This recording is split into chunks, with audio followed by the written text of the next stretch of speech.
culture united, our culture united, our culture united, our culture united, connecting all over the world, connecting all over the world, connecting all over the world, connecting all over the world. Heard up, mic check, check, check. You're tuned in live. Culture United live every Wednesday. Hashtag See You Wednesdays. It's all happening. Y'all looking great. I can't see you, but I know you're fresh. 9-second applause.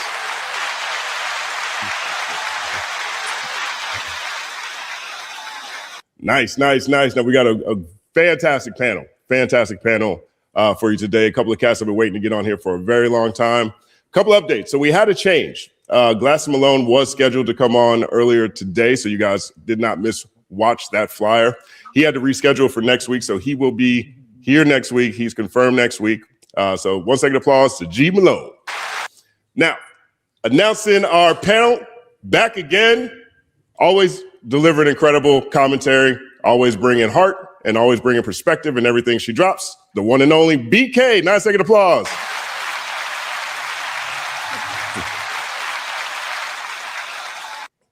What's up, panel, chat, mods? Happy to be here. Thanks for having me, Justin. I'm excited for the combo today. Word up. It's all happening. Also, back again, on the Clips channel. It's so funny. On the Clips channel, we put a video up on the Clips channel this weekend, and it was called, "Don't Call Her a Capitalist." And the comments in there are actually kind of crazy.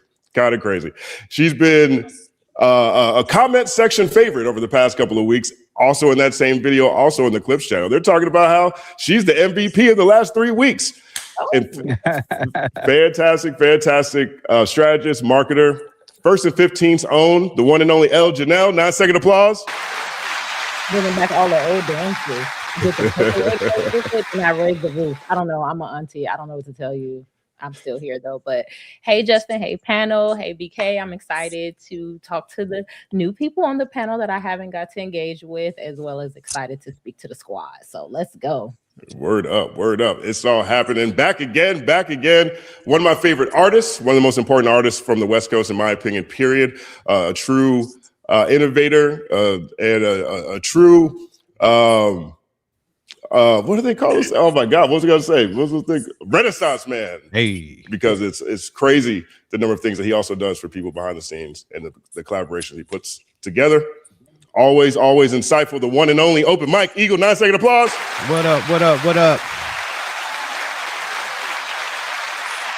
Rest in peace, Lord Sear. Rest in peace, Bob Power. Rest in peace, Mr. Complex. Let's get into it. Word up. Very important. 1 second applause.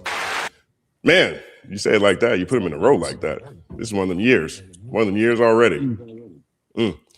Joining us for the first time on the panel, straight out of Fayetteville, straight out of New York, straight out of Atlanta, incredible producer, straight out the world, incredible producer, top tier elite MC, and a co-host on one of my favorite podcasts, the Don't Push Me podcast.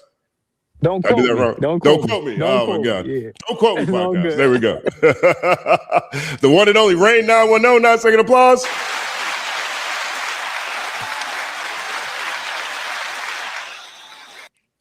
Peace, man.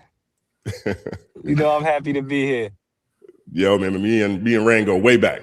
Right. And Rain's in transit right now, so he's gonna get to a more stable place soon. So don't worry. He's not gonna 6-7 minutes. I'll be setting it. Word up. It's all happening. And also joining us for the first time, just an all-around brilliant mind. I watch his channel. I watch his Twitter accounts for comedy. I watch him for heart. I watch him for insight. But I also watch him as a utility because he's one of the places I go when I need clarity on things that I don't know about.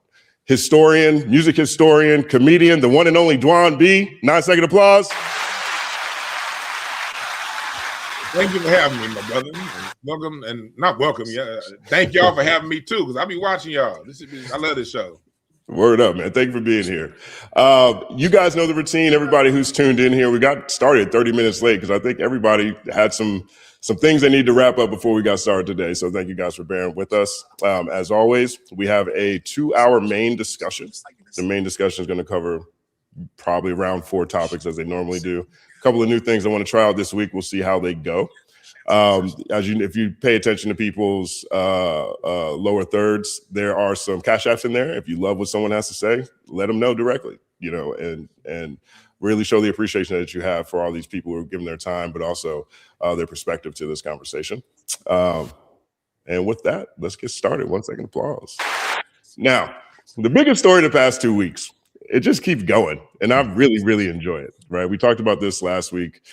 We talked about this. I think maybe we made mention of it the week before, but it started out, what seemed to start out as 50 Cent versus T.I. and Sons has now turned into 50 Cent versus everybody again, right? And I think this is something 50 has built his reputation off of, running towards conflict and not away from it. And so this week, he released 2 diss tracks, and now one of them is the theme song to Power Origins featuring Leon Thomas. I think it's called No One Told Us. Can't remember. I think that's what it's called. And on that one, he takes a few shots at, I think they're funny. He takes shots at T.I. and Tiny and the Sons, based on T.I. and Tiny. But then he released another track, which is called No More Tricks, No More Lies, which is actually a legacy Max B joint. And 50 added a verse to it and some ad-lib disses, which he is known to do. Now, a lot of people, speculation was that was also for T.I.'s Sons, particularly in the beginning, when he was saying, F you, everybody, especially you little nigga, you don't count, right? And so, but yesterday, I believe he revealed that was actually more so for Jim Jones, right? And so that has started another wave of clapback. As we remember at the end of last year, Fab, Mano, others, they took shots at 50 Cent. And now, today, we had Mano drop a track and we had Papoose drop another track at 50 Cent. 50 Cent versus everybody. Again, I look around, it's starting to feel like the mid-2000s. Am I alone? 1 second applause. Definitely not alone. This is this. I have been saying, I think we're actually going backwards for a couple of episodes now. And this is definitely the beginning of 50 Cent's career again. So, but the difference is he's getting stomped out. He's getting stomped out. You don't think this look good for Fifth? Hell no. I haven't even heard the Max B song because I looked at, and it's so funny because everybody with the AI, I looked at the video and was like, I don't even care what it says. It was terrible. And remember, I said, if he raps and it's weak, that would be worse than not rapping at all. You did. And now here we are. You did say that. I think he's in a worse position now. Well, I mean, he dropped 2 right now. I think everyone appreciates at least the theme songs to Power. I think that's the best music he's been dropping, for the past 2 decades. I think I can say that with confidence. The theme song is the best music. I mean, well, I don't know. Unironically. Right. In my opinion, I think so. But 2 turds? You think they're 2 duds? You think both of them are bad? Or you think just that one's bad? I want to be honest. I like the theme song, and I do agree. I like all the theme songs, but it was only 1 bar. So that 1 bar, that was cool. That was a nice little, the shoulder shrug. Like, man, back up off me, man. Back up off me. Shoulder shrug. That's cool. But to follow it up with the way the song and the way that second song is being received, he's getting stomped. Like everybody's jumping in now. It's terrible. 1 second applause. Now, BK, you were saying how 50 would get some goodwill if he responded on wax. Most of us on this panel, most of us on this show, but I think most people in general didn't expect him to respond rapping at all. It doesn't sound like y'all think the goodwill is there with his output on No More Tricks, No More Lies. What do you think? Where you at, BK? Yeah, no, I think the theme song thing was in his wheelhouse. I was kind of thinking in my mind, he's probably not going to rap. He's probably not going to drop a diss track. So he'll either do something with the Power Universe or do a T.I. doc or whatever that he's been teasing. I was so quiet all this time and I'm doing a documentary. So I thought he was going to stay in his lane because in my mind, 50 Cent just hasn't been, he hasn't been rapping for decades. He's been movie exec or capital, venture capitalist or whatever. So I just thought he was gonna do that. I feel like some people were like, okay, the light jab was funny, and if you can make somebody laugh in a diss or whatever, like it's like okay, whatever. But this I Am the Algorithm or whatever it's called, the song wasn't good and the video was worse. It just was a nonsensical AI slop type of thing. Like it just didn't make sense as a video. And so now people are kind of clowning, especially because some of the songs that came out from the Harris family and this recent drop from Papoose were actually really good. So it just kind of 50's response pales in comparison, and I wish he would have just stayed silent. I feel like when he was quiet, people were like, "Oh my God, what is he up to? Oh shit, is he doing enough?" Like people were guessing. But now that he put something on wax and it wasn't good, I have to agree with Elle. Like it just doesn't make you look good at this point. Word up. 1 second applause. Rain, where you at with all of this? I'm on the complete opposite side of all of this. I think it was masterful and hilarious. So one, I think he did something very smart, and that was like taking himself off the clock. And in battle, when you have everybody coming at you, the best thing you could do is to wait till all the energy dies down. So watching what all the kids did, I mean, everybody put their diss records out, but nothing stuck. It wasn't like any of those diss records were like great diss records, so we're gonna be playing those. I forgot. I don't think I remember any of this shit that came out from anyone. So Wait, you don't remember I think the T.I.'s first one? You don't remember T.I.'s first one? That one didn't stand out to you? No. I got heard it, but it wasn't nothing that I felt like I needed to go listen back to again. Okay. And I don't think nobody's doing a great job right now, by the way. Like like 50 either. I don't think nobody's doing a great job. But I think 50 just showing how little he cares about this by just giving you one line here and one little freestyle over here, while everybody else is like feels like they're pouring their heart and soul into these diss records. It just seems like, to me, it looks like he's winning. Looks like he's winning. Clearly. Word up. 1 second applause. That's how I feel. That's how I feel about it. He's winning the battle. Not that any of it was great. Right? Not that I'm not saying like what the song's 50, even though I do like the Power theme song. I thought that was dope. I didn't really look at it like a diss record. Like it was a dope song, and he just threw a shot in there. And I'm not the biggest fan of the AI shit, but I just like how little it seems that he cares about it. It's like it's funny to him while it's so serious to everybody else. You don't think him responding means that he cares? It's the way he's responding. It's not like emotional. It's just funny and clowning. It's like, oh, y'all mad here, make you more man, me poke you. It's not like he's dedicating full diss records to these people. He still hasn't put out an official diss song. He threw one line out on the theme song and then a freestyle with Max B. I think that counts as a song. I think the freestyle counts as a song. Dang, I had another question for you because I'm so surprised by This is one line. Huh? What you say? Let's give him a second. He's in transition. He's selling. I don't think it wasn't a diss song.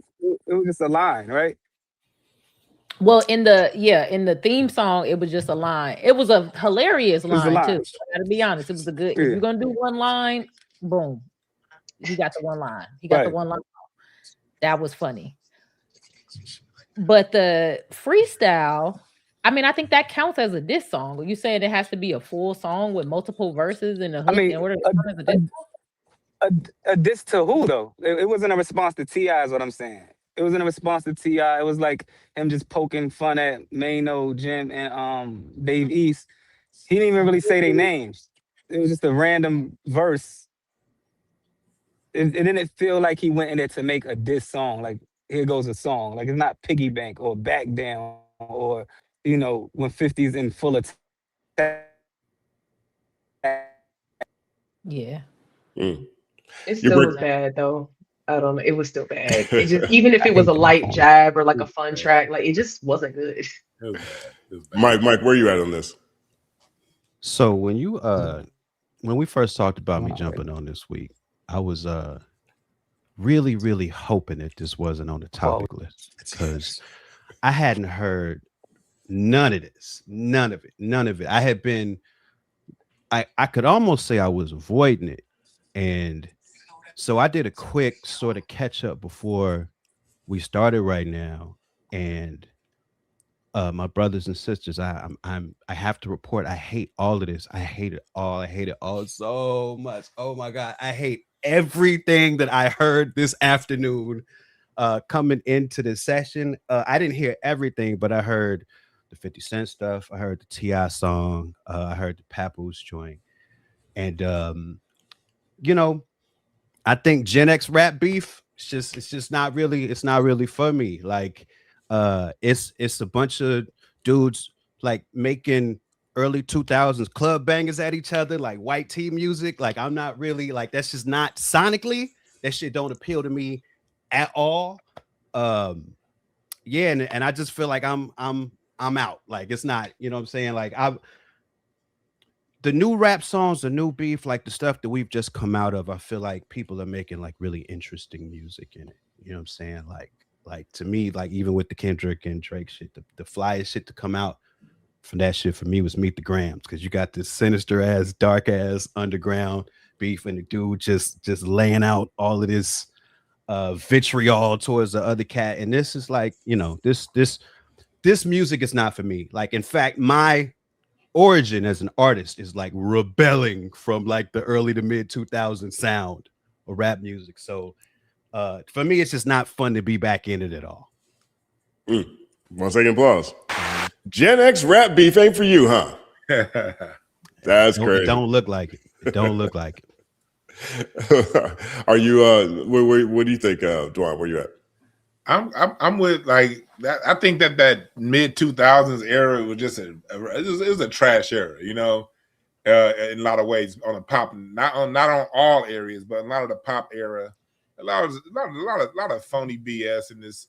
That whole era starting to come back out and fight, and I thought some of it was creative, but when I saw 50 Cent's AI video, that was like watching Hulk Hogan at the Trump rally try to tear his shirt off. It's like, nigga, what the fuck going on? It's over. It's over. It's over.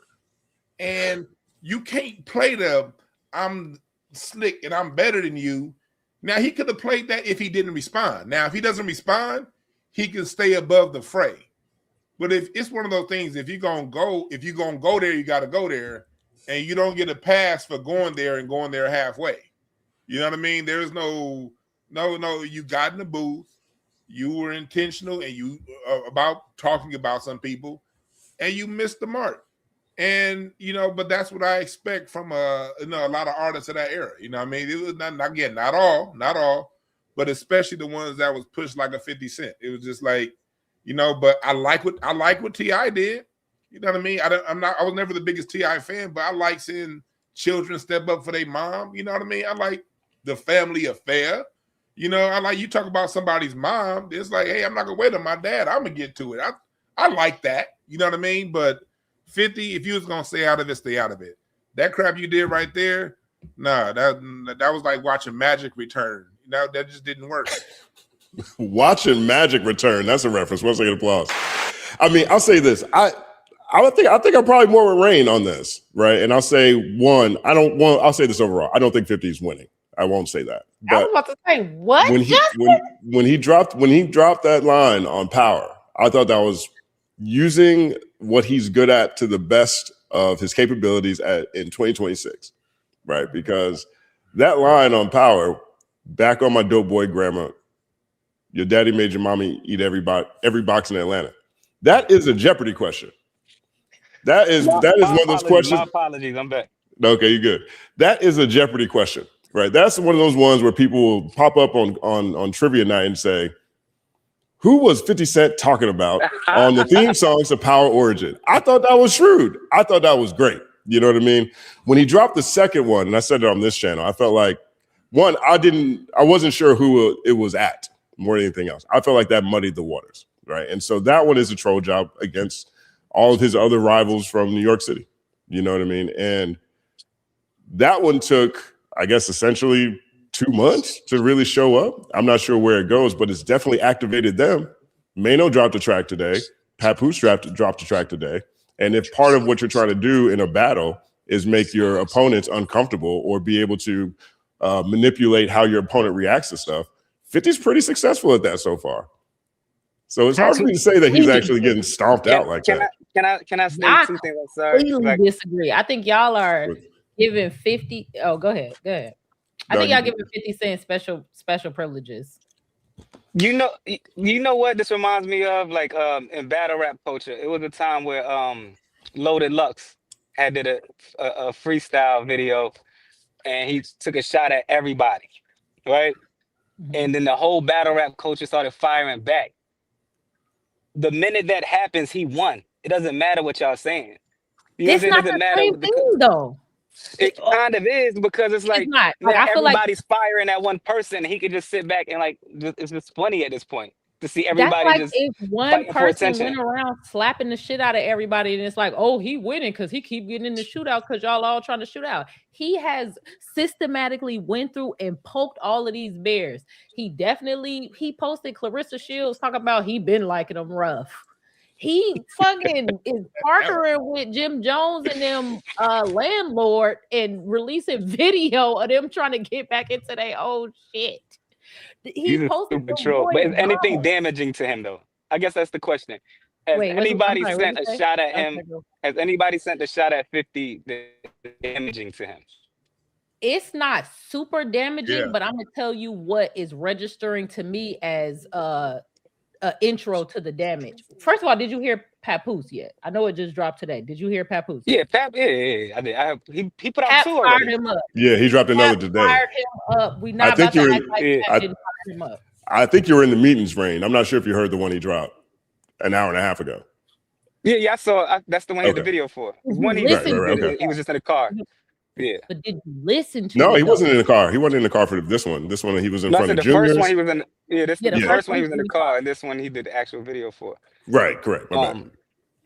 Hibachi, that man, fried him up. And what he did is he's dropping little hints to everybody else who's trying to diss him, like, y'all remember this? Y'all remember that? Remember he lied about how many times he got shot because he wanted to get shot more time than Tupac? That better not be that was good. That's lame. That's wild lame. Remember this? You remember that? Like the collective stomping out. Maybe we're not at stomp out yet, but we're at the collective closing in, and all it's gonna take is for him to shift enough where the people turn on 50. Which I think the people are kind of ready to do. That's what it feels like we're building up to. Because I think the trolling is getting old, and especially if you're like, depending on the type of viewer you are, it's always the women next to the men. It like the Clarissa, like Tina, Miss Tina Knowles, like Tiny. It's like you're always throwing that in the mix. People are tired of that. And then I think T.I. really woke up something with the whole like you basically booking over for white men, and you want to be the white man, you want to hold the whip. And and then even like I liked Miss Jackson by Domani. I don't know if y'all listened to that or liked that, but I thought that was like really skillful too, and kind of just sitting his mama down, very Meet the Graham style, and being like, you would be so ashamed of like what your son is doing out here. Like that, adding to it the abuse stuff, the like lighting the house on fire, attempting to allegedly whatever. But I think poking at the whole you are basically just a capitalist that is profiting off of the pain of your community, and you troll and you don't rap and you're fake. And then I'm hearing a lot of like strap on talk. I don't know where that's coming from. Papu said that in his thing too. So I'm like, okay, they're definitely alluding to that too, which is interesting. But I think it takes a couple more blows, or it takes maybe more 50 Cent blunders for the public to be like, okay, bro, like this was trash, this was corny, this was lame. Like, you kind of do care if you're responding. You should have just kind of stayed silent, in my opinion. But I think the first round T.I. versus the Harris family goes to 50. I just feel T.I. versus the off the one line. Yeah, I'm gonna tell you why. Because when the whole argument is you disrespected my mother, right? Mm-hmm. You disrespected my mother. You posted my mother looking, however, and implied that she wasn't beautiful, right? Mm-hmm. The whole thing is you can't disrespect my mom. I'm coming outside if you disrespect my mom. And then the response is disrespecting like, the mom again. none of the response is your dad made your mom eat every box in Atlanta. Like, how am I this is what your dad did this. He didn't even respond to T.I. He spoke directly to the kid. Your dad did this. But I think we Oh, go ahead. forget. Are we forgetting what King did when he brought that picture, that big 50 holding that big ass dildo? Real dudes don't. He posted that picture, and when I saw 50 holding that dildo with a smile on his face, it reminded me of how 50 acts when he's on the couch with Andrew Schultz and around white folks. He's very giddy like this when he's around them. You know what I mean? So when he said that line about how he acts around them, and then you see him, I thought that King got him. I don't think 50 did anything better than what King did, honestly. You know what I mean? I thought that was good, and then it was fire for fire. You talk about my mom, I'm gonna talk about your mom, and I'm gonna sell T-shirts with your mama face on them. That was a good one. Let me ask you another question though.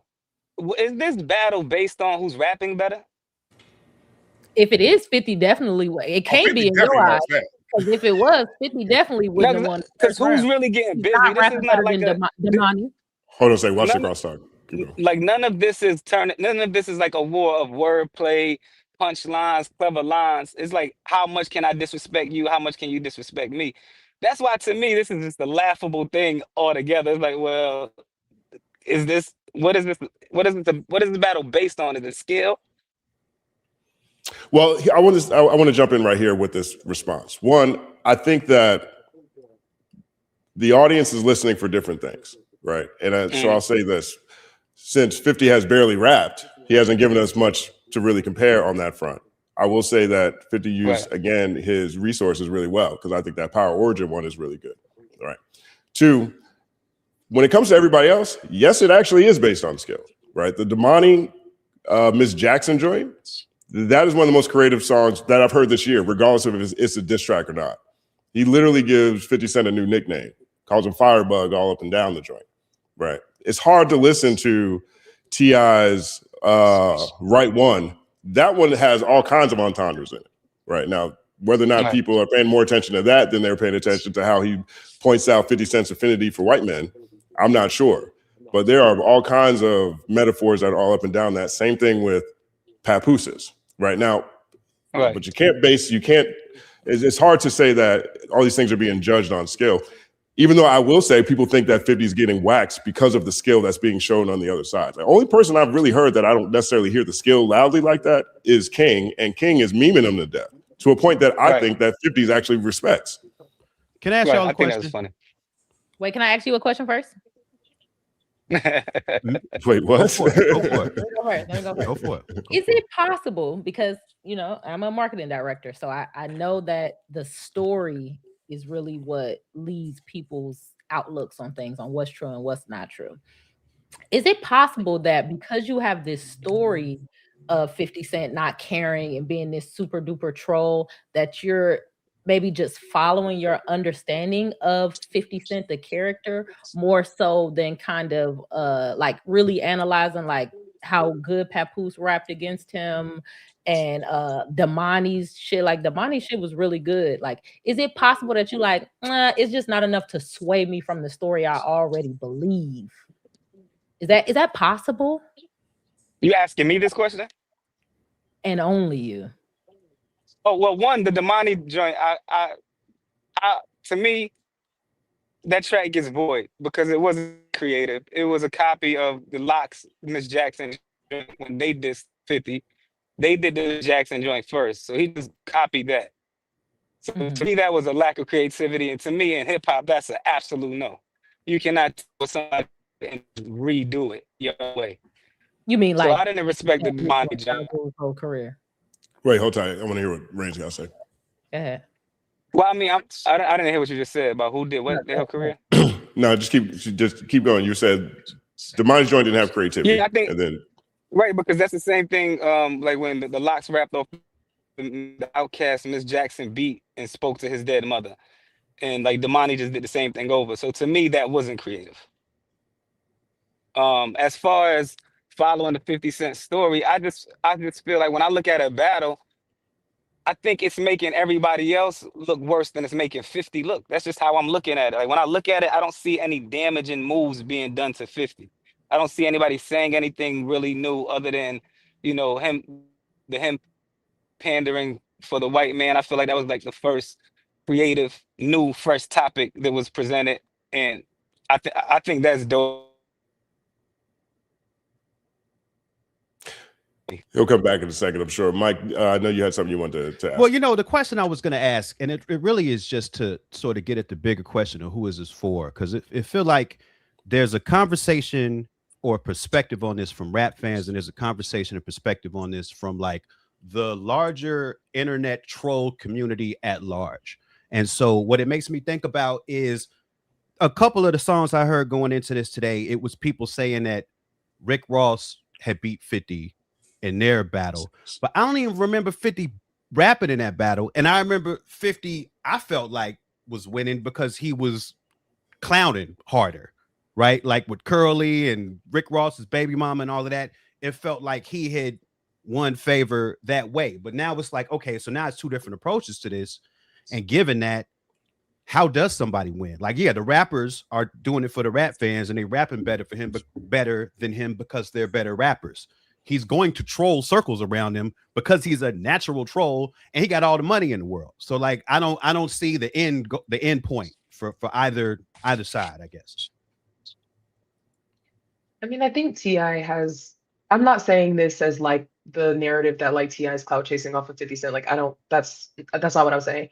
But I do think that like, T.I. being in rollout mode, it can't hurt that a lot of people are talking about T.I. in regards to rapping after they kind of spent the last couple of years clowning him for being in stand-up. So, I mean, I could see from that angle, T.I.'s on a press run, he's in rollout mode, this beef and kind of the lore of 50 not doing the verses kind of brought a microscope to, who has the better discog and, oh, what is T.I. doing?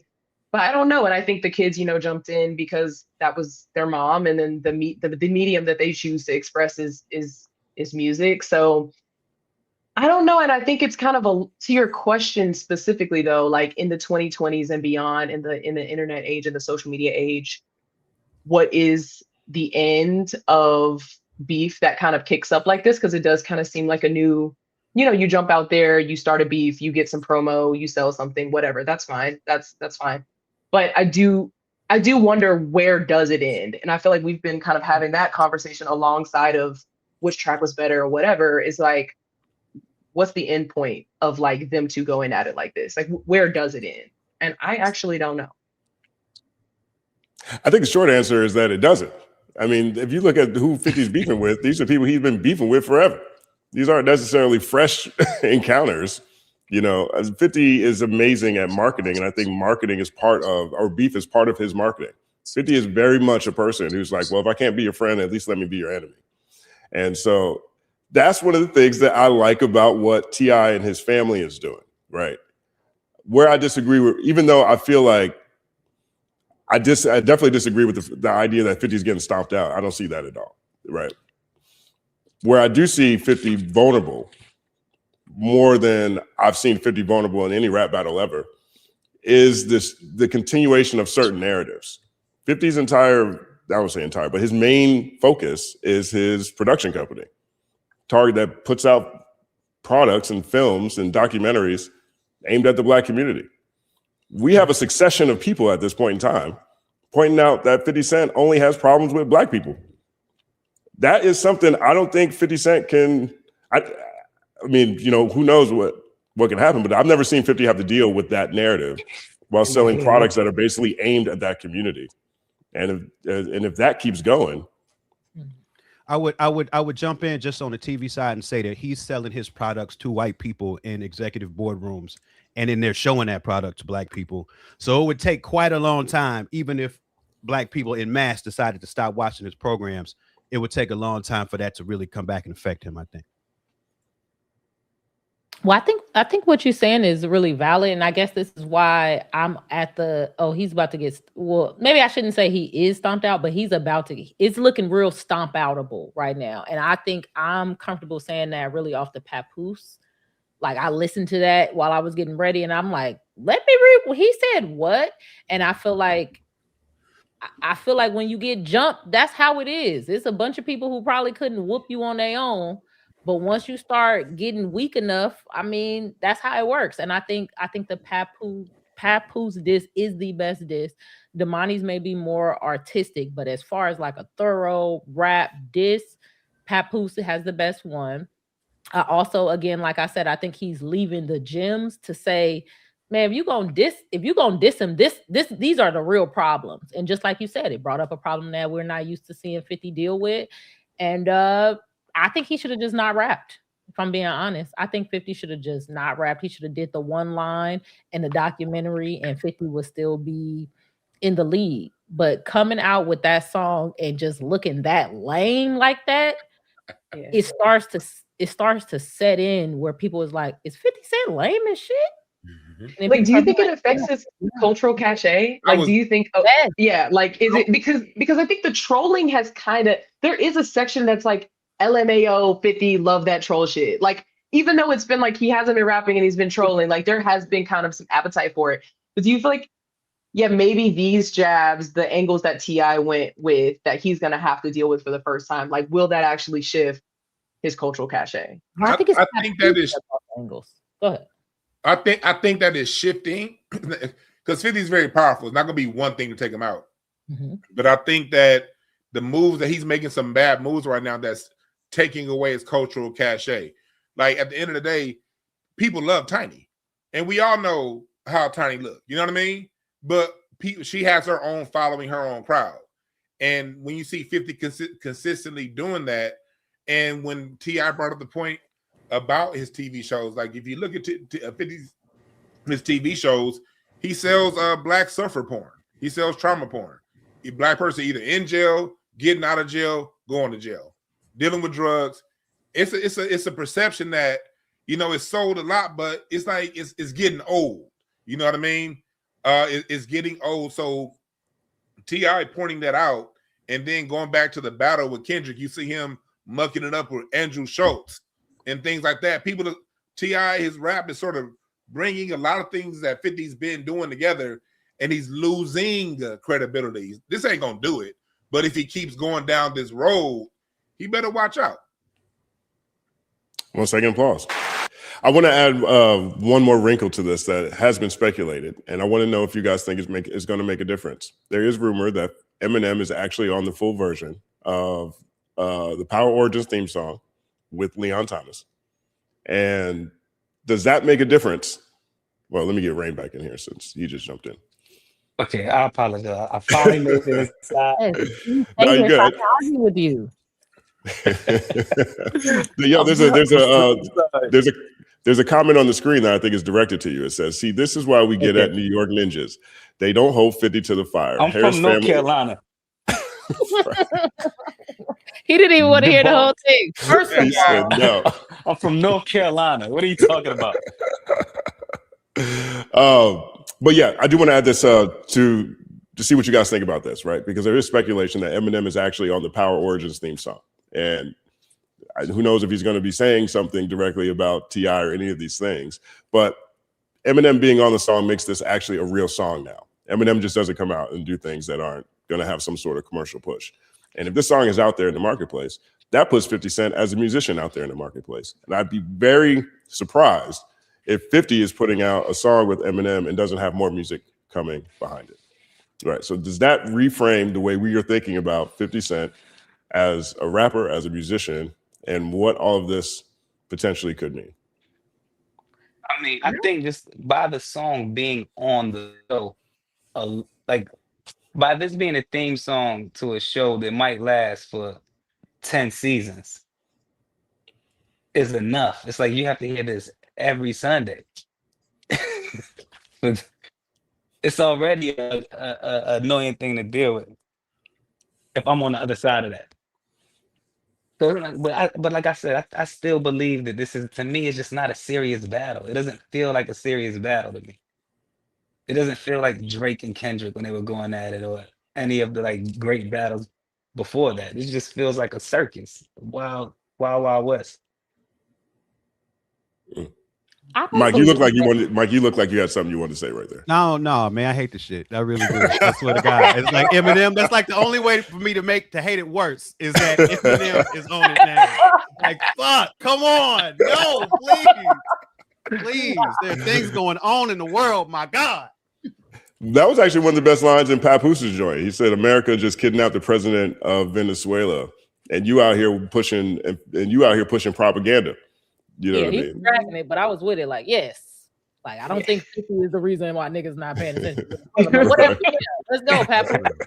Bring it up. Flip it in there. Oh, word up. I refuse to believe that Eminem is about to diss somebody on 50 Cent behalf. I refuse. Eminem, I swear to God, fuck, nah. I have too much respect for Eminem. I love Eminem, and that is unfair. That is weapons of mass destruction, and we need to monitor what 50 Cent is doing and make sure he don't get enough uranium to activate Eminem. First of all. Second of all, I don't know that I ever really look at rappers like they out of the game like that. Like I still think Joe Budden's coming out with another album at some point. So if you're a rapper, you're a rapper. So it's kind of hard. I don't look at it separately like, oh, 50 Cent is putting music out back in the marketplace. So maybe he's thinking about rapping again. I always look at the rappers like they can always rap again. So no, I don't look at it differently. But like if another 50 album is coming out, I would listen. I would listen. Do I think it'd be good? Yeah. I don't know. Was he off beat? Am I the only one who felt like he was a little bit off beat? Did anybody else hear it? Yes. No, I was like, is this just not mixed? What is my speaker lagging? Like what? It was bad. That's how I felt. I was like, maybe he just don't have the right people mixing it, or is he off beat a little bit? So I would listen to another album, but I do have a little bit of fear. Like, damn, like what if he does the Will Smith? Word up. Personally, Eminem ain't nobody. Like, I mean, unless Eminem is gonna be talking about Britney Spears or one of the white women he be always beefing with, it ain't gonna mean that's the only time he get activated. If we talking about a reality star or something, ain't nobody scared of no Eminem. No, we talking about Marshall Mathers. We talking about Marshall Mathers. Yeah. Not even the best rapper in Detroit. So yeah, we talking about Eminem, Interscope darling that got pushed up on us. So yeah, that's what this is crazy. I ain't worried about no Eminem. This Who's just got crazy. Who's the best rapper from Detroit? It ain't him. Okay. Man, I take now the third singer from the Dramatics rapping over. I take Eminem. You trolling. Eminem. I love how you said it like this. Nigga, fuck Eminem. No, I do agree. I think Eminem may be one of the most technically skilled rap artists that we've ever seen in the history of rap. I like technically skilled rappers, so I'm a boom bapper. I don't know what to tell you. I fucks with it. I like energy and spirit, and he ain't got it. Nah, he definitely. Eminem, like chicken noodle soup. This is getting crazy. Though. But I mean, he has a different spirit. It's like the oh man, I'm so mad that shit ain't the way I want it to be energy. It's a type of energy.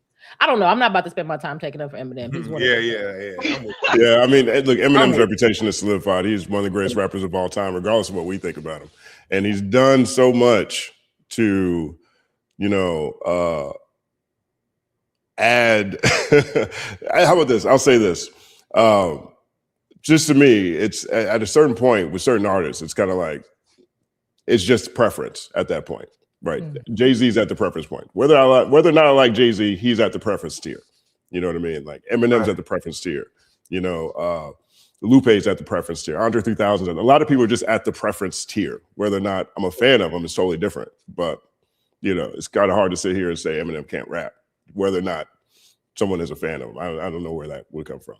But I do want to move on to the next topic, because the next topic is something I think is really interesting. One second applause for this opening segment, everybody. That was good. But this next one I thought was actually very, very interesting. And so this one, I'm gonna share a screen here. And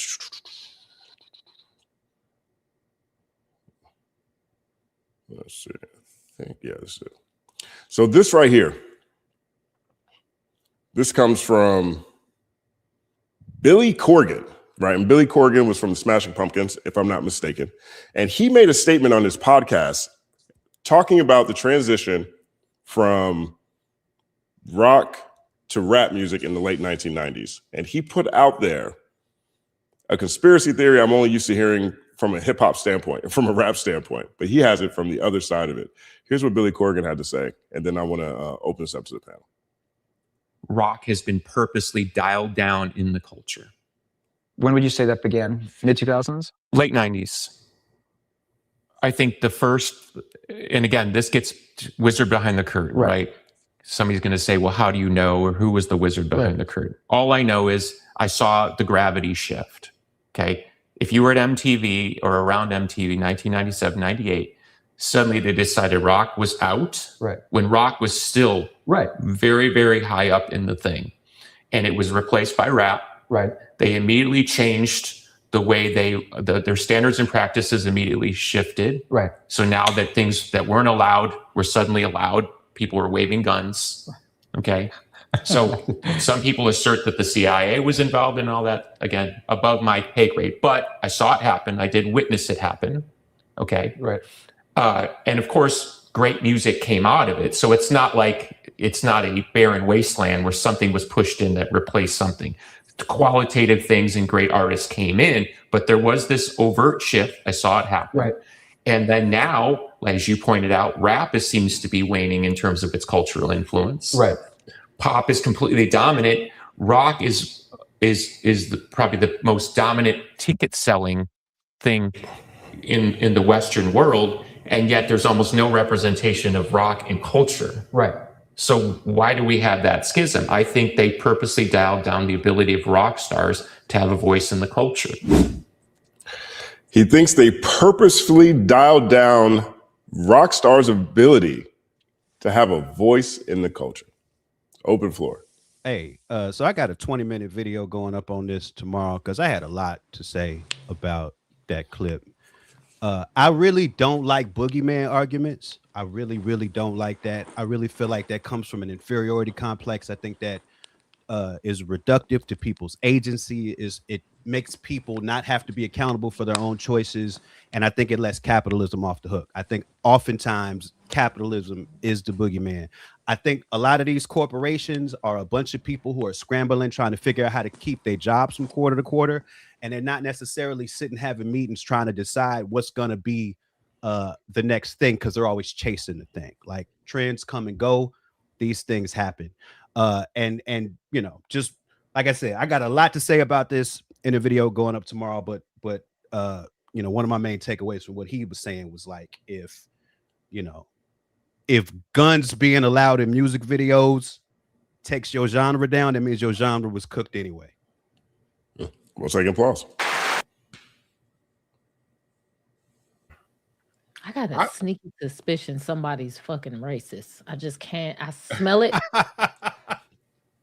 I smell it. And I'm like, a lot of dog whistling. A lot of dog whistling in that. It was clip. a lot of dog whistling. So I feel like I need some definitions. Like when he says the culture, what is he talking about? What is he talking? Justin? What is he talking about? Well, I said it to you like you were supposed to know. Well, I think I do know. Extended clip. Well, go ahead if you. Okay, no, maybe Mike. Well, go ahead. Whoever knows. What is? I think he has a the broader apple pie, baseball American culture. I think that is what he's talking about. Exactly. One of the things they end up getting into is how come rock bands don't play the Super Bowl no more. Like they're talking about like American culture. That's the question. Yeah. That's part of the question. What I see it, I hear exactly what he's saying, and I've actually seen the evidence to prove kind of what he's saying, but not necessarily with R&B. What he's saying is on point as far as the music being dialed back. He's right. When they have those rock festivals, they're selling out 100,000 tickets. If like those rock, they're still doing stadiums. They're still doing 60,000 seat arenas. So that shows you if 60,000 people are coming out to your show, that shows you there's an appetite for the sound. our government has always, and I know people say they don't like the boogeyman, but the boogeyman does exist. You don't have a country without controls and parameters in place. When it comes down to what he's talking about in the 90s, it happened to rhythm and blues too. See, after the 1996 Telecommunications Act, they got control of all of the radio and what was put out. So if you look at rhythm and blues in the 90s, you had all of these acts. I did a show on this a couple weeks ago. I don't know if you saw it, Justin. If you look at it in the 90s, we have boy and girl bands. You have Boys and Men, Jodeci, SWV, TLC, go on down the line, Escape. By 2003, no more.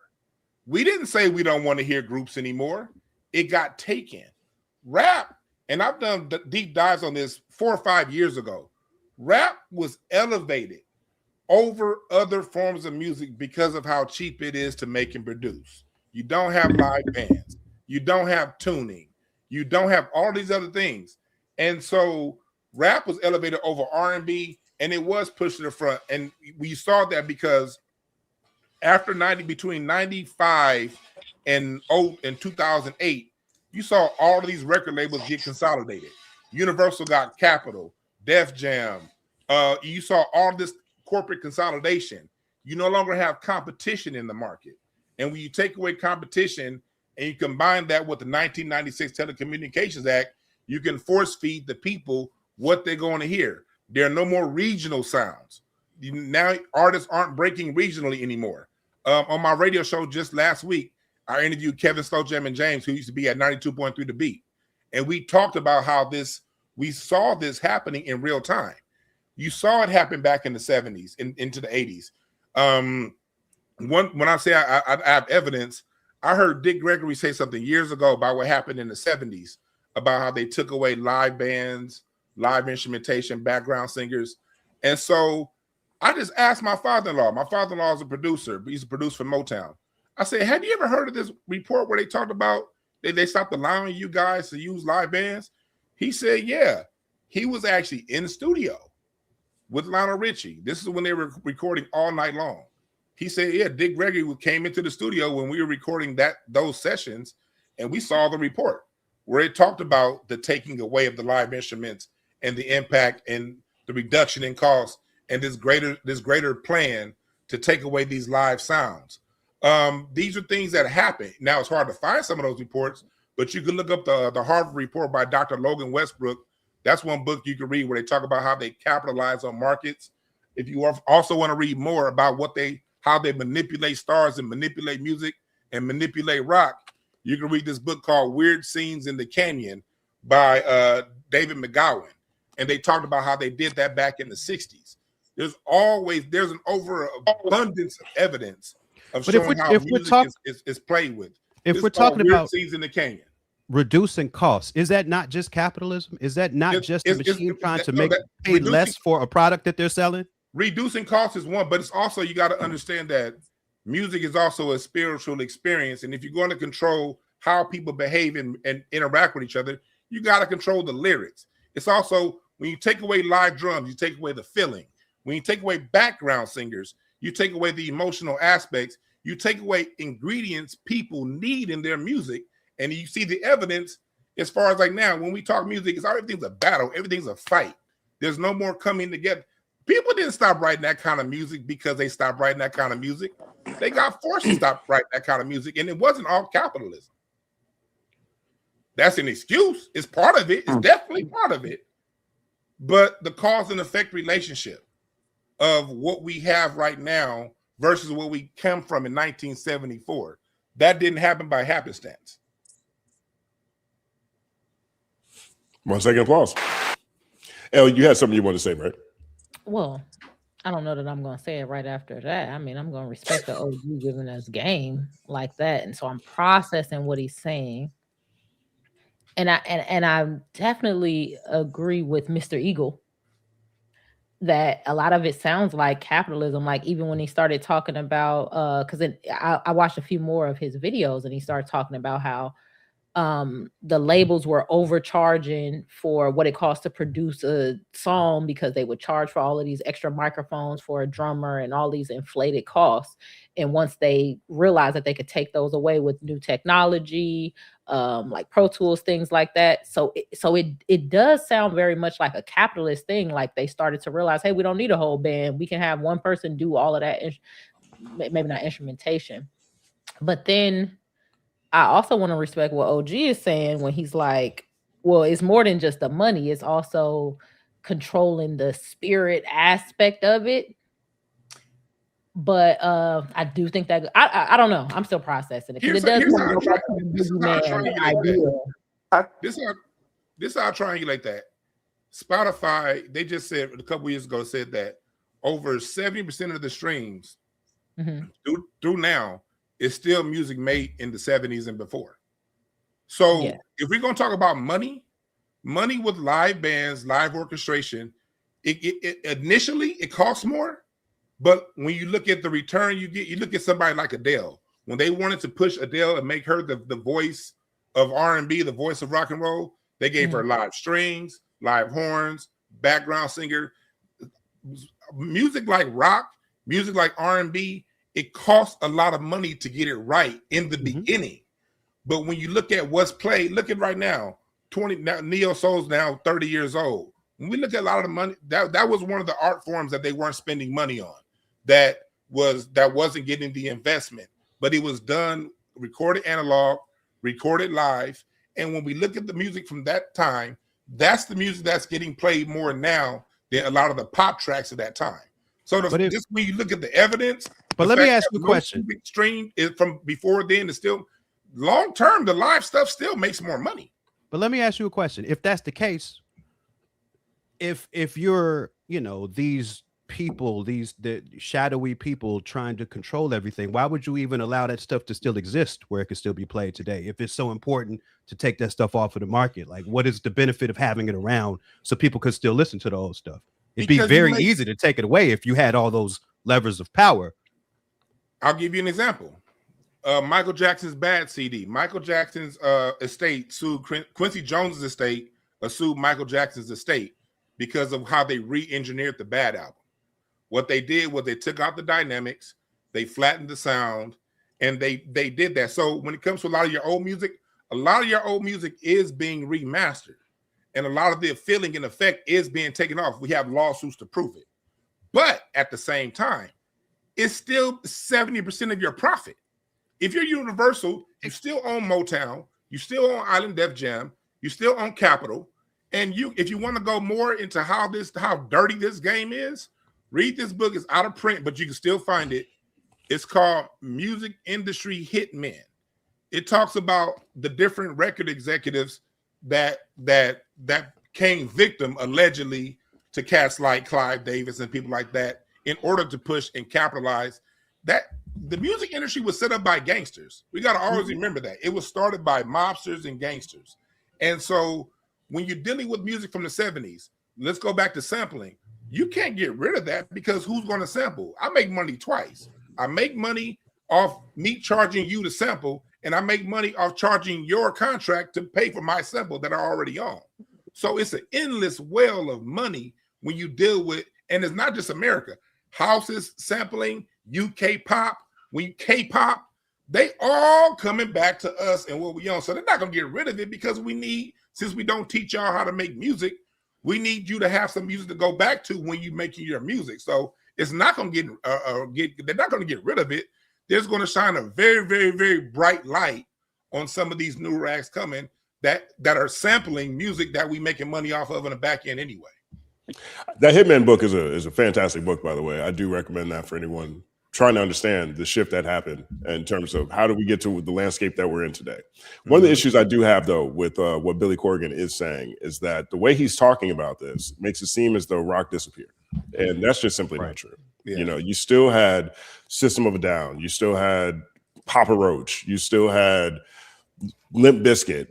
That whole rock rap hybrid era, emo rock got huge in that time too. Emo rock got huge as well. Right. And so that's a big challenge to it. Like if you take a look at this, for example, This is from that super classic Time Hip Hop Nation article, right? And this is an article that if you were around in the 90s, let me see if I can find the cover. Can't find the cover.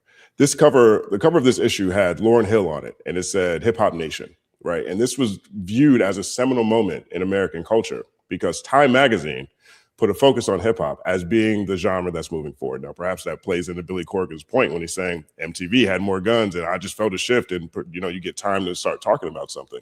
Sure, I can see where he's coming from. But even if you look at the numbers around this time, at least per Billy Corgan, he makes it sound like rock was the next thing up.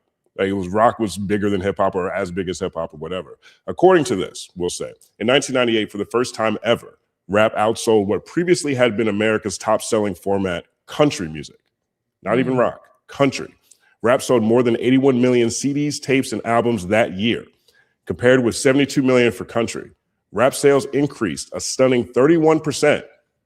31% from 1997 to 1998, in contrast to 2% gains for country, 6% gains for rock, 9% for the music industry overall, right? And so listening to Billy Corgan talk about this, he makes it sound like, to me, that rap got knocked out the box or rock got knocked out the box so that rap could live. Well, pop music also was part of that environment as well. Those numbers weren't here in the same way because country music was also very pop at that same time. And then you have rock, you see where rock falls on the scale. So he is saying that all this stuff happened, with some conspiracy or whatever coded language he wanted to use. He doesn't reference where the market was at that point in time.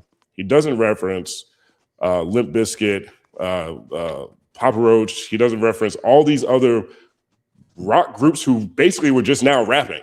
It was still rock music. He doesn't reference any of those. And so his depiction of it, for me personally, is shaky at best. Or at least, how about this, more anecdotal than I'm not sure he intends to come across. It did feel very anecdotal. And I think we have to, because we're reacting to what he said, right? And I think there's a lot of history, and this is just a clip, right? Like there was a longer interview, all that stuff. But from that clip, he was framing the all-American white boy rock star who was doing coke and doing all types of sexual, improclivities. He talks about waving around the guns. That's kind of the moral blemish when we're talking about hip hop and rock, right? He's saying that these Black people with guns knock these white people with guitars out of the picture, and that the CIA did it without citing, like you said, Justin, where the market was, without citing more just historical context. And maybe he gets into it further into the interview. But I feel like the slight, there was a couple that contributed some good stuff to the zeitgeist, but they really just brought their guns in their videos. And MTV kicked us off the face of the earth, and for these hip hoppers to come through. It felt very, dog whistly for me. And I think it's easy to get something like that off when there are nuggets of truth, right? There are dots to be connected here and there. But it's kind of a Trojan horse, in my opinion, because then I also saw Jason Whitlock kind of repeating these same talking points of you see the CIA is behind all this degeneracy, in the hip hop world, and they're injecting our ears with the degeneracy, and saying and contrasting that with rock. Whenever we think about the improprieties within the rock space, it's okay, this just becomes a race thing, race baity. So I don't have all of the, historical knowledge on the music industry and things like that. But just with the ears that I have and the background that I come from, I was this just feels like a dog whistle for Black people dominated the culture. And I'm kind of uncomfortable, insecure, and upset by that. And by kind of, triangulating a shadowy CIA figure, you scapegoat that in lieu of talking about, capital, music execs, consolidation, media consolidation, things like that. So I don't know. It just put a bad taste in my mouth overall. Jason Whitlock, ill, yuck, gross. Tomato. Hey, Yeah. but I'm with you on that. I think it's a both end because I think that he was most definitely dog whistling, because rap ain't what took out their music. Their pop is what took out their music. They kind of did it. Rap is what took out our R&B. That's why we didn't get any more Boys to Men, and because they, so he's definitely dog whistling. And for me, I kind of laughed at him because look, rock only got to where it got because MTV X'd out the black acts. And this if you want to talk about X'ing out, Rick James is who got black people on MTV. If Rick James didn't have that fight, we don't get Prince and Michael Jackson on MTV. And Rick James's career fell off because he fought for black people to get on MTV. No Earth and Fire videos, no Parliament videos, no Midnight Star. None of those groups that were around back then got on MTV. So the reason why rock got elevated to that level where they have these big stadiums was because for 20 years, rock basically got exclusive access to the number one pipeline. So y'all basically died the way y'all got it. So I'm not shedding no tear for him. No, that is so true. I was gonna say the way I processed the gun. Oh, I'm sorry. Was you about to give me 1 second of applause? Because 1 second applause. deserving of that. But I actually processed the gun bar like he was saying they were jealous of us being allowed to have guns because he was like the rules changed. It was certain things that we couldn't do, and then next thing you know, you see them with guns in the video.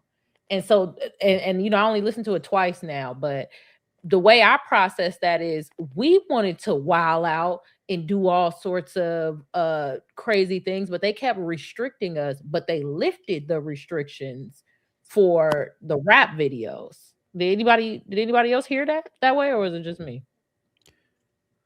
Because I watched it a few times, I feel like the way he was saying it was that he was trying to use that as an example of just MTV changing what they were doing in a way to boost rap music. So I wasn't hearing him saying that he wanted or they wanted as rock musicians to be able to do the same things, but they were seeing that, oh, suddenly they're taking away standards and practices is making this decision in order to boost rap music. And we don't like that because we feel like that's pushing us out. Got you. When was this video released? This is new? I think it's 9 days ago. Okay. Yeah. So this is the thing that confused me about that is because when we start talking about culture, right?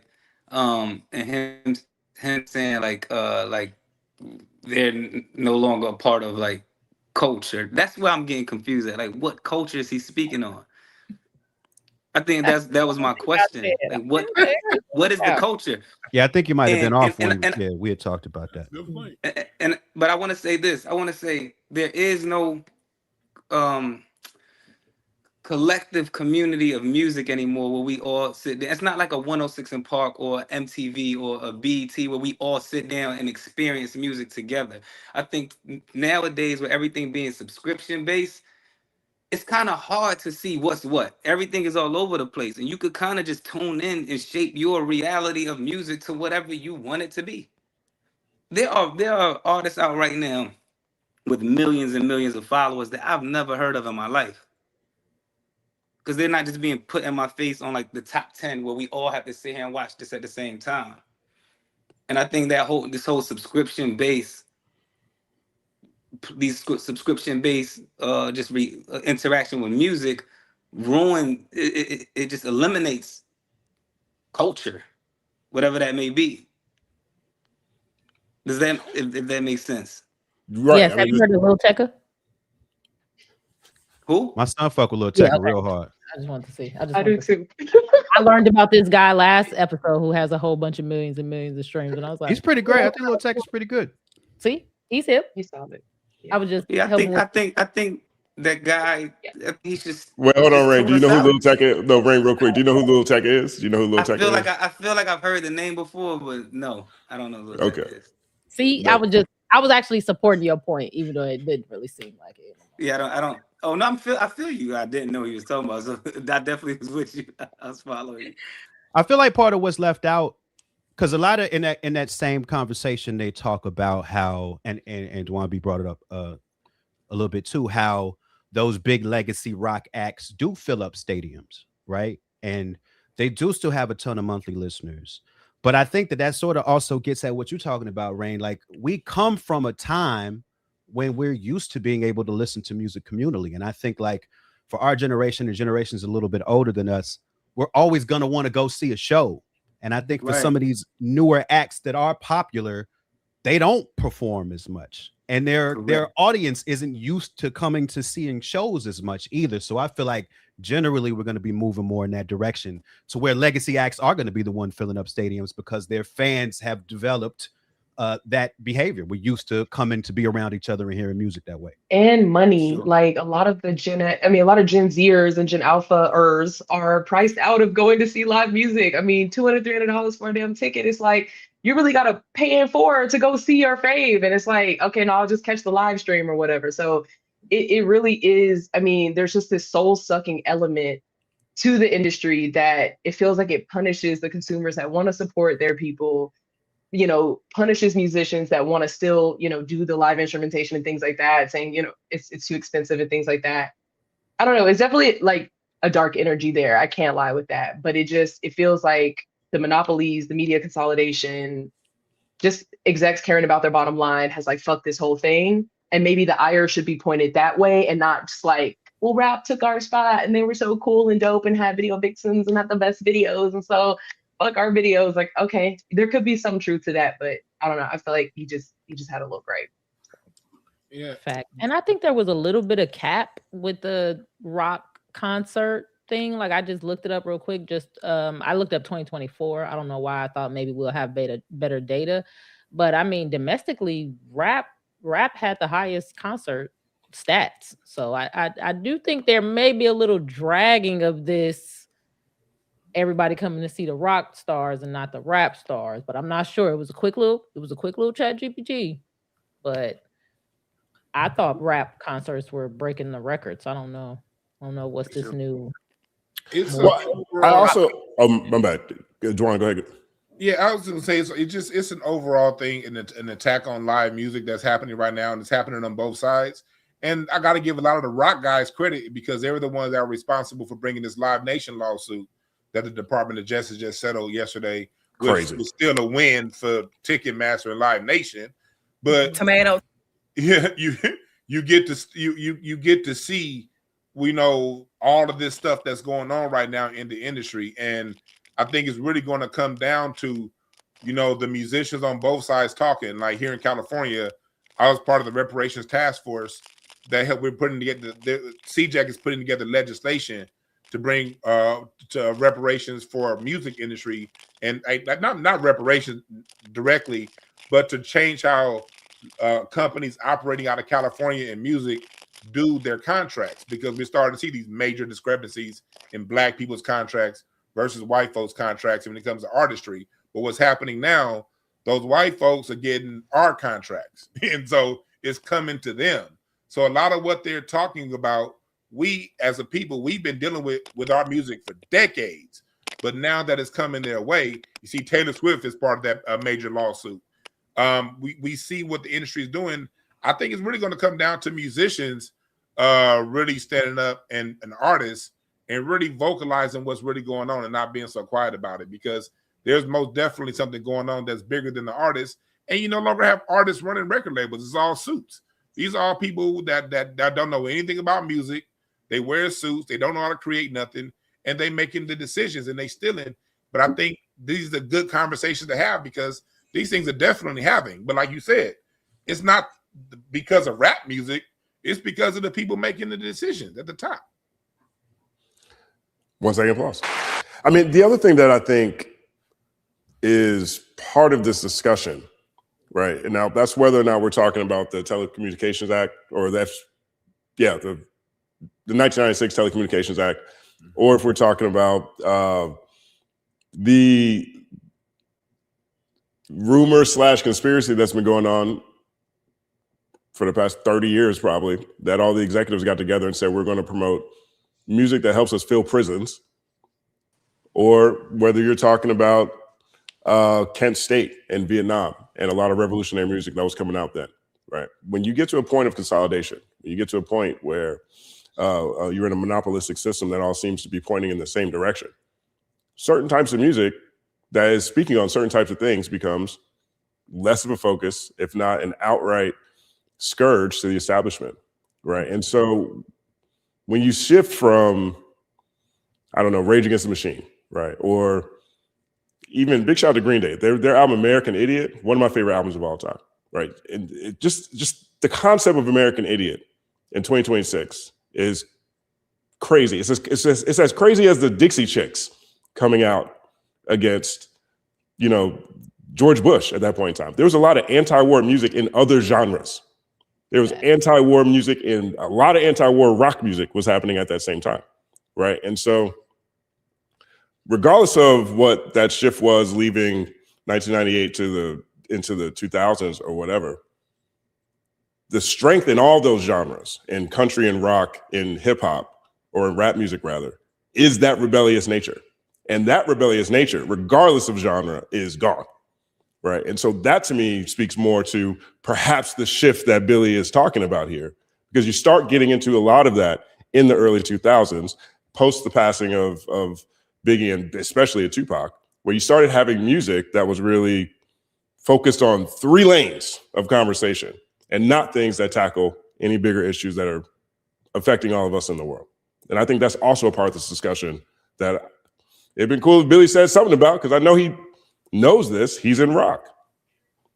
I thought that was what his angle was going to be when I was kind of getting in. When I saw, did the CIA kill rock music? I immediately, the thesis in my head was the CIA or whatever, or monopolies or execs saw the anti-establishment, anti-war, anti-capitalist message that was prevalent in a genre like rock, and did some whatever and did something through legislation or whatever to claw that back. Like, I didn't think it was going to be kind of a rap versus rock type of conversation. I thought it was going to be more speaking to the establishment obviously didn't want anti-establishment music coming out of that apparatus. So there's just a lot of meat on the bone that I feel like was left, and then settled for dog whistles instead, which just kind of muddied the whole conversation.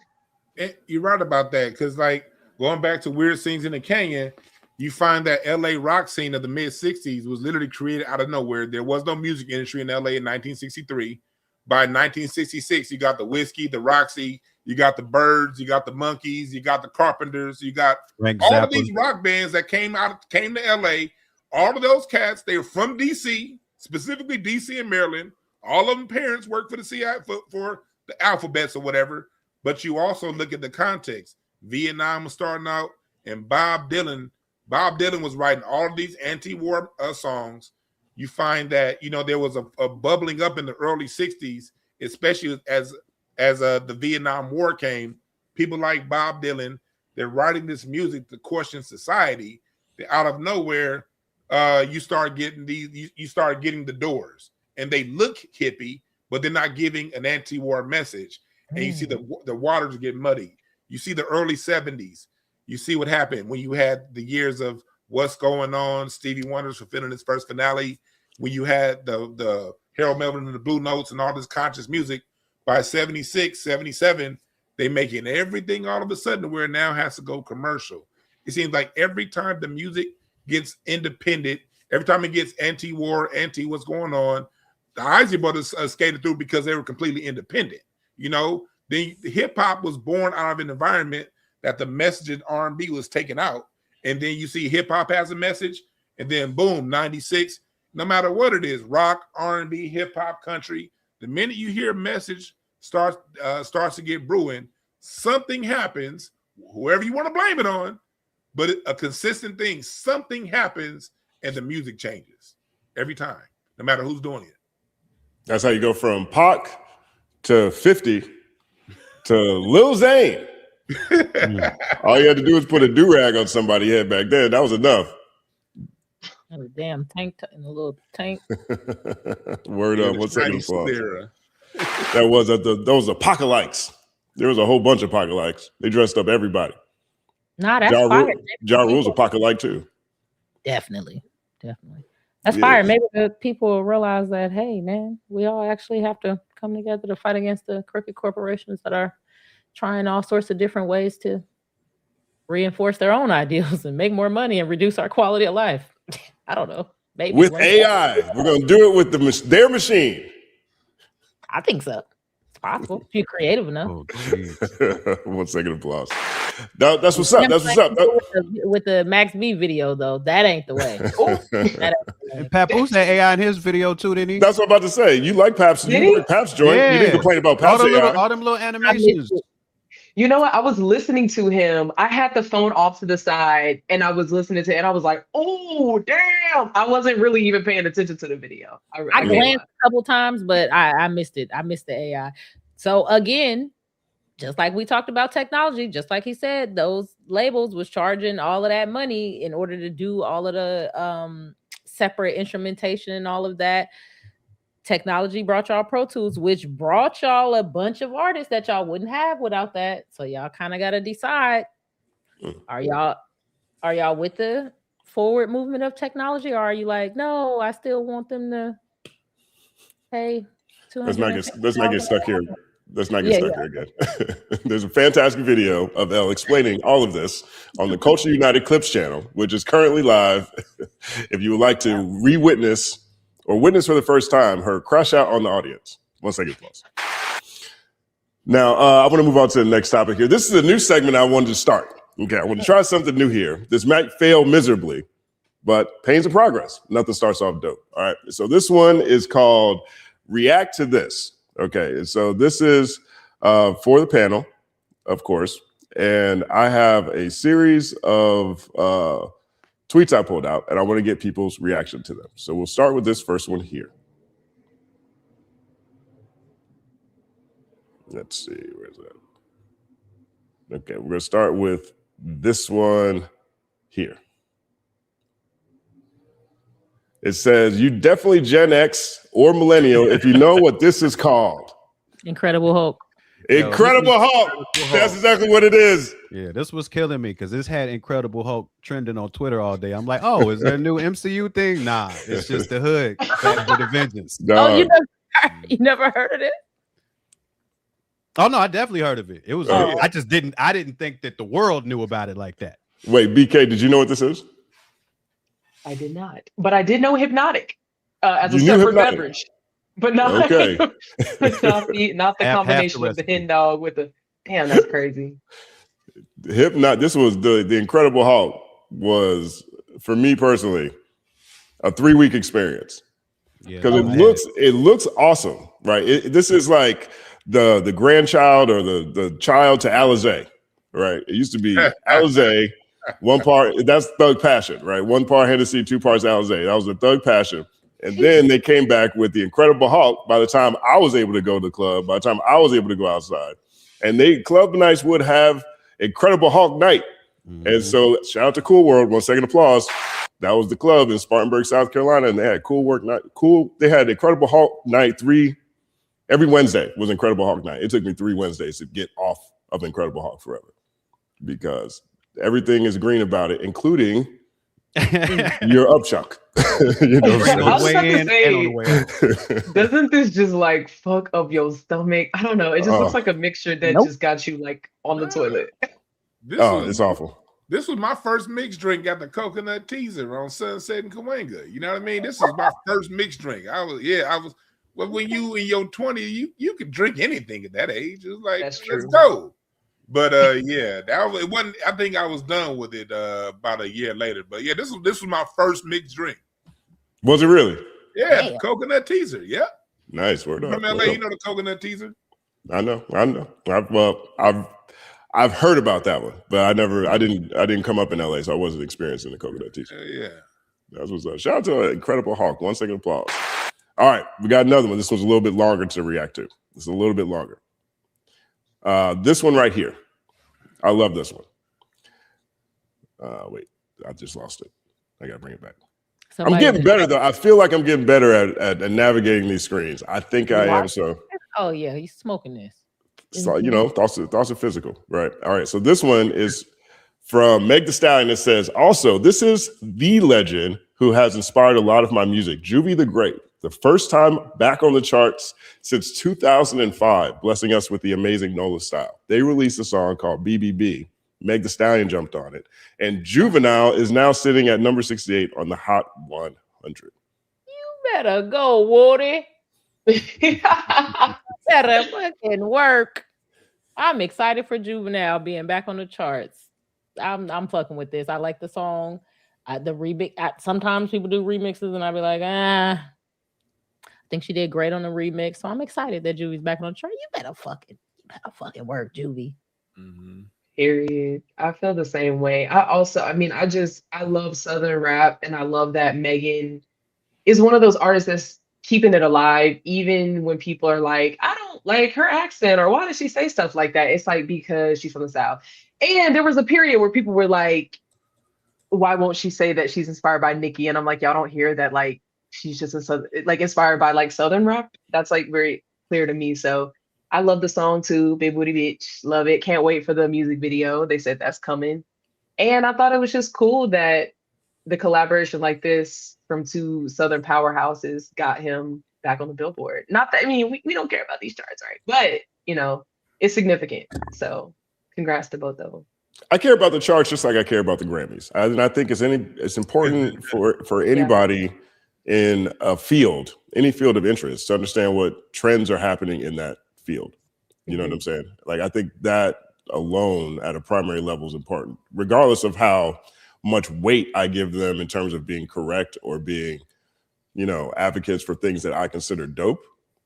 I find it difficult to be a professional in any field and not know what's going on in that industry. No, I agree. It's one of those things I like to poke fun at people about, because it's like it matters. It doesn't matter until it does. Sometimes the conversations are like, we don't even really care about what's going on. But I'm with you on that. It's good to see what's popping. So okay, word up. That's the song from 2005, the last Juvenile song to hit the Was chart. that Know Your Clap? Was that it? It feels like Know Your Clap to me. I'm gonna go with Know Your Clap. Anybody else? Someone in the comments section, take a look at that. Let us know if Know Your Clap is correct. Maybe there's Rodeo. It is Rodeo from December. Rodeo. Word. Oh yeah. Shout out to Rodeo. 1 second applause. Come on, Dwann. That was you. That was low hanging fruit for you. 2005. I hated that era of music, but I've always liked Juvie. I've always appreciated his style and everything. So, like you, I don't care about the charts, but it doesn't matter till it matters. And I know it matters to the artist, and I always want to see artists win. So to see him back on it, that's dope. But outside of that, I don't like the song. But I heard it out there. But I don't like everything my favorite artists do, but I'm still happy for Juvie. Word up. 1 second applause. All right, we're gonna react to this, and this is a 40-second clip. Oh, Jesus. Oh, God. That's his personality. That's that Hawaiian chill out personality, and that's also his. Why his shirt open like that? He's a sex symbol. Pain. He stay ill-dressed. Black people have had. I'm not saying he's not black. That's not what I'm saying. I'm not saying he ain't truly black. He is blacker than a lot of black people I know. But he didn't have that existential misery growing up in the same way. He doesn't have the same anger necessarily that black people have. That we're outraged by this stuff. He didn't feel it in his gut the same way. I'm not saying he ain't black. He's blacker than black. I've known Obama since '92. One of the blackest dudes I know. But what I'm saying is that your being black ain't got nothing to do with the kind of blackness and the kind of experience that you had and endured. And so you don't feel driven to speak out. React to this. Look like somebody beat his ass and he had to come in and explain to his mama what happened. He looks disheveled. He's talking about Obama's not really that black because he didn't feel misery in his gut. Is that what he said? He's saying the opposite of what he was saying about Drake. I was about to say the same guy who said, I'm not about to go ahead. React to this live. He's a sucker for that. Michael Eric Dyson, all those proclivities, expialidocious, or syllable ass words, he'll be talking about shit. You know what I mean? Michael Eric Dyson, I don't know what got to him when he said that stuff about Drake and not being from the culture, because that what we just heard, we've kind of usually heard him talk more like that. So to hear people pull up that old video with him talking about Obama and not understanding our experience, and juxtapose that to him saying what he said about Drake last week, it just shows that people that use four syllable words all the time are full of shit. 1 second applause. And the last one, well, there's one more. The last one. We'll do the last one. This last one brings us into our next segment. And this one is Ye reportedly had 1 million fans waiting in the queue during today's pre-sale for Los Angeles concert at SoFi Stadium on April 3rd. On March 9th, rest in peace, Big, Ye and the venue announced the upcoming show with general ticket sales set to begin Wednesday, March 11th. The concert will mark Ye's first official U.S. performance since the Free Larry Hoover benefit concert in L.A. back in 2021. His upcoming album, Bully, is expected to drop March 27th. What do you guys think about Ye's return? I mean, do we know how many of them, how many people in that queue is robot ticket resellers? First of all, I don't know how many of them is real people. That would be my first question. But I'm real wait and see with all things Kanye and not really holding my breath. And for all of the harm I felt like he did with a lot of the shit he said over the last decade, to me, he got a long way to go towards me being interested in anything he's doing, really. But that's just where I sit. I'm sure, other folks feel a bunch of other ways. Well, I mean, I think that brings the broader question, right? We've seen Ye apologize, or at least go on a recent apology spree. I feel like he does this, every half decade or so.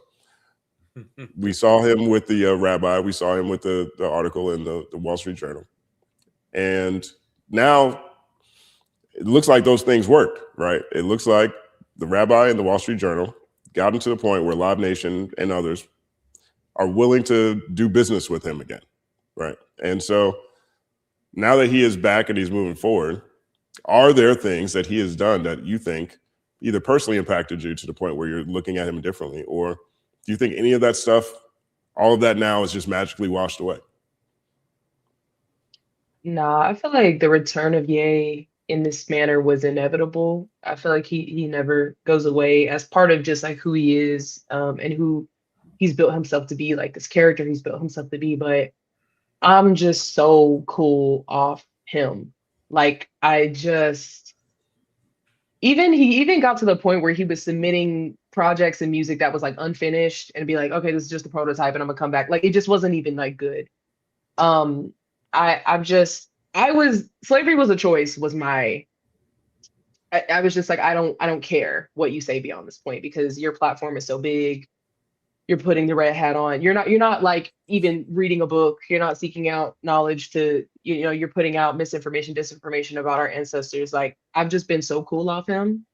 And I just don't, as someone with a human first politic, I don't support any form of bigotry. And I feel like he went full like all black clan robe, how Hitler, he has an HH song and then was like pissed when like these racist streamers like streamed it in the nightclub. Like it's just, he's too far gone for me. And also whatever happened with them kids in the school and they wasn't cleaning the school and they weren't feeding them kids nothing at the school. Like it's just, I don't know. There's definitely a market for it very clearly, whether it's bots or humans or whatever. And I think that the young white male audience that he's cultivated and empowered and given them White Lives Matter shirts and all this type of iconography and leeway, he can go be with them because that's who he seems to want to be with and want to serve. But I'm just cool off of it. Yeah. Like I look at Ye, he's a pop artist, he's like, he's a pop artist, and pop artists, that's his fan base. He sold out of stadium in Mexico. I personally don't buy into him. I personally been off Ye since graduation. But when it comes down to it, yeah, I've been off of him because I started seeing a shift. It was my preference in sound was pre-graduation production with Comment on the B album. That's the sort of my era of Ye. I don't have an issue with people saying things that question society I don't have an issue with everything that he does, but you see the power of kissing the ring. The biggest thing that they had done with him is, I'm the kind of person, even if I don't agree with your stance on things, you should still have a way to make money and to live your life. You know what I mean? You didn't actually kill nobody. You just put some words out there. You didn't actually do these things. So I think that, this is the power of kissing the ring. Wall Street Journal, like you said, the apology, because they boxed him out of the performing. Now that he can perform again, people can go see him. Like I like what Thought Crime said. Thought Crime said, Ye brought the alt-right into hip-hop. And so we're going to see an alt-right festival probably when you go down to that stadium. I live not too far from Inglewood. I'm going to make sure I'm far away when it comes. But yeah, I'm in Inglewood. That's right around the corner from me, and I'm scared already. Right. I'm over here. Yeah, I'm be dim. I'm be at the Blue Note that night up in Hollywood listening to some jazz. I'm gonna make sure I ain't nowhere near, but at least he got the ability to perform. 1 second pause. I'm glad you brought up the Blue Note. The Blue Note is doing amazing things in LA. I know it's already a big deal in New York, but if you are in LA, try to go to the Blue Note. Hell yeah. I'm about to do that thing where everybody's gonna attack me again. Okay. I don't like Kanye. I haven't liked Kanye in a very long time. I don't think Kanye is as much of a genius as he thinks he is. I think it's really good to make good music with sampling, but it's not like, nigga, you wasn't going and playing all the instruments. Like, nigga, just be humble, sit down a little bit, right? But when I saw that link, I clicked it. I clicked it. I don't care. I clicked it. And when I clicked it, it went to a page with all of his merch on it. And it said, give us your email address. And I clicked off. So now why did I click it though? Why did I click it? What does that mean about me? Was I going to move forward? Where was I going? How far was I going to go down the process? Did I just wanted to see what it looked like? I did look up the company that made it. It's a really good company. I just want to say, I clicked the link. I don't know what it meant. I clicked it. 1 second applause for clicking the link. And being honest about it. Where was I going? Coming clean about the link clicking. Where was I going with the clicking though? Like where was you clicked off? No.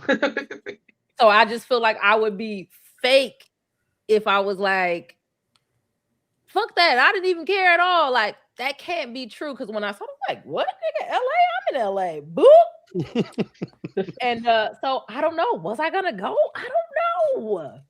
But I clicked it, guys. Please. Hey, Kanye's an interesting cat, so don't get mad. Like he's an interesting fella, no matter how you look at him. He's interesting. I think he's interesting at all. I think. Are you not interested? I don't find him to be interesting. I don't find him. Why the hell did you click? Because that's the $1 million question. That first 4 album run, damn man. Yeah. Ooh, that 4 album run, like hearing it hella loud in a stadium with everybody screaming it. Oh, that does sound very fun, but that's probably not even what it's gonna be. Yeah, probably not. Shut off a bully, which I'm not even listening to that fucking album when it come out. He gonna do HH 30 times in a row. Exactly. Oh my God. He's definitely not doing it. He's definitely not gonna do that. I've talked about this quite a bit on this channel, and I've had I guess the first time I jumped off of the Ye wagon was when he put the red hat on. He started running around just spewing uneducated word vomit. You know what I mean? And then I got over it. You know what I mean? And I got over it again because there's so many moments in my life that are intrinsically tied to Kanye West in one way or the other. And boxing and blocking all that out wasn't necessarily the way that was best for me to process all these things that were happening, right? I re-engaged with things that he was doing, even though I wasn't the same. I wasn't as personally tied to anything anymore. I just kind of watch and read. Let's see what Ye's doing now. This is kind of crazy what he's got going on. Mm-hmm. And regardless of the things I agree with or the things that I disagree with, whether it is bipolar or deep depression or CTE from a car accident or whatever it is, we are definitely dealing with a very sick person, one way or the other. And I think the humanity in me still feels really close to him and roots for him. Is that something that I'm on an island by myself on when it comes to this panel? I don't feel close to him because he don't feel close to himself. He don't even feel close, like from where I sit, my perspective, he don't feel close to his own children. Like you know what I'm saying? And his family, like the people who care about him, who implore him to take care of himself publicly, and how loudly he ignored all that for years. Like to me, like it wasn't, I can't say that it was easy for me to stop fucking with him, but he kept doing things to make it easier. He just kept doing shit. You know what I'm saying? And it got to the point where like he hit my line a few times of like, okay, I can't take no more of this, until like at this point, I don't even know how you make amends. Again, I think it starts, he's got to repair his immediate family. It seems like there's a lot of work to be done there, because I really feel for them kids more than I feel for anybody. I feel for them kids because of the shit he does publicly, the shit he says publicly, that they got to walk around and wear that shit. Like, so that first, and then then some cultural repair, because there's a lot that needs to be done there too. And the letter was something, that's a step, but like, I don't know, like that's somebody I think that's really got to sit with the amount of fucking fucked up shit they've done and said. Like they really got to sit with it. And I don't know if he's even got the capability to do that yet. It's been a lot of shit. Because his apology to us was what, a half a sentence, one sentence? Like it wasn't even, I mean, he didn't even go sit down with motherfucking Iyanla or somebody and pretend like he was repairing something with our community or whoever that person is for us. I don't know. Or I don't even know. Or even the Joe Budden podcast or whatever. I mean, I don't know. It's just, there was so much damage done to just miseducated young Black folks about like how we weren't rebelling against the man, or how we just choose to be in this position, or just associating with the Klan, or it's just, I don't know. I agree with you.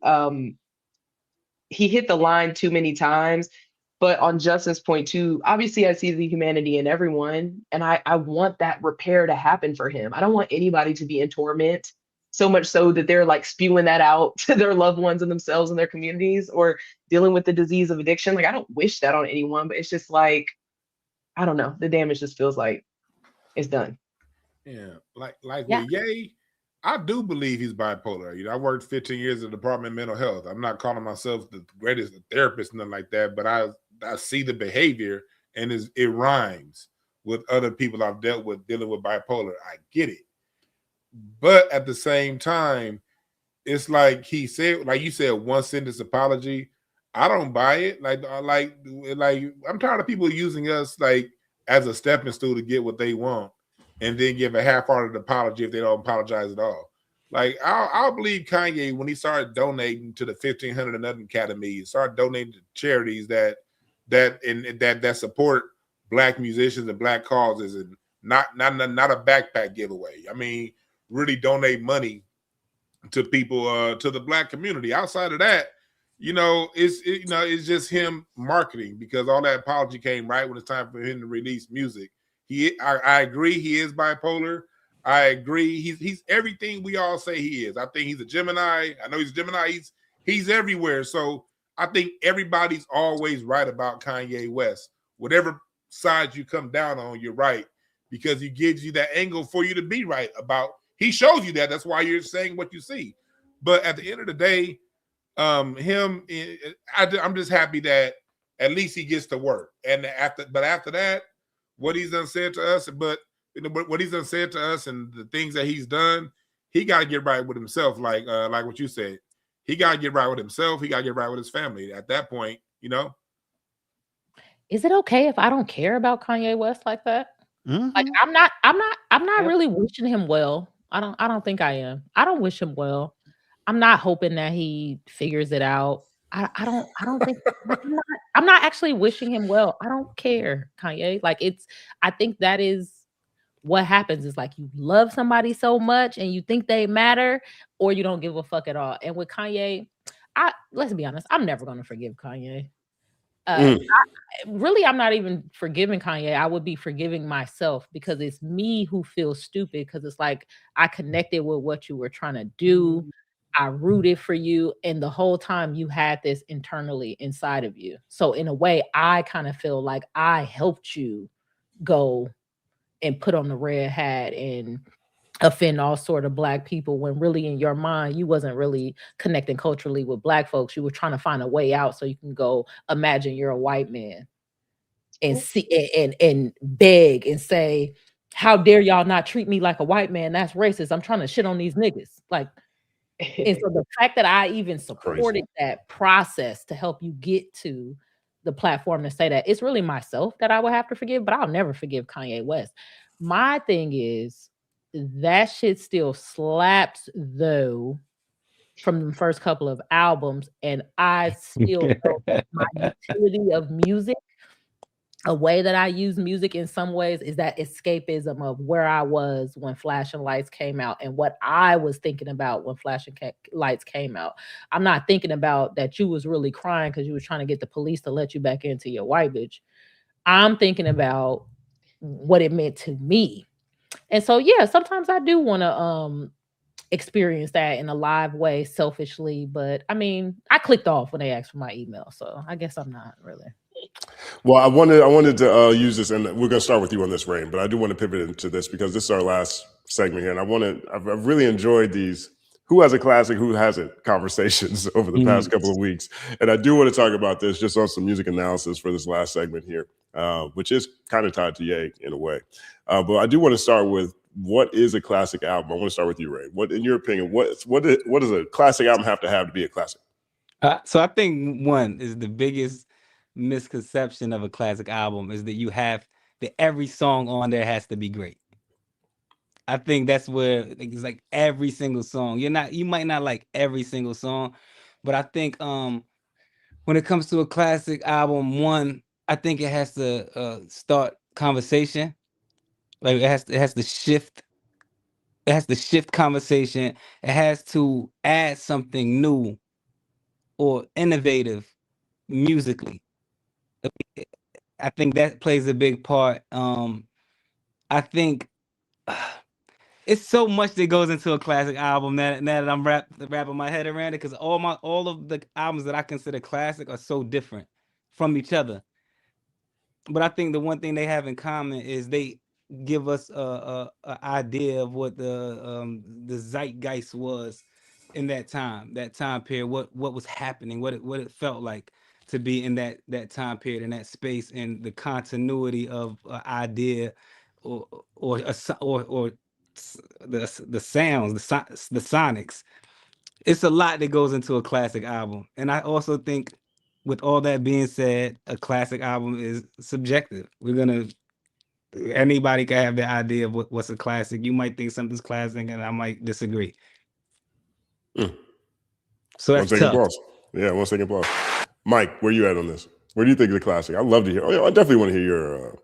I mean, honestly, I don't like Rain was saying. I'm definitely like squarely on the subjective side, to the point where, like, you know, I like a lot of. I'm an independent rapper. Most of the rap albums that I love are independent, dirty, filthy, underground, broke. Like, you know what I'm saying? Very, very particular, quirky, of a very specific time.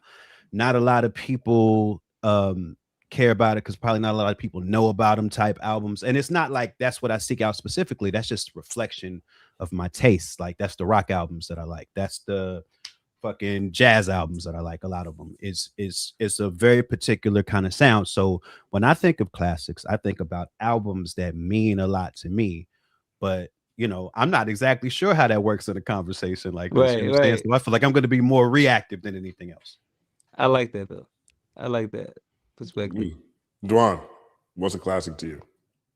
A classic is something that captures the time and place. You know, I think it's subjective. I think classics are personal, but certain albums capture a time and a place and a time going on in the world, and they illustrate it through their lyrics, through the mood of the sound. I say music is a sonic interpretation of your environment. So it's an album that can take you back to an environment, to a circle, to a time, to a place, and that's going to be subjective, depending on who you listen to. Like, you know, depending on what people listen to. I think oftentimes people get caught up in what everyone else thinks is a classic. Oh, this is a classic because it sold 50 million copies or whatever. It's not about what it sells. You know, you oftentimes find the music that lasts the longest ain't the music that went to the top. You know what I mean? Frankie Beverly and Maze never had a Grammy nor went #1. But damn it, when he come on at the family reunion, everybody reacts. I think classics also, when you go beyond the individual, they capture the mood of a culture and a group of people. And certain songs that when they come on, y'all know all the stuff that I said about 50 Cent. You know, I'm not a big 50 Cent fan at all, but when the birthday song come on, it just does something to us as a people. When the way we react to it, you cannot deny its classic impact when you see what it does to a group of people. You know, so that's my definition of a classic: what it does to the individual and what it does to a culture. I like that. 1 second applause. BK.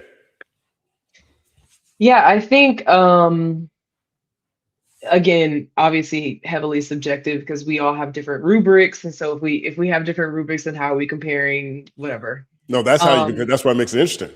Of course, that's why I love that about it. But I think maybe there's a difference between like a classic and a cult classic. If we can kind of just write a cult classic, maybe more of we're speaking to the monoculture. Like, did everyone give this a spin? Whatever. But whatever is a classic album is very personal to you. But I think it has to be, generally speaking, I think it has to be timeless. But like had cultural impact at the time of its release. But like if you put it on now, it kind of transcends time, in my opinion.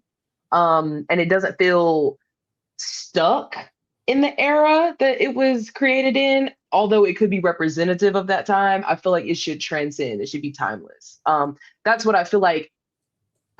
It adds a different level of rigor to what you would consider a classic if it has all those components. If it captures the time that it was dropped in, but it still kind of transcends that, you know, depending on the generation, the time, whatever you're listening to it, and the cultural impact. So, yeah. Word up. 1 second applause. Yeah. Thought about this because I knew you were going to ask me this. Yep. So I'm here prepared to answer. No. I think the most important way to define a classic is a classic requires a modifier before it. So it's a generational classic, it's a regional classic, it's a whatever genre classic. And in order for it to qualify as a classic, it must be part of the canon of that modifier.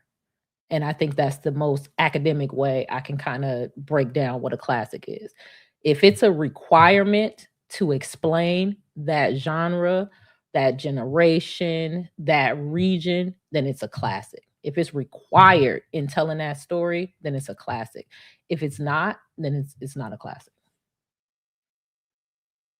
I like that. I like how you said that. If it's required to tell the story of that community, essentially. Whatever that modifier is, yeah. Whatever that modifier is. I like Generation, that. Yeah. All right. I had that ready for you, Justin. Okay. Now, with that in mind, we're going to play a game called How Many Classics? Right? And so I'm going to put different faces on the screen, and we're going to see how many classics we think they have. All right? And I'm going to see how fast I can type it into Apple Music to see what their albums are. I mean, you know, look, some of them are easier than others. So people are going to be familiar with some. Not everybody's going to be familiar with all of them. So, okay. But it's also, that's what makes discovery cool. All right, so let's start with this one. Wait, that's not it. This is it. Share screen. Sharing screen. This is what I'm sharing on the screen. Found it. Okay. We got to start with where we were. How many classics?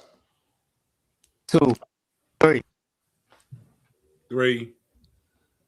I'm gonna say 4, but it might not be the 4 we all agree on. Is Watch the Throne counted as a Kanye West project? Yes. Yeah. I don't know why. I'll go with 4. On a classic. That was crazy. I'm going 5. Okay. Personally, I'm going 3. Just personally, I know his album people gonna consider classics that I thought was trash, but well, I won't say trash. I just didn't like them. I won't say trash, but I didn't like them. But You say you didn't like Graduation. That threw me for a loop. No, I like Graduation. I said up until Graduation. I like the first 3. I like College Dropout, Late Registration, and Graduation. Those are my holy trinity. He lost you at 808? He lost you at 808? Yeah, 808 and Heartbreaks. Wasn't a big fan of it. I thought it was creative, but musically it was kind of boring.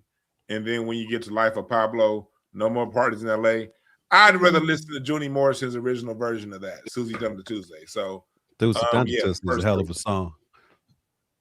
I'm dialing back. I'm gonna go 2 again. Say it one more time, Ray. I'm gonna go 2. I'm gonna say 2. I said 3, but 2. Which two are his classes for you? I'm gonna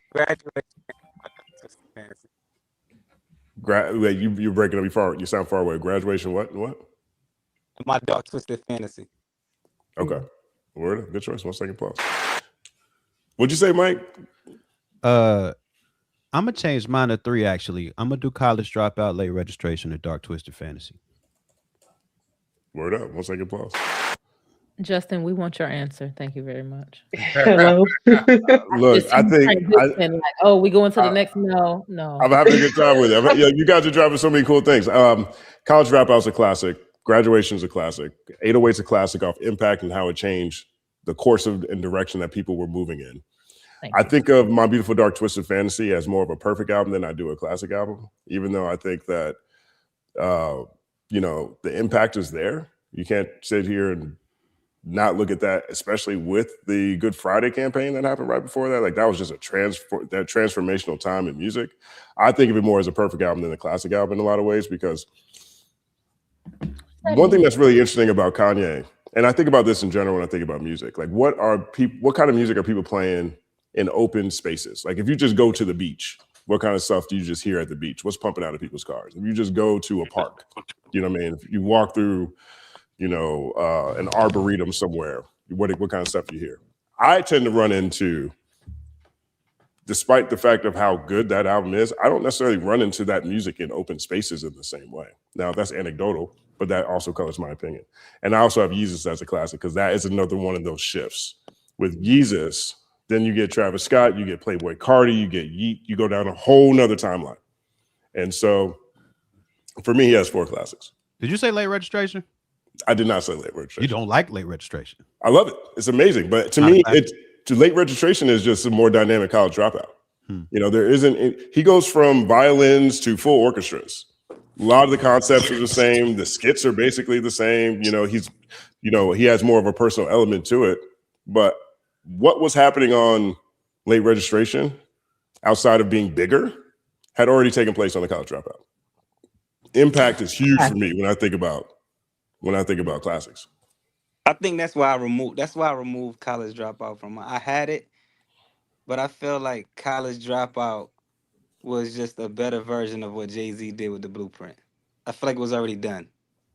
I feel like the shift started with the Blueprint. I mean, I think definitely for the production that Kanye offered, but the Blueprint also had Bink on it. It had Just Blaze on it. You know what I mean? Like there was more happening. I just got to say, and I guess this is what's informing my opinion too, is just growing up on the south side of Chicago and how big all of them first few albums were in terms of us having like a national rap dude. You know what I'm saying? Like all of that early music felt very important. Wow. I feel that. All right, moving on. That was great. 2-second applause. Okay.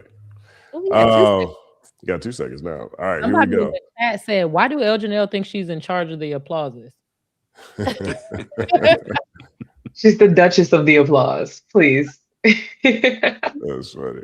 All right. All right, who I'm going to type in next. All right, we got, you got to get this one. Get this one out the way. Get this one out the way. Oh, brother. How many classics? How many classics? Well, according to Kendrick Lamar, he got 0. That was But cap. that was cap. Wasn't a lot But of it cap. fit in was the definitely song. You know what I mean? All right, let's For see. me, Oh, This is tough. For me, I'm so sorry. For me, 0. I thought all that shit was lollipop music, but I get why people will say because the music was pushed and played everywhere you went. You was gonna hear, hear his stuff. So I can get why people call it classic. But I'm a musicologist and I hear where music comes from first. So when I hear a lot of the lines he used, when I hear a lot of the samples, I'm thinking about who said it first. So to me, for Drake, nothing. I'd rather hear the original. And he's in that singing, the nigga humming. They ain't singing. And he get credit for R&B. Fuck out of here. I'd rather hear Hunte rap than him. At least Hunte got soul. So for me, nothing. Damn, that's rough. It ain't got nothing to do with Kendrick. That's how I felt long before this beef. Okay. Okay, that's hard right there. well, I disagree. Hey, shout out Fonte though. I know. I know. Now that part I might disagree with. Yeah. Right. Yeah. Now that one, I would rather hear Fonte rap, but I keep trying not to talk after OG. He be going in, trying to duck. But anyway, Nothing Was the Same is definitely a classic. There is no getting around that. I am trying to see if anything else was a classic. And I am leaning towards no, but I'm wondering if I'm hating. So I want to listen to everybody else and see if they will change my I am mind. going to copy off of my neighbor's test and see if it adds up to the answers that I have. Just to When see in doubt, look about. Thank you. Do I have any knee-jerk disagreements with them, or can they sway me? Stay tuned. Let's see. But Nothing Was the Same as a classic. So right now I'm at 1. All right, you Nothing got Was one. the So we Same. got two. We have 2 people who have answered. We got 1 classic so far between the 2 of them. That's fucked up. I will also not move the needle much. There has only been I probably only listened to 4 Drake albums on purpose. And of the 4 I listened to, I only really like one of them, and I don't ever go back and listen to that one. So I don't know if I would even call that one a classic. The only one I really liked was If You're Reading This, It's Too Late. The one he didn't write. Well, I don't know. Did he write any of them? Like, I get confused about all of that. It's tough. I guess we don't know. I say Thank Me Later, Take Care, and Nothing Was the Same. Just off of these are just like formative, like 2010, 2011, 2013. I was like 0 years old. And so this is just like the soundtrack to like my adolescence, to be honest. But I think a lot of the songs still like, I don't know, I think we were talking last week about it. And at the ends of the club, they just spammed a bunch of songs from Take Care and added a couple from Nothing Was the Same. And just the whole space. Yeah, no, I don't know. It just brought back, and like we were like rapping his verses along with him, and it sounded cool, and we were able to suspend belief for a little minute. So I feel like that still definitely sounded like, damn, oh my God, I used to like listen to this on the bus on the way to school, but then also felt still very relevant and like timeless at the time. We were listening to it in 2026. So those are the 3 I'll go with. 3. That's what's up. 1 second applause. Who's left? We got Rain. You over here thinking? I got to spin my head around like, now don't piss me off now, Rain. I don't want to be a Drake hater, but I don't want to give him too much props if it's not really deserved. All right, I think Drake does. All right, so one thing for sure is Drake doesn't have an album that I just don't like. So I do like his music, and I think he makes pretty good albums. A classic.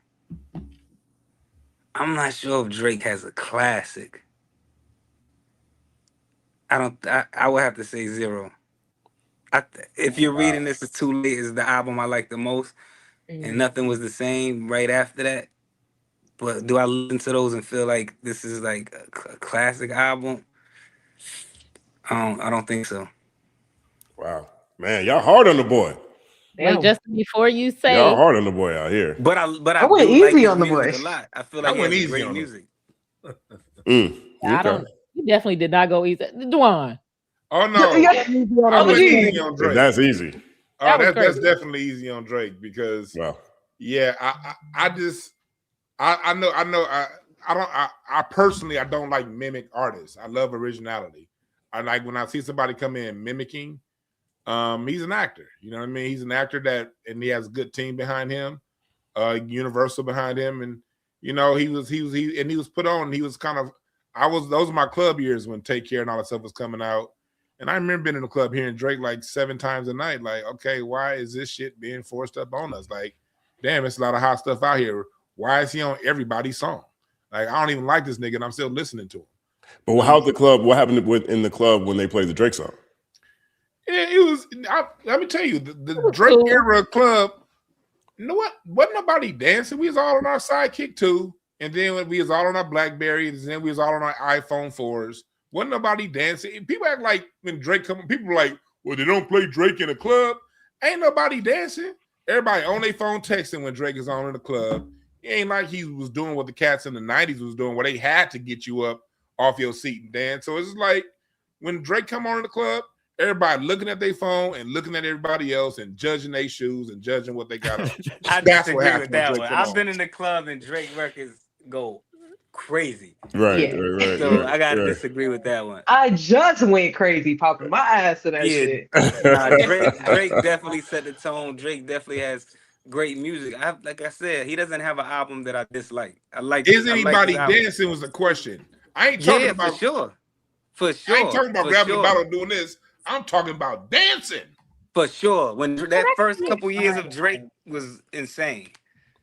That could also be a when he was on every hook from Stay Scheming to I'm on One and all that stuff. Like, yeah, Drake was definitely, he had the club rocking. Even later on, even like started from the bottom and Worst Behavior, even Hotline Bling and One Dance. When records come on, people moving. Yeah, they doing this. That's everybody though. I mean, that's what that's not me. how the I people get dance. it.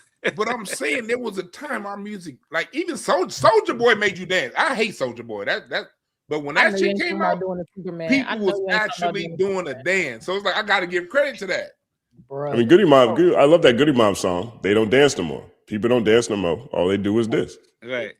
Because the BPMs I do think it's a generational difference because, like, thank God I snuck to the club early, or I would have missed it. But there was a time when you really could dance, sweat, look crazy in the club, and there was no evidence when you left. Right. Like, growing up in Chicago, like going to house parties, like I used to like to go party with the old folks because the old folks were literally freaking on the dance floor, was really getting down, like you really coming out of there with like sweat everywhere when you leave. Right. And I do think, like you said, Sidekick, iPhone 4, all of that is actually more of the cause of the lack of dancing in the club. Not even. I mean, the club culture changed because the dance floor got removed from the club. Yeah, the section dance culture. Floor, put mad VIP tables, so now everything is bottle sections. There's no dance floor. I remember Drake coming out during that change when it was still a dance floor. Club Element, Las Palmas, you know those days in Hollywood, those Ritual, all those years. In music, there's a science to music. And going back to how our music has been taken from us, Black people dance between 104 and 126 beats a minute. You got to first off put us somewhere in that pocket. 116 is the California dance tempo. 126, you got to first put us in that tempo. Then you got to give us the chords. And then you got to give us the layering, because music gives you an involuntary response. When it's produced right, when it's put together for the intentions on dancing, you will dance. Now, they moved the dance floor because what happened? The music went from 110, 100 BPM to 92 BPM, 86, 96. When you're at that mid-tempo between 90, that kind of makes you kind of sit back and vibe out. Just like 70 BPM is going to get you to contemplate and think. Just like 6/8 time is going to connect to your heart.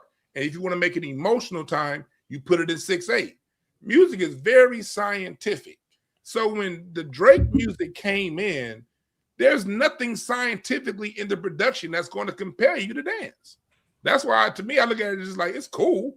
But when I listen to the tempo, hear the tempos, hear the chord changes, it's like there's nothing in there that's motivating you to get up and dance. Now you may like the song, and if you like the song, you're going to react to it. But as far as dancing, ain't my type of hype. Come on now, when that shit come on, you go dance, nigga. 1 second applause. Kid Black. Classic right there. I wish somebody would play that in the club right now. I'd be like, get out the way, you little ass kid. And you went crazy for that. All right. We got a couple more here. All right, here's one.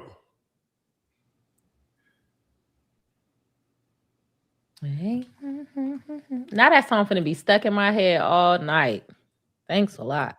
What song is that? It ain't my type of hype, baby. Y'all don't know how to do that shit. How many classics? Oh, brother. Itty bitty Vici, and that's it, buddy. And let me look that up to make sure I ain't giving you participation trophies. This is tough. This is a funny. Oh, it's real easy. This is a good one. He said stuff. It's real easy. I know niggas not about to say Ja Rule ain't got no classics. Oh, I am. Ja might have one. Let's get that out the way. Let's get that out the way. I'm going to be the quick zero. I'm gonna give Ja one. Quick zero. I just didn't want to be first, and so since he said first, when I heard that, I knew when that shit dropped, this shit is trash. I was 19 years old thinking like, what the fuck is this? But his effect on music, he did affect a lot of people, so I can't take away, the effect he had on a generation.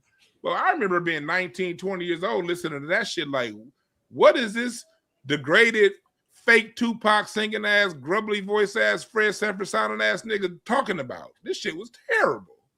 But people liked it. I thought it was trash from day one. I'll plead the fifth on this one. Y'all are hella out of pocket on this goddamn stream. What do you like? Oh, man. I was gonna say Vinny.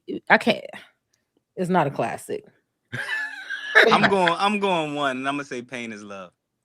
See, I was gonna go Rule 336, but let's keep it. Okay, he doesn't. This is what I'm saying. You start looking at what he's put out, and it's like everyone has a different favorite, right? It's difficult to say there's no impact. He's got impact. Oh yeah, but does he have a classic? Or how many classics? Rain gave him one. Pain is Love. Mike was like, nah, I'm good. Yeah, no, it's not my speed. Dwann sounded like the Cookie Monster, which sounded like Ja Rule. And BK took a absentia. Ja Rule, you matter though. Just that's all you need to know.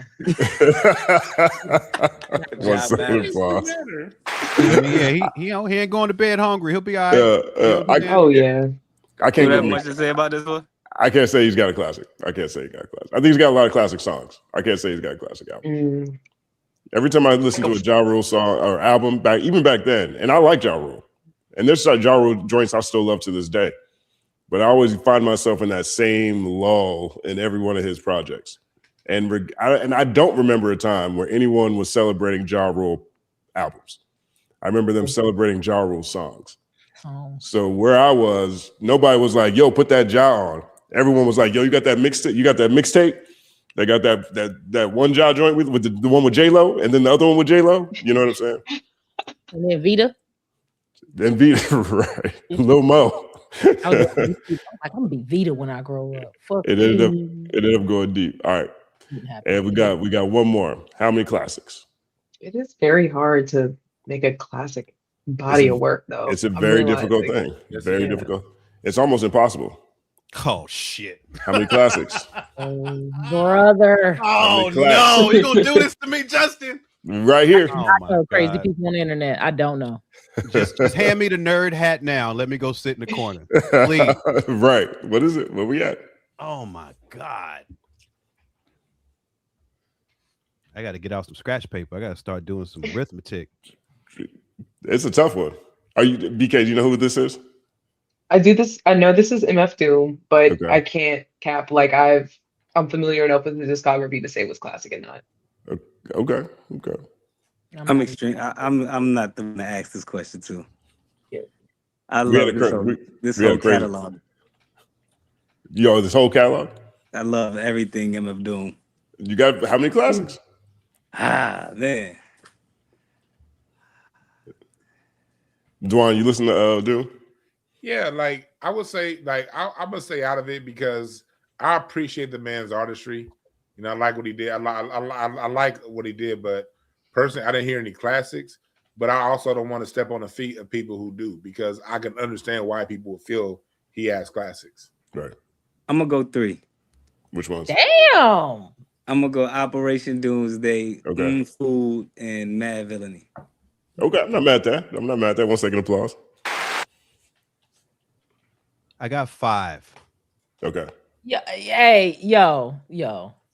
I'm saying Yo, this, for real, this is my corner of the world. Like I Yeah, collab no, with no. him. This is my favorite rapper of all time. This is like Really? my dude right here. Yeah, this is my dude.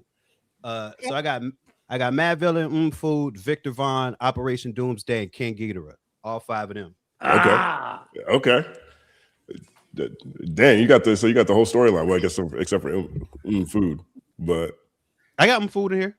no, but that one I think about that one separately from. Oh, I see. You know what I'm saying? And I guess Mad Villainy is technically separate from that too. I give him 3, definitely. Operation Doomsday, Mad Villainy, and then Food. Even though Food is my least favorite, that's the one I hear people reference the most. Like people, you got the same 3 I got. yeah. Right. 1 second applause. But people will be out here referencing Food, and even though that's not my favorite one, that is one of the ones that made me really sink into his project because every blog I went to was talking about how crazy Food was, how crazy that project was, even the concept of it. But if I'm looking at Doom for the stuff that I personally enjoy, Victor Vaughn, one of my all-time favorite, Mad Villainy I have on my wall, that's just an all-time classic. And I love the Danger Doom project. Oh shit! I should have put Danger Doom on here too. No one ever talks about Danger Doom, the project he did with Danger Mouse. Yeah, Danger Oh my God, it's amazing. So, if you guys haven't checked out MF Doom, make sure you check him out. You know what I mean? He is to me one of the artists that you can, when you listen to him, he defines hip hop. You know? What Yeah, I mean? I like him.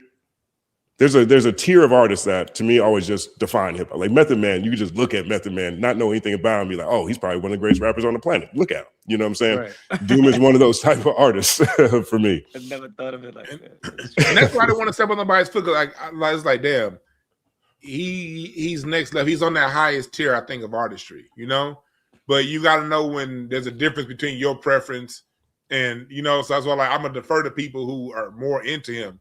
But he is on that top tier, if you ask me. Yeah, Doom forever changed the way I judge music and create music. Right. Word up. That's what's up, man. Dog, that was good. That's all we have here today for the main discussion. 9 second applause to you all.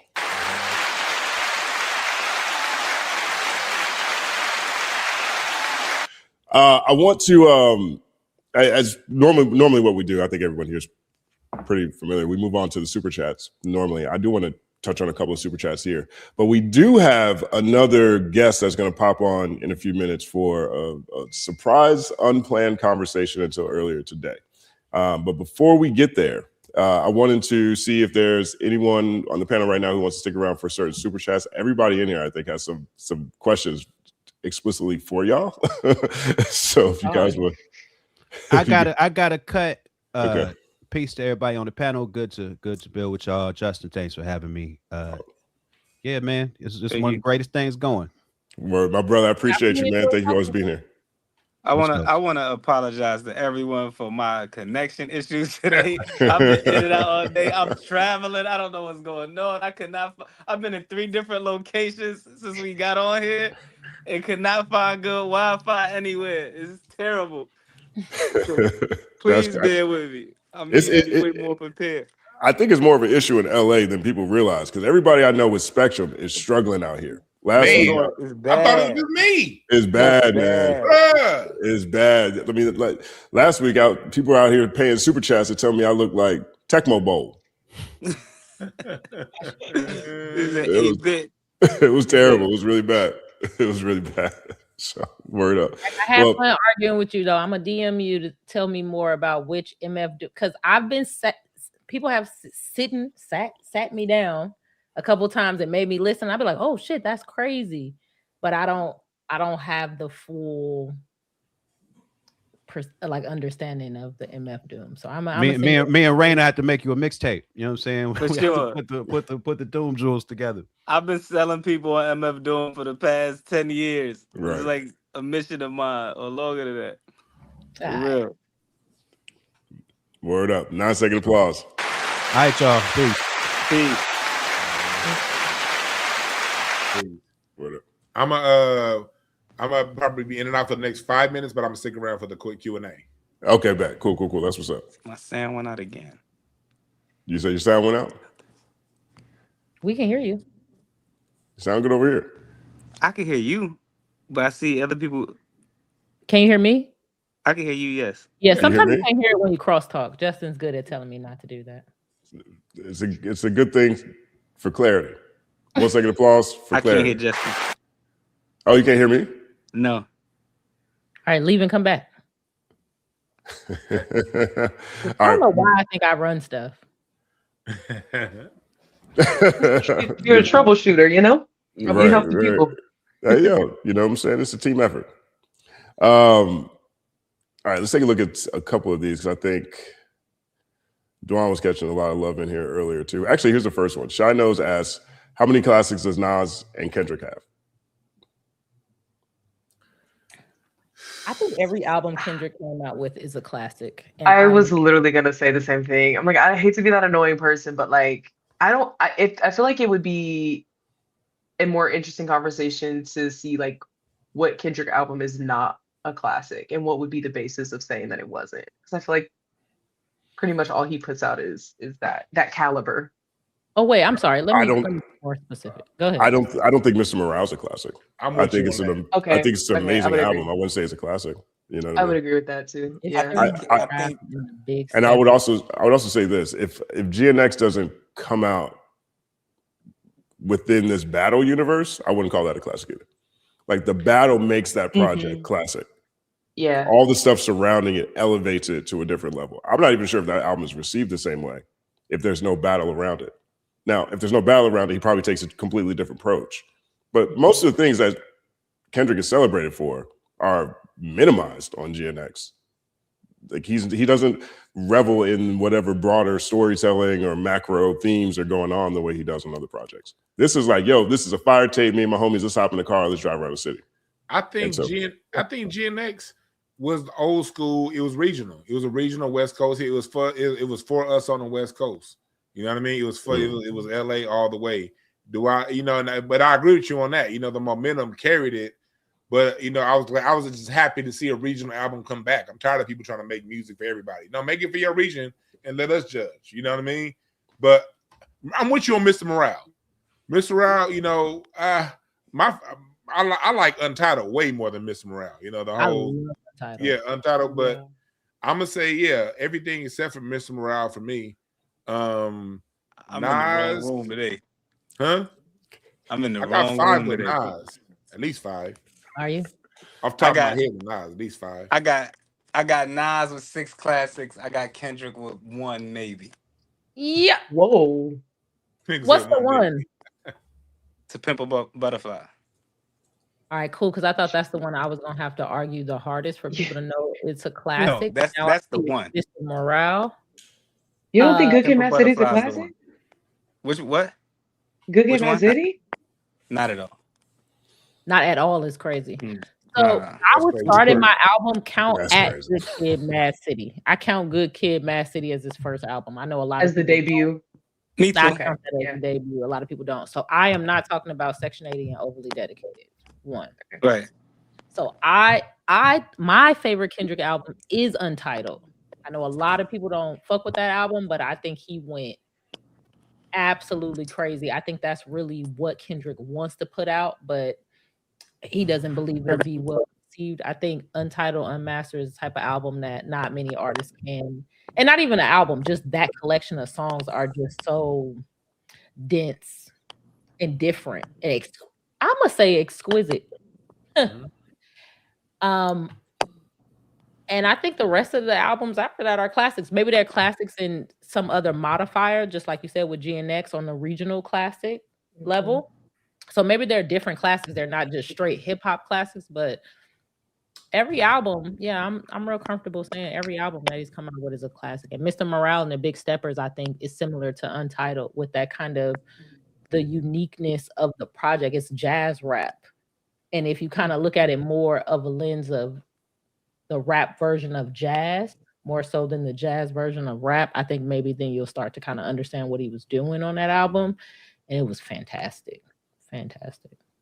I think one thing about Kendrick is I don't know why I don't know why this has become a thing, but it's like become like almost blasphemous in hip hop to critique him.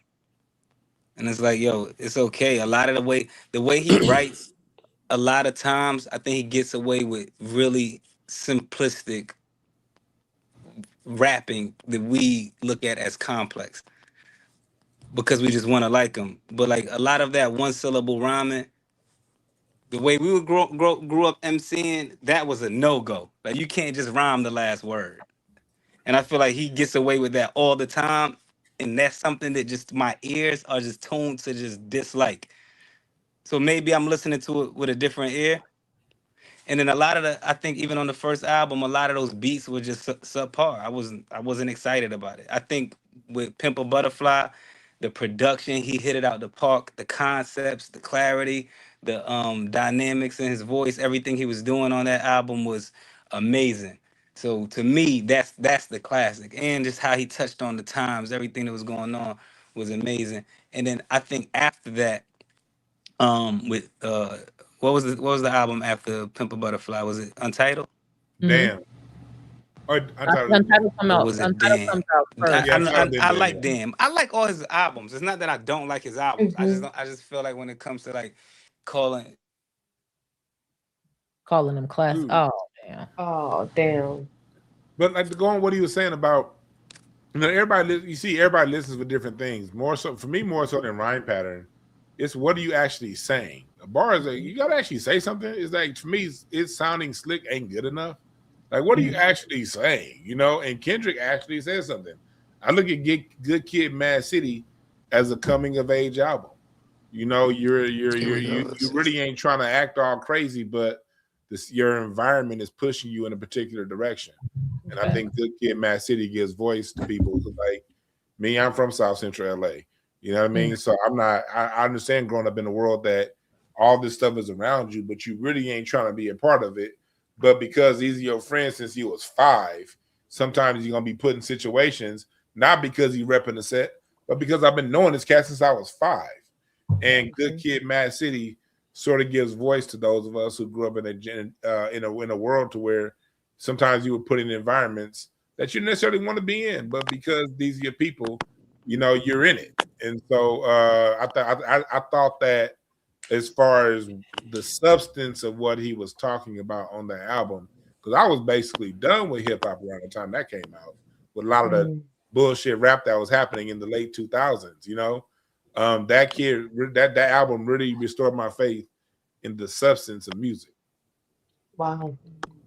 It was this also like beautiful autobiographical short film that even a kid from like the suburbs like me was connecting to. And I think that's something that Kendrick, the potency in his music, like you don't even have to come from that to feel the emotions that he's transmuting through melodies, through sonics, through, you know, what he's saying. And I think, see your earlier point, right? Like sometimes, you know, it's like just because you can do multi-syllabic or internal, external rhyme schemes, it's like that's great technically, but like what are you saying? And And is the storytelling there? And is like the harmony with the beat and your voice and all that there too? Like it's sometimes you can be more potent with something more simplistic. And I don't think that all of his stuff is that way. I don't think that's what you were saying, Rain, but there's something that is very transcendent about Kendrick that I feel like it doesn't matter what generation you're in, where you're from, what region, it touches you, and that's special. Right. Word up. But I think we're just like I'm reading the chat also, and I think the chat just proved my point. It's like any critique towards Kendrick, they go crazy. I never said he was whack. I said I like every album. It's just that I feel like he only has one classic. But I don't. But I'm a Kendrick fan. Like I listened to all the albums that y'all just named. I listened to them and I thought they were dope. But just Well, when don't worry, they about to jump me next because I'm gonna say Nas only has one. Yeah, I got Nas with 6. 6 is crazy. That's a lot. 6. That's a lot. 6. I can't name them. 6 classics. He has 6 albums. I feel like even Nas. even on I feel even like on your he only even on does- your description, you think he hit 6 times? Yeah, I feel like with Nas, our biggest gripe with Nas is we comparing everything he does to Illmatic. But you never hear Nas getting compared, like his album being compared to these other albums we call classics. If it's not that clear, then why does that never happen? When Nas drops, he's not being compared to anyone but himself. What 6 albums are classics? The first 3, Illmatic, it was. I Am is a classic. It was written as his best album. No, I said I Am. You're considering I Am a classic. Yeah, but I just want to go on the record and say it was written as his best album. That's awesome. But I Am is a classic to you? I Am is a classic. Okay, I'm just making sure I heard that right. Yeah, I Am. Illmatic, it was written I Am. I Am is a Stillmatic. classic, but Good Kid, Mad City is not. Just for the record. Oh yeah, I mean, if you listen to like New York State of Mind Part 2, We Will Survive, Kendrick could never rap like that in his life. Okay. In no way, shape, or form can he write something like Undying Love and keep the rhyme syllables there, the flow, the pocket, and the idea with that much detail in the story. You can't find me a Kendrick song that checks all those boxes on any album. Don't worry, I'll DM it to you. But Please do.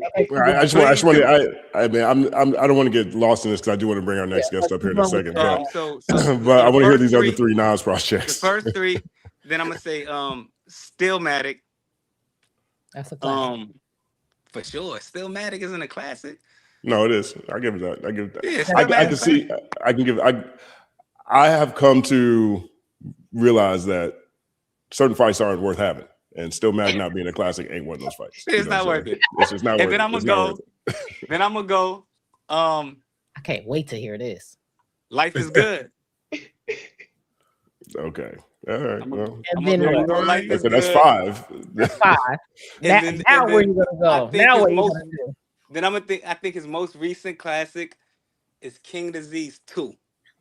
Oh, okay. Oh, all right. Bro. So If you said Magic 1, I might have been with you, but I like Magic 1. Magic 1 is the best But out of the Magic 6 1 to just me. sounded a little too West Coast to me on the production. Did it? Oh, okay. I see what you're saying. All The right. production felt a little too West Coast, and I don't feel like he blended. I don't feel like he locked in with those beats as much as I feel like he locked in. I feel like he locked in the best out of that whole run on Magic 1, and I feel like it was the most succinct. Like there's no filler on Magic 1. If there is filler, it's Wave Gods with ASAP Rocky. You know what? I so hate that song so much. Know what I'm saying? Justin. Yeah. I've always drawn a close connection between Nas's Nigga album and To Pimp a Butterfly. I thought Nigga was one of his classics for the same reason why I thought To Pimp a Butterfly was a classic. You know, in a lot of ways, musically it was a different approach, and it addressed songs like Sly Fox. You know what I mean? It addressed things that, even though these weren't the biggest songs that didn't cross over, yada yada yada, we get it. But I thought that Nigga album and Hip Hop Is Dead, they were important for the times that they were released. Those 2 albums were released at times where rap was really was losing itself. Right. It was too shiny suit. It was too superficial. And I thought that those albums sort of brought hip hop back to where its original focus was, you know. And I think the timing of those 2 albums is what makes me put that where it is. Yeah, I can't even imagine Nas's career without that beef, because even like I'm not where Rain is. I don't think he got those 6 classics, but like when I started looking at Godson, Street's Disciple, Hip Hop is Dead, Nigga album, Life is Good, fantastic run, all things considered. All things considered, not a lot of misses. I know Hip Hop is Dead is heavily criticized. I love that. I think that's one of the most imaginative projects. I love that album. I think it's so. My man made a murder mystery about who actually killed hip hop. Now, people didn't like him rapping like Bugsy Siegel, sounding like he was a 20s era gangster. Maybe that's too on the nose, but that tends to be Nas's problem sometimes. Look, sometimes it's too on the nose. Like on the Nigga album, he's rapping about cockroaches and fried chicken. I get it, but do we need to be rapping about cockroaches and fried chicken in an uplifting album about the Black experience? I guess so. It's Nas. He made Illmatic. He can get away with stuff, but that entire run, way better than I think people appreciated in the moment, particularly Street's Disciple. Street's Disciple with Sekou story. Didn't see it that way. Crazy. Part you know one what I'm and saying? Part 1 and 2. You know what I mean? So I can't give him 6 classics, but I think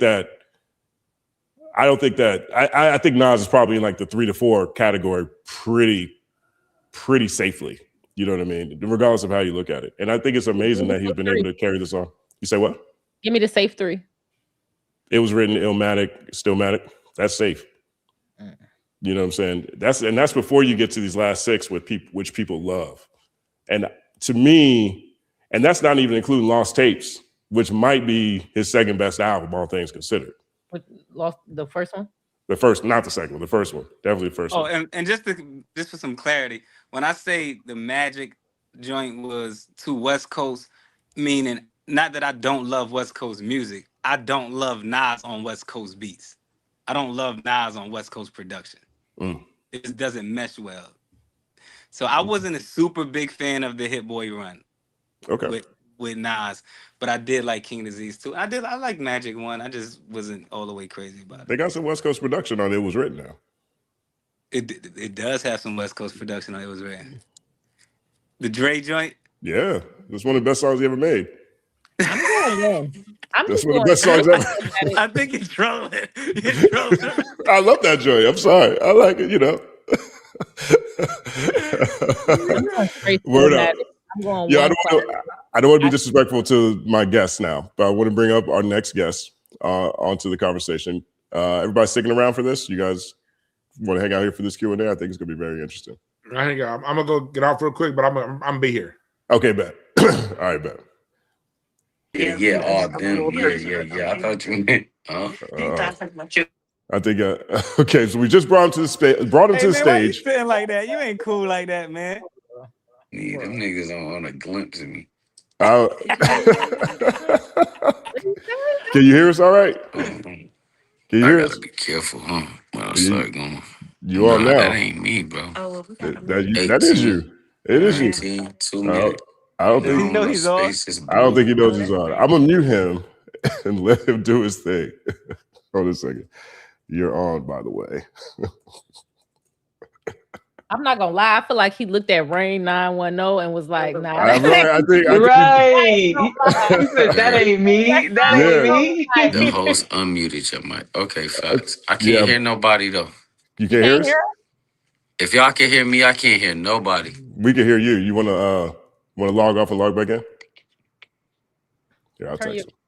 Turn your. Tell him to check the. Yeah, I was going through the same thing. Yo, Rain, tell me what the fuck I need to do, bro. I can't hear nobody. Oh, he laughing. He said, check your text. Hey, look, leave Check- and come back. check- Rain check- start check- laughing. Check your text. Come My back. bad, bro. I got you. I'm logging out and I'm coming back. I was going. Oh god, Yeah. this shit gonna be funny. This guy. Let me mute up. This is one. Yeah. This is one of them ones. I'm gonna come sit over here by you, BK. I'm gonna sit over here. Yo, y'all can hear me? We can hear you. My bad, y'all. Now I can't hear you. Rizzy, what's Can you hear poppin'? me? Yeah, that's my. Unmute your mic. We can hear. I can hear both of you. Okay. I can't hear nobody now. Now you gotta leave and come back in. All right, leave and come back. Let's try that. Yo, I can't talk and come back. He be keeping me level. How y'all doing though? Doing good, man. We haven't. Let me introduce you to I the. can't hear nobody. Dang, you can't hear Like still? I see mad lips moving, You but I can't can't hear? hear nobody. Can't hear? Wow. Oh, this might be a challenge. Uh-oh, He Rain, Yeah. Rizzy. He said he can't hear us. Can you hear us? Yes. What the? Yo, Rain. Can y'all hear me? Can you hear me, Rain? Yes. I can't hear you though. Now leave and come back. Leave and come back. Yeah. All right, I'm out. Holla, I'm coming back, yo. Come Let's see back what in. the business is. I don't know. Everybody in the audience who may not be familiar, this is 910 Space, also goes by Kid. Muted. He There we is go. a staple out of the Fayetteville hip hop community. He was pivotal in putting together a pivot. Can you hear me? Can you hear me yet? He's still talking. Let me mute him.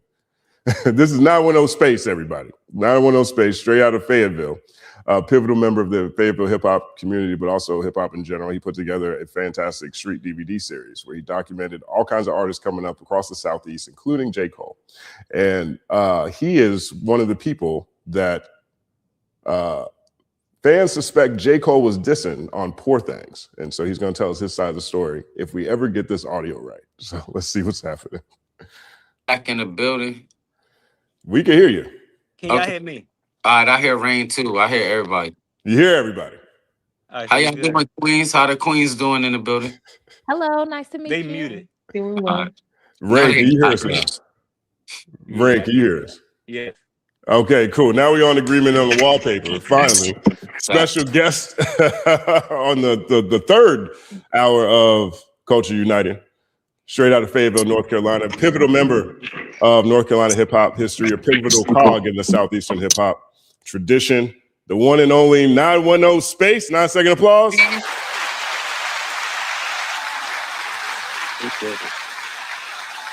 What's going on, bro? How are you?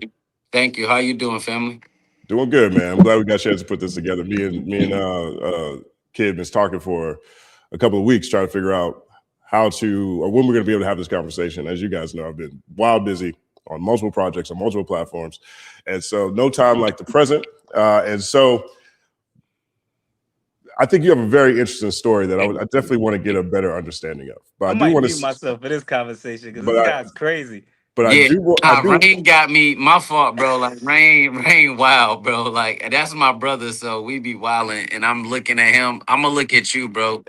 Go ahead. I mean, I'm telling you, it's me and Rain and BK and Elle and 1,000 people. You know, so if you got something you want to communicate, I would take this moment seriously. Go ahead, Tim. I'm with you. You know what I'm saying? No, but so I want to ask you a few questions. I think the reason that you and I even became in contact was around J. Cole's The Fall Off. And on the song Poor Things, there is the third verse is J. Cole expressing his frustration with somebody from the Ville that was dissing him, right? And there's a lot of speculation of who that person might be, right? Mm-hmm. And do you believe it's you? Or are you confirming it's you? Because there's a number of names that are out there.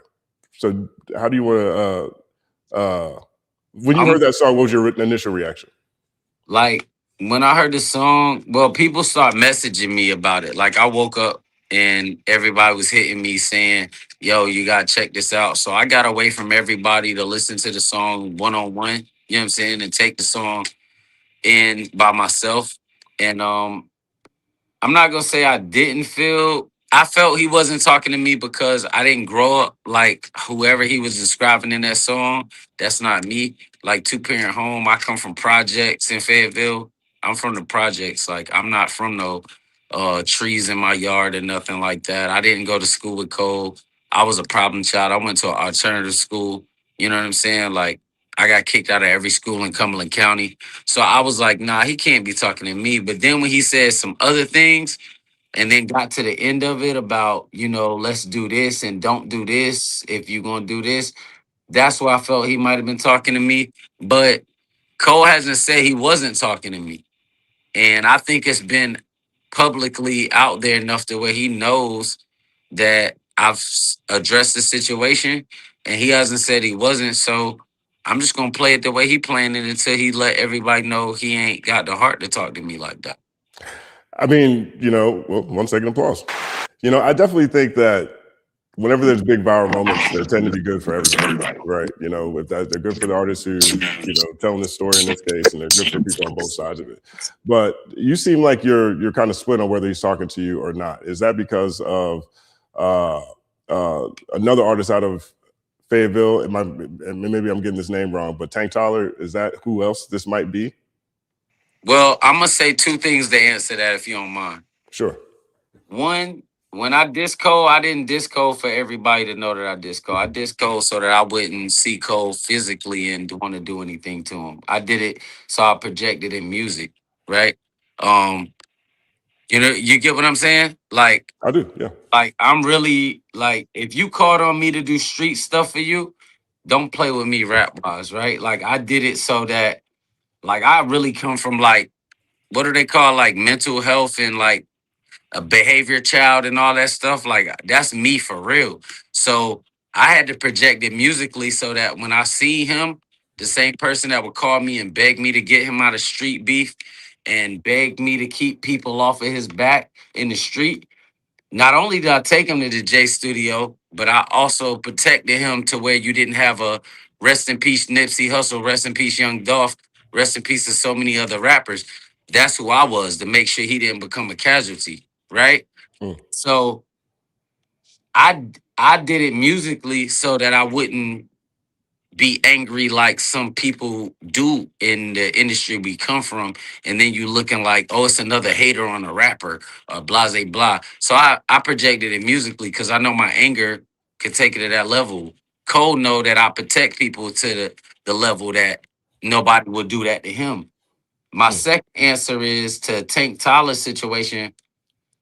I'm the one who deaded the Tank Tyler situation. So if he was talking to Tank, that was a long time ago situation that he called me and begged me to be at the club to get 30 people off of his ass. No disrespect, no on YouTube or nothing like that. You know what I'm saying? So I deaded that situation. So nah, man, like, I'm not in no, at this point in my life, man, I'm 40. I'm going on 43 years old, bro. Like, it ain't nothing. I never asked Cole for $1. He offered me money out his pocket, but I never asked Cole for money. I told him, no, I don't want no money. I never asked Cole for a record deal. Me and Rain can vouch for this, and I can vouch for Rain on the same thing. We not those type of people. In Fayetteville, it's a brotherhood.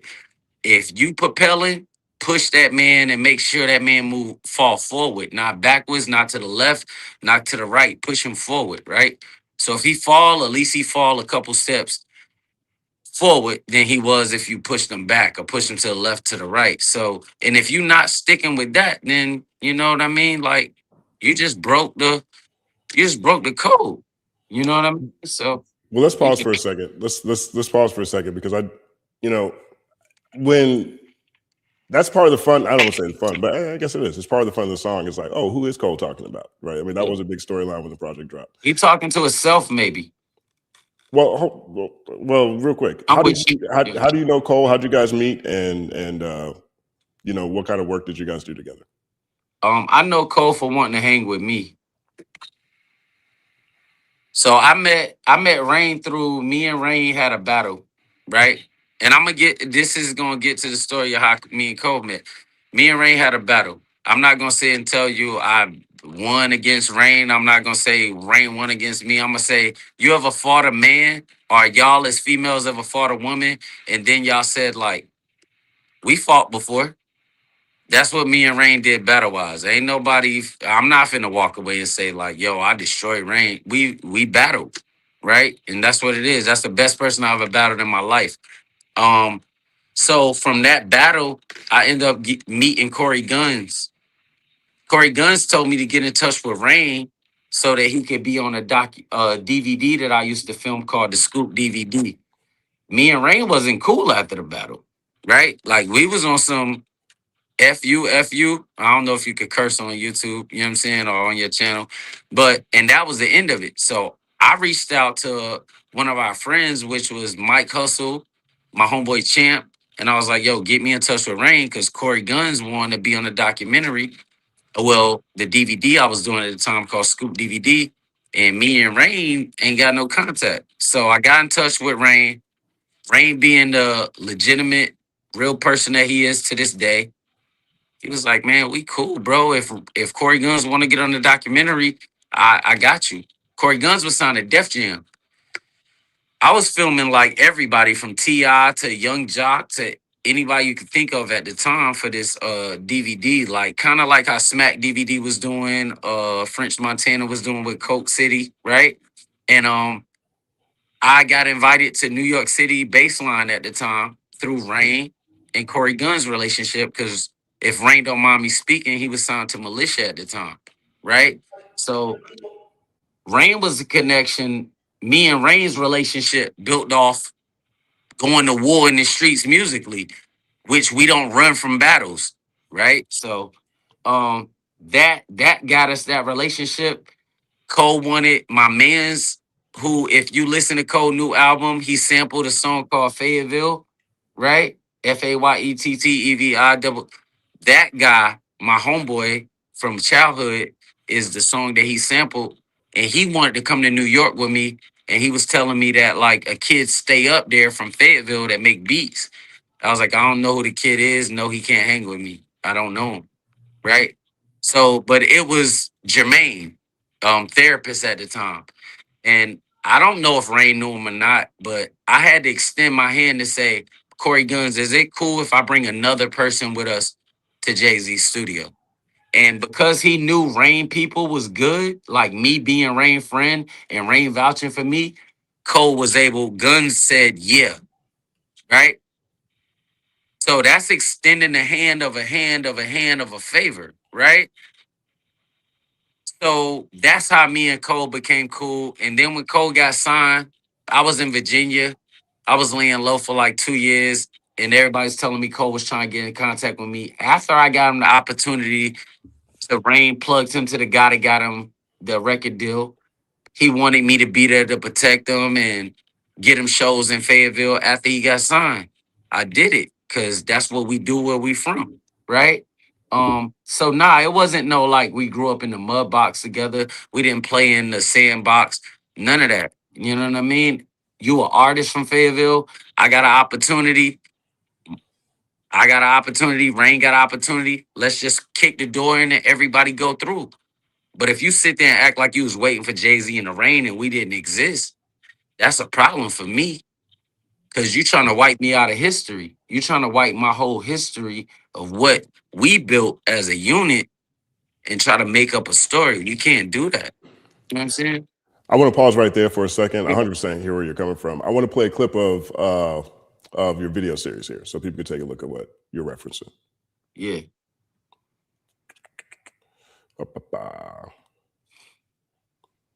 All right, so this is the Scoop DVD Volume 1. This is the J.Cole section of the video.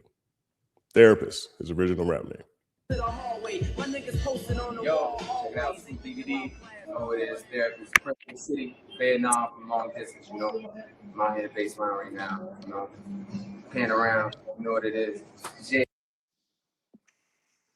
My bad, you got to put it on screen. I did that wrong. Hold on a second. Yeah. Let me get it right here. Hold on a second.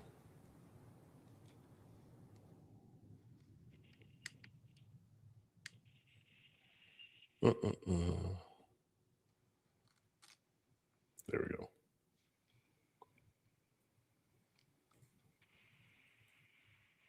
All right, you guys see that? Yeah, I see it. Yeah, I see it. Cool. All right, making sure y'all can see it. Okay. Yo, check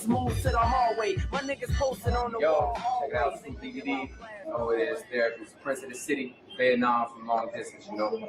I'm out here at Baseline right now, you know. Pan around, you know what it is. J. Flex, that's me one day, yo. Shout out to Scoop DVD, my niggas, you know.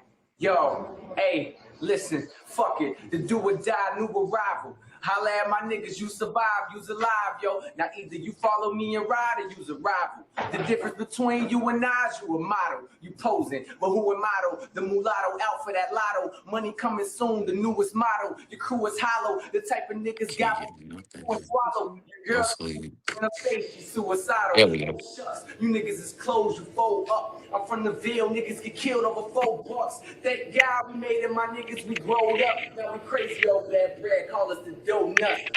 Most sluts once the money blows up, but them hoes stop if the dough drops. I won't stop though, a chip off the old block. I'm from a city where niggas hold Glocks, leave you looking like old socks. Cops patrol blocks, plotting on us. The boys is rotten, I know they want us. Probably arrest a nigga, get a bonus. You kill a nigga, get promoted. Shit is crazy, girls getting babies before they get diplomas.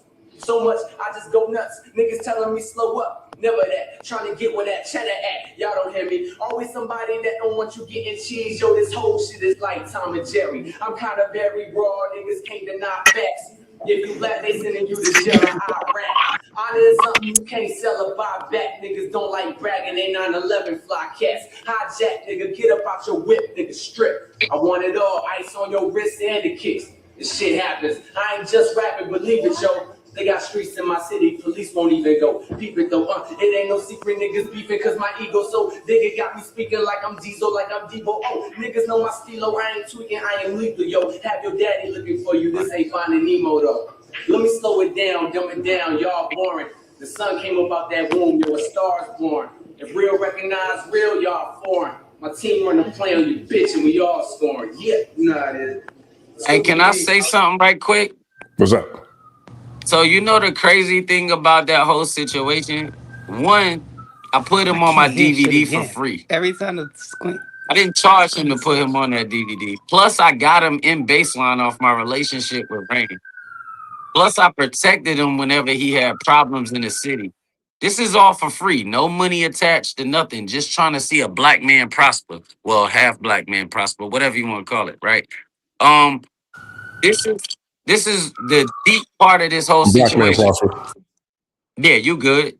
You know what I mean? At least we know you protected where you at. So this is the deepest part of this whole situation. I don't think people peep.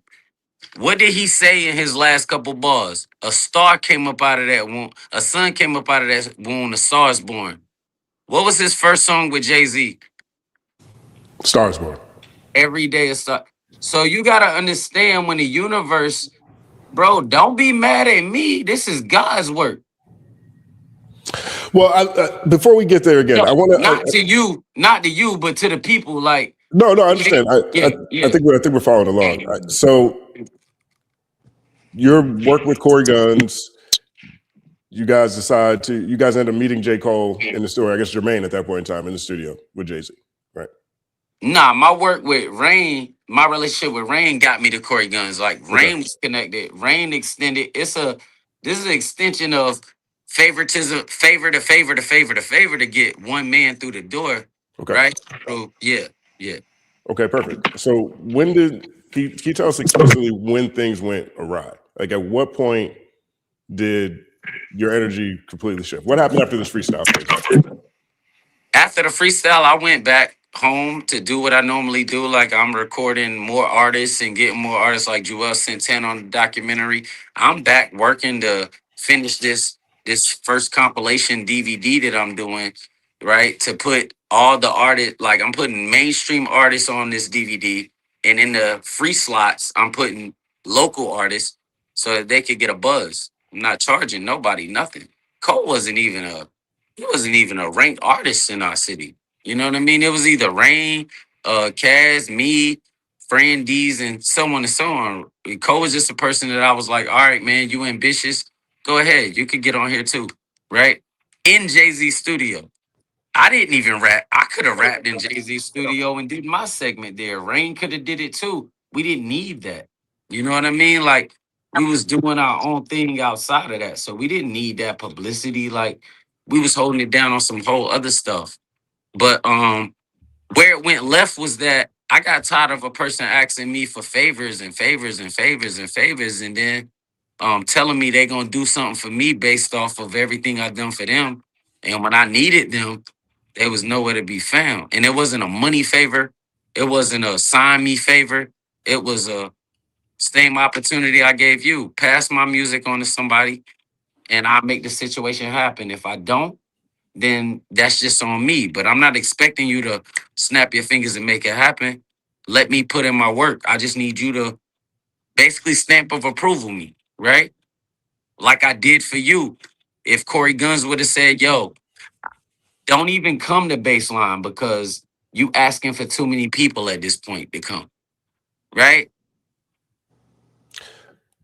100%. I mean, so you were basically asking him to share your music with his relationships. Yeah, that's after Huddy Six passed away in a car crash 3 days after I talked to him, and he was gonna be my manager. So I went to a friend. Well, not even a friend. I never considered Cole a friend, right? Friends of mine like eat at my mom's house, stay the night.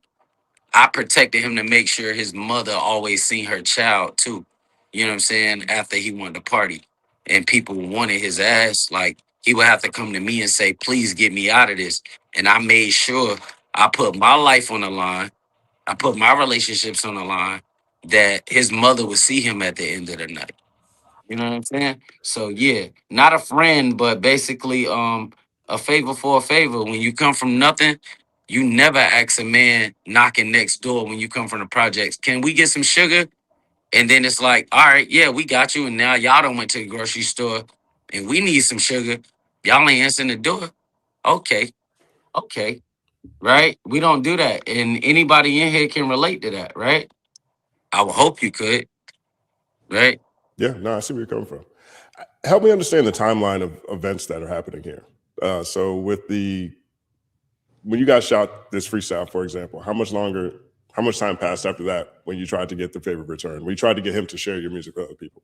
Man, that was 2006 when we did that, right? And then he got signed. I say Rain is Rain in the building? Because I'm not good with dates, man. Like, so let's say he got signed a year and a half later to Jake, right? And because Rain plugged him to the guy that ended up becoming his manager that day, and they shopped him and got him to Jay-Z. And then Is he that reached. Ibrahim? No, Abraham Okay. was no. I never seen him ever until everything was rolling, right? Like, so let's say a year and a half later, I'm getting phone calls. I'm in Virginia, and Cole's reaching out. He's signed to Jay now, right? Now he's reaching out to me to help him promote him in my city, well, in Fayetteville, and get him in clubs and if when problems happen, take care of the problem, make sure the problem don't escalate into nothing else. Boom, I'm doing all that. No talk. Now, Ebe is around now, but he's coming down enjoying the free ride of everything I could do in Fayetteville. Now, I wasn't like Cole's manager throughout North Carolina, but when he touched ground in Fayetteville, they all were relying on me.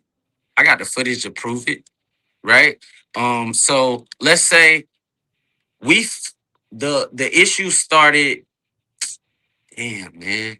All I know is he had dreads at the point, right? Because people started telling me like, don't say nothing, don't beef with him, don't cause an issue.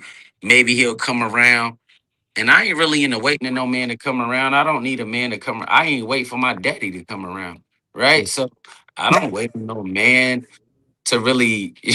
Nah, I don't wait on a man to really come around. But I was being nice for. We got so many mutual friends, right? So I was like, all right, cool. I run down on Cole the second time I had to pull up on him at a show. He was in Greensboro. I pull up on him. They try to give me all access. I mean, general admission tickets. That was disrespectful as fuck. Like, you not giving me general admission tickets. I gave them shits away to people in the crowd. I went back to the back, waited till Cole pull up, and I checked them on the situation. Like, what are we doing, bro? Like the last time I saw you, Real quick, real quick, I just want to make sure things are in line. You said Cole has dreads now, so is this around like Born Center? Is this like Forest Hills Drive? It's like 2014. Is this like 2012? What you started the conversation in 2006, for example. 2006, boom. I ran up on Cole. I was doing stuff for him all the way up to his first album. That's when he was doing his first album release party in Fayetteville. I was there for that. I put that together. Next album, things start getting a little shaky because I start feeling like they was kind of using me just for like what I could do for them in Fayetteville. It was, what was the name of that album, yo? I can't even remember. Like, Born Sinner. I don't know, bro. I can't. Don't quote me on it, man. Like, all I know is he was on some weirdo stuff. He had dreads in his head, and he was playing. It was what? It was 2017. He was in Greensboro. Boom. Okay, so So we're from talking. 2000 Was that KOD? Is that what that is, or is that No, it had For to Your be Eyes like Only? that one joint, like the shit where he said, like, what the fuck was that whack ass up? For Your Eyes Only joint. Okay. Yeah, it was that joint. So I run down to that show. His friends and them playing games, giving me all access pass. I mean, general admission tickets. I waited till Cole pulled up. Soon as Cole pulled up with his security, I was like, "Yo, what we doing? Like, you gonna keep playing with me, or what we gonna do?" And he was like, "Yo, come get an all access pass. I'ma fix everything. Go sit with the family and friends, and after the show, I'm gonna talk with you. We gonna make the deal happen." Now I'm taking you fast. I ain't telling you about the time that I pulled up before then on a tour with Drake and in Raleigh, and he's like, "Come on a bus, trying to get me money out his pocket. I'm gonna sign you to Dreamville." Man, I ain't with none of that. If you gonna do it, let's just do it. Stop talking. I'm done playing. So he got missing after that, and it's not no extortion stuff. People might be like, "Oh, it sounds like you trying to bully him." No, I'm bullying the person I'm protecting. So they got missing after that again for like 2 years. I pull up on them at this joint, which is the For Your Eyes Only joint, 3 years, whatever the time period was. And he gives me an all access pass, say go sit with family and friends, and I'm gonna talk to you and we gonna lock it in. The deal. He offered me to sign me to Dreamville 3 years prior to that, maybe 4 years prior. I didn't want to do it. He was trying to force me into it. So I was like, if that's what I could get out of this situation, then fuck it. You know, I can't be stingy. I was gonna do it. He fucking did the show and left. So after that, I'm done with you. I ain't got nothing else to say to you. I'm not finna play with you. Like, you know, I didn't play with the people that was trying to see you. I didn't play with you when Rain said you was good to come and Corey Guns. I don't play with people. That's not who I am as a man. And I don't think nobody is the type of people to play with people, but Cole has a resume of this. You know what I'm saying? So that's how we got here. Mm. Yeah. So, you know, the thing that's interesting about the album is split into disc 29 and disc 39, right? And Yeah. so this support thing takes place on disc 29, which is branded as J. Cole's 29 years old and he comes back to Fayetteville, right?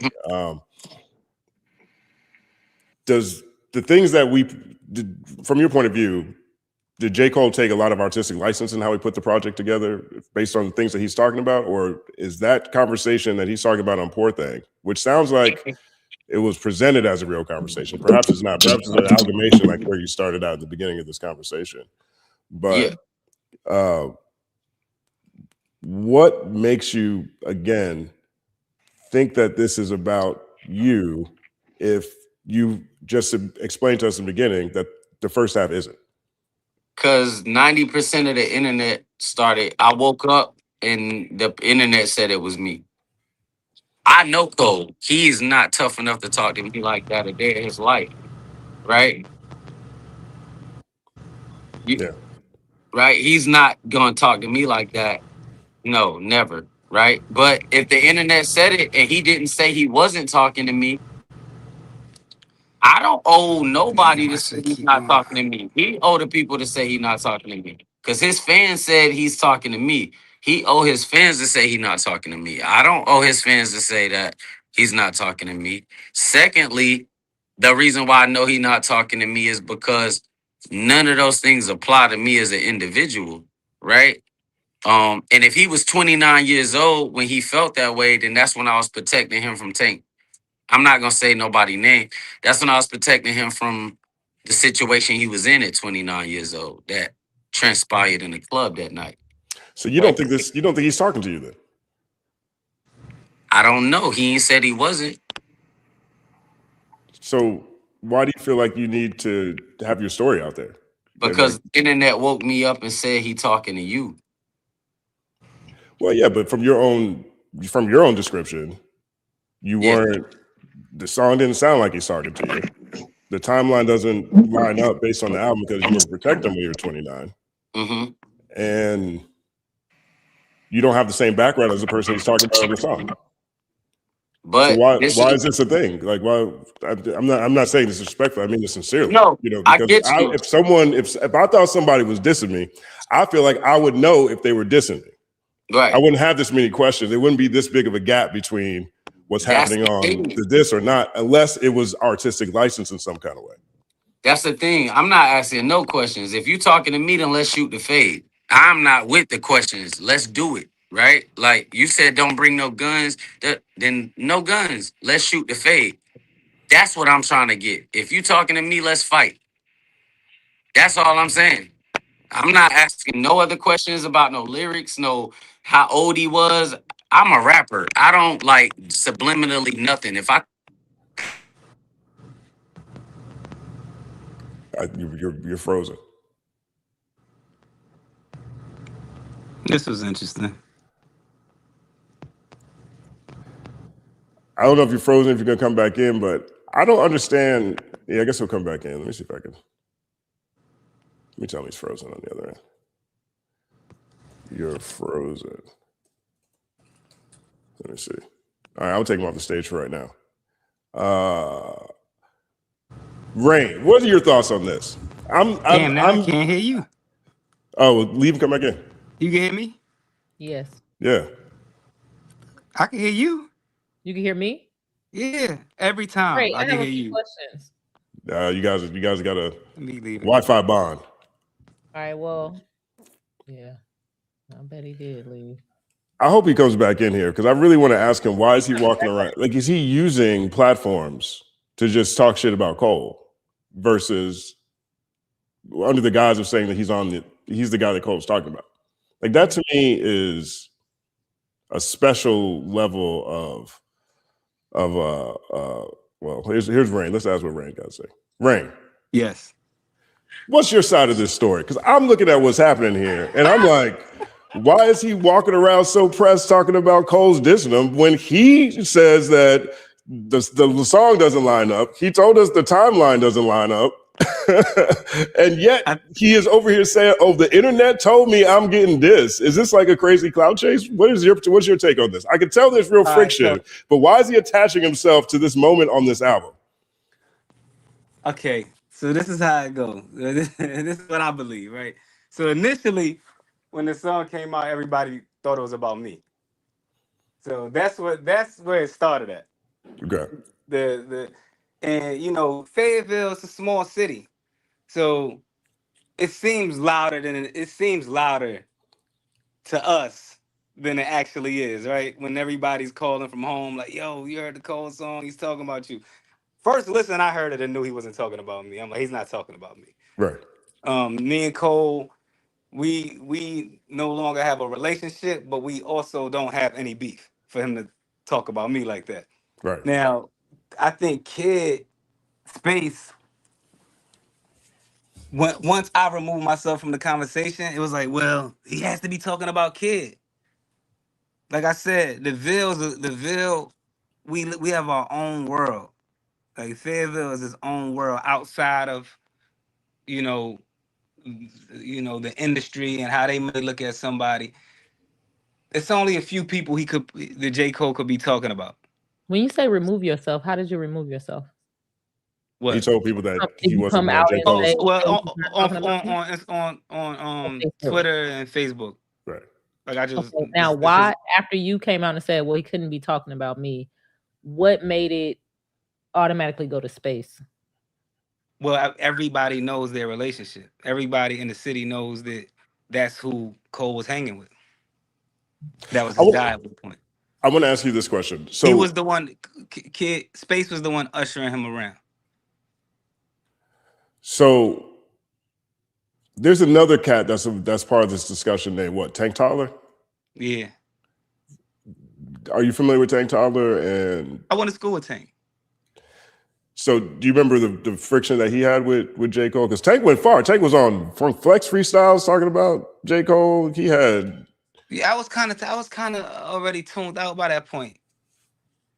Do you know if people in Fayetteville thought that it might be someone else other than Space, or does everyone just sort of say, well, Space doesn't like Cole at all? I don't think Tank was ever somebody that they thought. I mean, Tank changed his whole life at this point. For Cole to say something about Tank at this point in his life, it wouldn't make sense. Tank is like a holistic healer, selling juices and shit.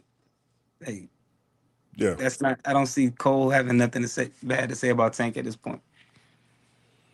So, but I also listen. This is what I've been saying to everyone. This is what I've been saying. I think Cole is an incredible writer, and I feel like he wrote that song for people to do just this. I don't think it was anybody he was speaking to specifically. I just thought it was a dope concept that people just took personal.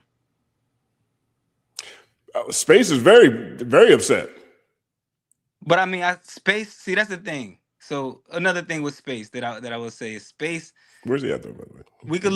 We could look at Space in the outside public. Once again, I think it's two people you don't critique hip hop, and it's Kendrick and Cole. People love Kendrick and Cole, which is why I've never told my side of the story with Cole. I just always just let it be because this is not that deep to me. Because no matter what you say, people don't want to hear the truth. They just want to hear what they want to believe. And I'm sitting here listening to Space talk, and anybody outside of the city could say he's clout chasing, but he didn't tell a lie.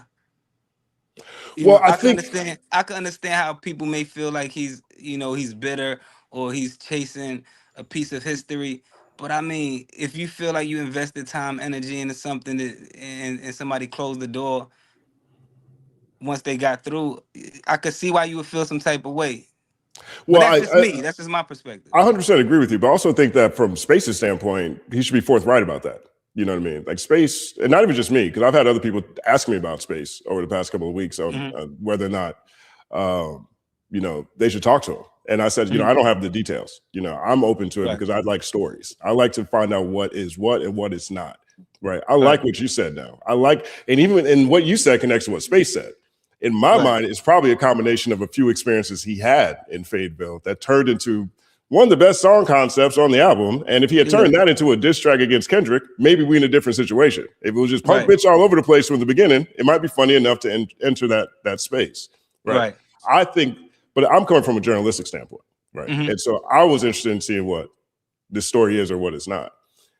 Space, when you talk to him, he's presenting it as if he feels more certain about it being about him based on things that happened to them than he described in this conversation. Right? And I'm not calling him a liar or anything. I can understand exactly what you're saying, where you're coming from. If you've got this tension, you've got something that you were holding someone down, you've been keeping them out of trouble. They've been offering things, you've been turning them down, and the things that they promised, they didn't deliver on. Right. They're only in that room because of the video series that you have. I can understand having that animosity. But I just don't, the gap for me is why is this, whatever the city is saying he's talking about you on this album. And there's enough room between what's taking place on this song, and you know that. Why react to what the city's saying in general, unless you're clout chasing? Right. I think beyond listen, I can't speak for him. Right? I can't speak for him. I could speak to what it looks like to me. I think with Cole, received when Cole got on, he received a lot of hate from a lot of people just by being successful. And I think a lot of it was extremely unfair. The treatment he was getting. I feel like Cole, he wasn't one of the people who laid like groundwork down in Fayetteville. So when he got signed, like nobody saw it coming. It wasn't like somebody who had been grinding in the city. So I think when him coming out of nowhere, he ended up receiving a lot of unwarranted hate. I feel like it didn't make sense. So I could understand Cole's frustration. And he probably heard a lot of stuff from a lot of different artists that he probably felt like he wanted to reply to. And I think so. I think when he's writing, I think he's taking into a lot of that into consideration, and that's how you get these type of records. And I think the flip side of that is Kid knowing how much energy and time he put into Cole, and how many shots he feel like was thrown over the years. I don't feel like this was the first time he felt like a shot was thrown at him. Right. Right. And I feel like this one is like, okay, I'm just tired. Maybe you are, maybe you're not. But I'm just tired of it. I think that's where he's coming from. From your point of view, was all this, necessary, right? I mean, I understand that space feels slighted, and I can see why. And especially considering how pivotal that meeting with Corey Guns in New York was ultimately. Like, that's a very pivotal situation right there. I can get where he's coming from. But in your opinion, do you think that space is justified in his feelings? Yeah, I feel like everybody is. I feel like everyone is. I feel like I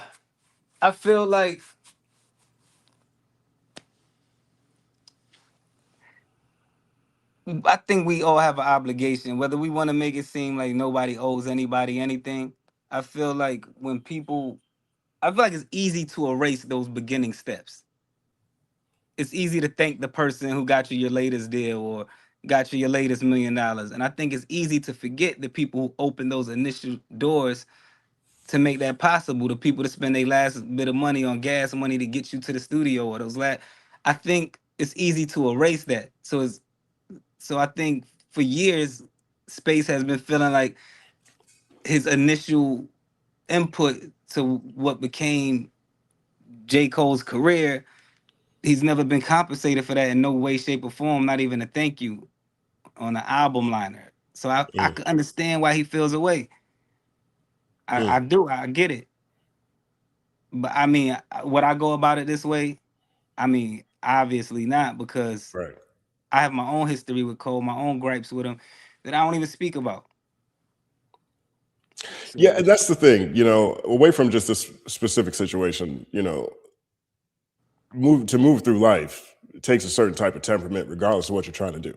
And a certain focus on whatever your goals are has to be there, or else you're going to get sidetracked for one reason or another, right? And I think about your career as being a great example of that. You went and did your thing in New York, you're doing your thing in Atlanta, you learned how to produce, you're one of the illest MCs, your podcast is crazy, you know what I'm saying? Have you ever talked to Space about not being distracted by these other things? Have you ever given him advice about how to handle the situation? Yeah, I'm gonna be honest with you. I don't think he cares as much as he's putting on. Okay, so he's out here wasting people's time. I don't think that's what he's doing. I think he wants to get his story out, right? Yeah. And I think this is like for him the perfect time to get his story out.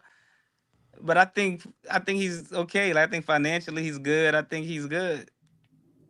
Like, and this really isn't about money for him. I think this is why it's funny to me. As I'm laughing, I'm like, yo, he really feels like, yo, if this guy is dissing me, he's offering me to fight. I think it's really clear, cut and dry what he's saying. I definitely get it. But it also sounds like he's not even him. But he's very clear about this not being him. Like, yeah, I think what's the point? Like, if y'all saying it's about me, then tell him come fight me then. If it's about me. I think that's how he feels. And I don't think that's the craziest thing I've heard. The way this man is trying to tell people this non-story is nuts. I'll be honest. Like, it's either clout chasing or it's off. Like, he doesn't need other people to get this message to Cole, I'm sure. He's basically saying he want to fight Cole. He doesn't need to be outside doing that. You know what I'm saying? He could just go through the same. Cole said he wanted to fight somebody in the song. I mean, either way, whatever it is, whatever it's about. But that somebody doesn't sound like a Space. So what's he talking about? I don't know, man. I don't know. I think just the city, man. The city has a way of like ruffling some feathers. Like, yo, he talking about you, man. What you gonna do? You gonna come outside and fight him? That's everybody's city.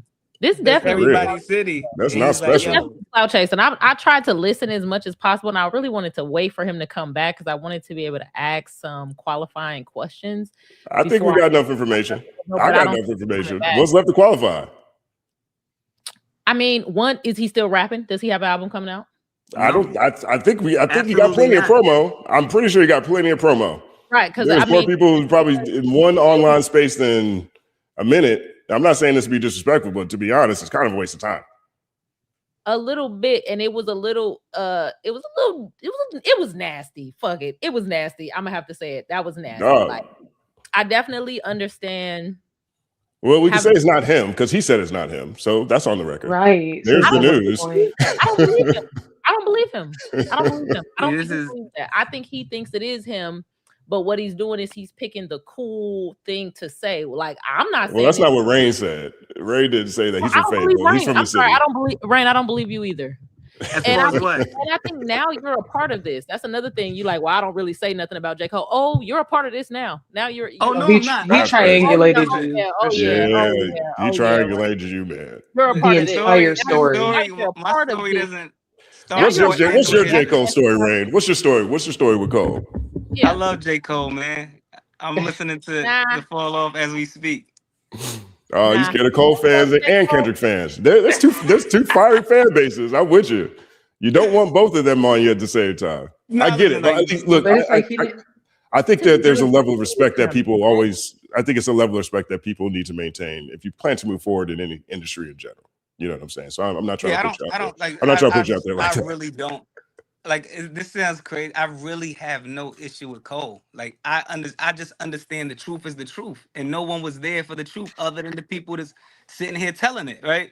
But So it's hard for me to, like, I'm listening to what Space is saying, and I'm like, all right, he might not be delivering it in a way that sounds neat and polished for everybody, but he's not lying. So it's like, Yeah, but I mean, is that?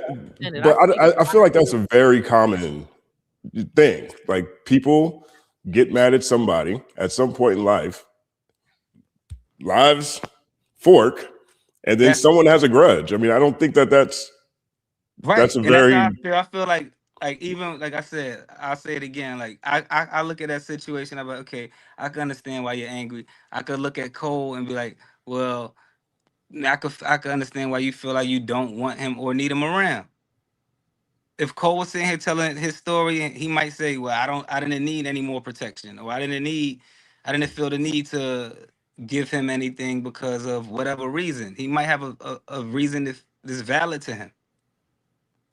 That's not. Like, even that, you don't think that's a little nasty? Like, you don't think it's nasty how he's starting off like, I'm just looking out for a black man. You know, that's just what we do in the city. I just want to make sure everything's straight. I want to make sure he Yeah. go home to his mama. And then it turn around to, oh, you don't need me for protection no more. Yeah. Like, it do sound like That's a little- nasty, dog. That's it sounds crazy. like- I it think sounds I like think. extortion. And I'm gonna tell you another thing. Hold on, let me go on my rant right quick. Go ahead, please do.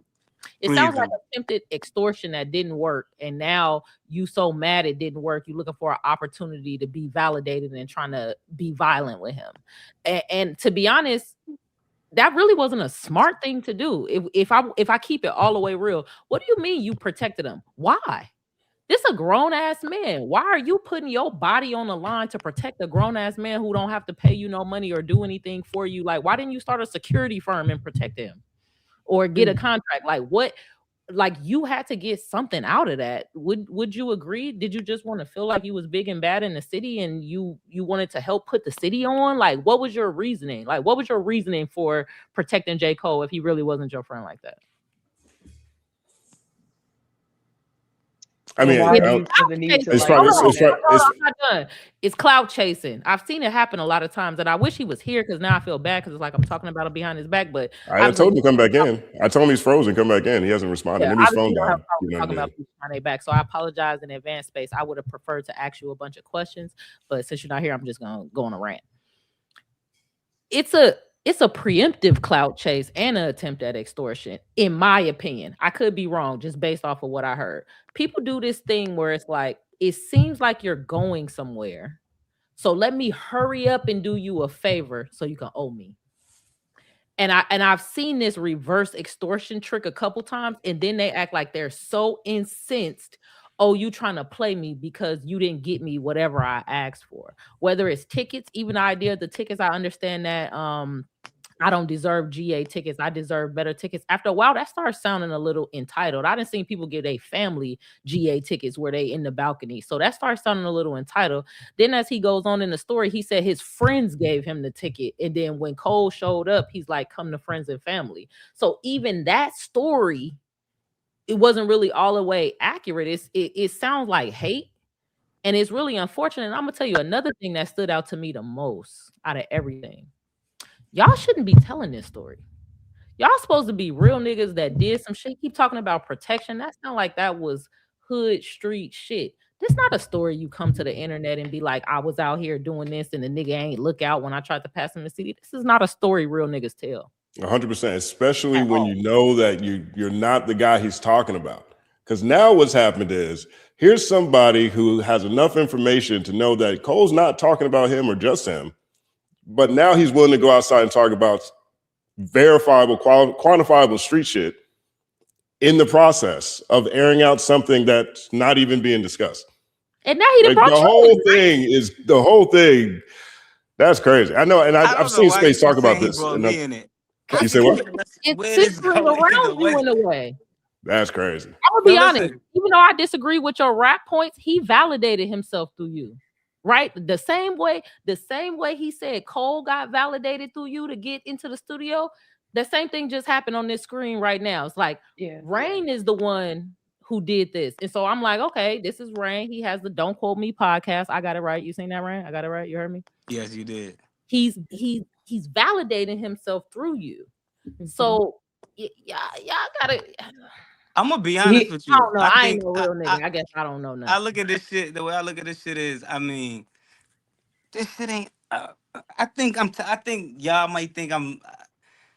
The best way I could put this is, in my world, this shit is so minor, it's so small, and it's laughable to me from both of them. One of them is bigger and has more money, and one may seem like he's clout chasing. He may be. I'm looking at it like, yo, he's been quiet for 16 years.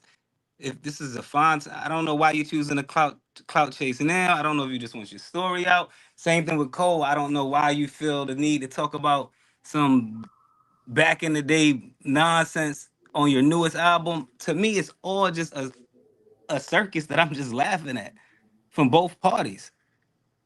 Well, I'll say this, at least from the Cole standpoint, I understand art.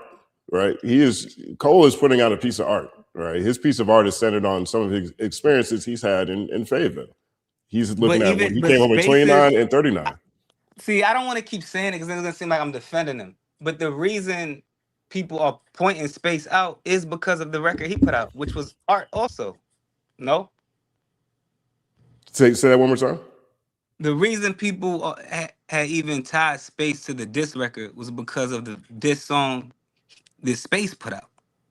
The light-skinned Jermaine song? Is that what it was called? I mean, that's part of what he said in the verse, right? I mean, that's what Cole says in his verse. I'm assuming that's why people were calling from Fayetteville and saying that was about him. This isn't really new. They've been throwing shots, doing videos forever. Just now the internet is digging it up. Wait, so Cole been throwing shots at him? From his point of view. We here now. Just tell us what's going on so we don't be. He's not. Yeah, he's not. He's not. He hadn't responded to me either. So yeah, I'm saying from his point of view. From his point of view. But that's what I'm saying. Like everybody, the whole city, they've been throwing shots at each other since the beginning of time. Like since Cole was on the mixtape circuit. I also think, sorry to cut you off. I also think that was a very interesting part of the story. Like, hey, it was a bunch of niggas building to get on in Fayetteville, and Cole just came out of nowhere. I feel like I think that's very interesting, like how the city responded to that, because I don't know if you know this, but on a wider scale, Cole gets criticized about not telling us enough about where he's from. It's like it feels like we don't know the culture of that area. Right. And so I thought that was really interesting when you said that, like there is kind of a chip on the shoulder of a lot of rappers from that area because they felt like it wasn't supposed to be him. Well, and I think like he could have told this story Wait, in a well, real quick, ahead. BK, we'll come right back to you. I would love for Rain to respond to that. Do you guys feel that way? Do you guys feel like people are jealous because it wasn't supposed to be Cole and it ended up being Cole? Yeah, I mean, I think some people felt that way. Like you gotta remember too, like with Cole, like me and Cole, I worked with Cole on his first 2 albums. So even when that was going on, like me and Cole, we laughing about this. It wasn't a big deal to us. Right. Like our issue doesn't come from none of that shit. Right. Absolutely none of that. You know what I'm saying? So to like, I've always been one of them people that didn't give a fuck what the city said. I was the first one out of there. Like that's why he's telling the story. Like they came to New York to come see me and work with me. I've been out of there. I never cared what the city said. It's just, to me, it's just always been laughable. It's a bunch of crabs in a bucket fighting for some unrealistic title, like some imaginary title. It never made sense to me. So even looking at this, it's like I didn't plan to be up here with Space. He wants to come up here and talk. I'll listen. I want to hear his side of the story. If Cole wants to hear his side of the story, I'm interested in hearing his side of the story. But once we log off, I could give a fuck about how I go. I Yeah. can see that. I mean, Temporary entertainment for me. I can see that. Yeah. I mean, I was entertained listening to him tell this story because it wasn't really. It started off as like someone who really had some stuff that he wanted to say in front of a microphone for a long time. And once we got into it, it's like, oh, okay, I understand what it is. I think that this adds to the insight that I was getting from Fayetteville through the j.cole album, though. I will say that. You know what I mean? Because that is the most I've ever learned about Fayetteville, period, was the j.cole album. I've been to Fayetteville, been through there. I know people from there. But like in terms of what the Fayetteville culture is like, at least from a perspective, for me personally, I never got it. That's that hour and 101 minutes, hour and 40 minutes on Cole's album. That was like the most immersed I've probably ever really been into Fayetteville. Yeah. It's not much. It's like Fayetteville is like the best way to describe Fayetteville. One, it's a military town, so it's people from all over the world there, right? And all different types of music, all different types of tastes. But then there's no musical opportunities there. There's no record labels there. It's no big radio station. It's no way to really break through. So so a lot of artists that ever built any type of name had to either go Atlanta or New York. So that's why everybody there is just fighting for. I couldn't tell you. I can't wrap my head around it. Opportunity to go somewhere else. Yeah, but it's like I don't understand it, and it's like they're waiting for some type of savior to come back and save them, and I think that plays a big role on people's gripe with Cole. Is I guess they feel like every other city somebody comes and they come grab artists from that area, they create opportunities, and I think people were waiting for Cole to come do something. And I'm listening. This is not me trying to come in space. This isn't me trying to come at space. I'm not speaking on him specifically. I'm just saying in general. Like that's how people look at it. Like come back and open some doors, and that's just not a realistic thing. Like, do you think that has shifted at all with the latest album and how much time he's spent there and how much attention he's put on his hometown during this last run? Do you think that shifted at all? Whether people wanting him that to come, idea of bring something back home? Do you think that people No, I think people still won't be satisfied. They not happy just seeing him. The artists anyway. The fans are happy to see him. Yeah. You know what I'm saying? But yeah, people want a handout.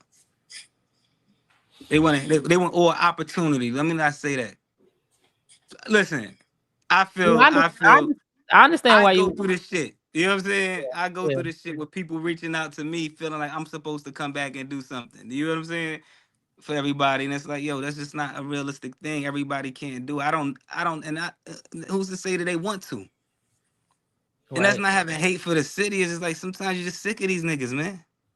Or if they can, the rappers, and the rappers. I know exactly what you're talking about. Yeah. And sometimes it could be their attitude too, because I feel like a lot of times when people feel entitled to some sort of trickle down benefit from your success, sometimes they don't have the most modest or in any way humble attitude. I mean reasonably humble, not groveling, but like Right. reasonably humble. Like if Cole is like, hey, what's up? I'm gonna sign you to Dreamville, and you like, I don't really need none of that. That could rub him. That could, like, he has to understand how that could rub a person the wrong way, because he even said himself, you know, he could have lost his opportunity with Corey Guns just by bringing an extra person. So he understands how sensitive some of those relationships could be. So you can't act like this ain't shit to me, and then turn around and be like, I thought you was gonna sign me to Dreamville. Like, nigga, you didn't even give a fuck about being signed to Dreamville. Yeah, I say I can't speak for his way of thinking. I can't speak for no man's way of thinking. I can't speak for Cole's way of thinking. I can only speak for my way of thinking, and how I look at it is, this shit is like, it means this little to me. It's just the blip in what's going on, and it's cool. It's funny for the moment, but for the most part, I really want all them brothers to just be good, man. Like enjoy your life and find a way to be happy. Like it ain't Also, that deep. I'll say this, like this conversation with Space today made Poor Thing way better to me. That's a way better song than it was before this, because I get where Cole coming from. I get it. You know what I'm saying? I get it through what you said. I get it through the conversation with Space. I get it in certain ways in my own life in general, but like he captured that. Yeah, I get it. Yeah. I think the only thing I would get bashed for is like, I do still understand both of them. I understand both of them, man. And it's like, I guess it's one of those things where you have to be there. We've been there. This is a common story. Yeah. This is not a new right. This And that's story of you were growing. I gave you a ride to the studio. I gave you my last $20. Them niggas was gonna jump you, and I wasn't scared. I let my dog out the fence. Remember when you was trying to get that one bitch in your video? I'm the reason she got in the video. I gave you this nigga number. All of these things that does take cultural, because Space would have to have some sort of cultural cachet to be able to do these things. Like he's saying, he protected him or he connected whatever dots. Yes, he did build up some cultural cachet. So he's like, yeah, maybe it wasn't expensive, but they got put my body on the line to give you that. This is a tale as old as time. Now you on, and I feel like you owe me something, or at least if it was me, I would have paid you back in this way. And I don't know if I'm satisfied with the way you pay me back. But a lot of times in this repeat story that happens in every hood in America, a lot of times those people leave out when they started acting kind of funny. They leave out when they did some cat shit. They leave out when they showed that they were a risk. They leave out what a person did do for you that you fumbled or was unappreciative. A lot of times they leave that part out of the you didn't do me right story. And then, not to quote Jay-Z, this is just how the game go. I don't owe nobody jack. Some people be feeling like that. Like, you talking about some street shit. Look, we was all hustling, doing whatever. I didn't sign no paperwork with you. I don't owe you anything. And he kind of presented it like he wasn't doing it to be paid back. So I understand what you're saying. Like, you had to be there. But to be honest, I felt like this was like time trial. I've been in this conversation maybe 20 times in my life. It's a common story. I mean, I think we all know that. But this is our first time hearing it with the faces from Fayetteville. You know, that's true. You know what I'm saying? So I think that, you know, I'm always trying to get closer to the art whenever I'm listening to it, no matter who it is. I'm trying to get closer to whatever they're trying to describe.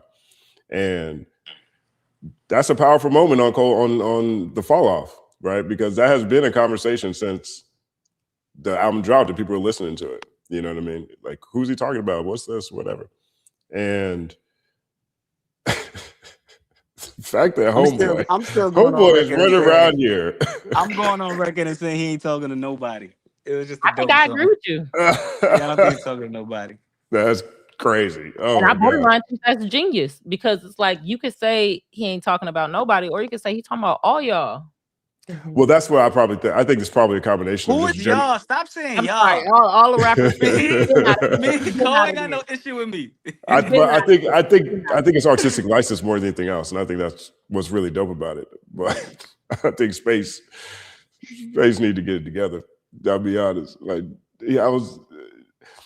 he clearly has a story to tell. There's ways to tell this story. Right. And I don't think he found the way to tell this story yet. Yeah, I don't think. Didn't he put together a documentary? Like, he could have put that together as something similar to tell his story, because it is something that a lot of people can relate to, of like, damn, that is just kind of how the game goes. But man, like, I feel slighted, I feel scorned, I feel bitter, I feel like life passed me by, or his, someone's career from the same place as me bypassed me. Like, you can tell that story through art and through another disc or through another medium, like a documentary, or putting it together and interviewing the other niggas that you feel like j.cole hold on his way up to the top. Like, there just could have been a better way to craft that story and tell it from his own perspective and not waste our time. And I say that respectfully, disrespectfully, I don't know. I just feel like he was gassing it up. And then it was like the back end of the story. He was like, well, the internet told me. And I was like, oh, okay. So like, you hyped it up to a certain point to get on certain people's platforms to tell this story, which is fine. This can still be your truth. The substance of what he's saying could be true.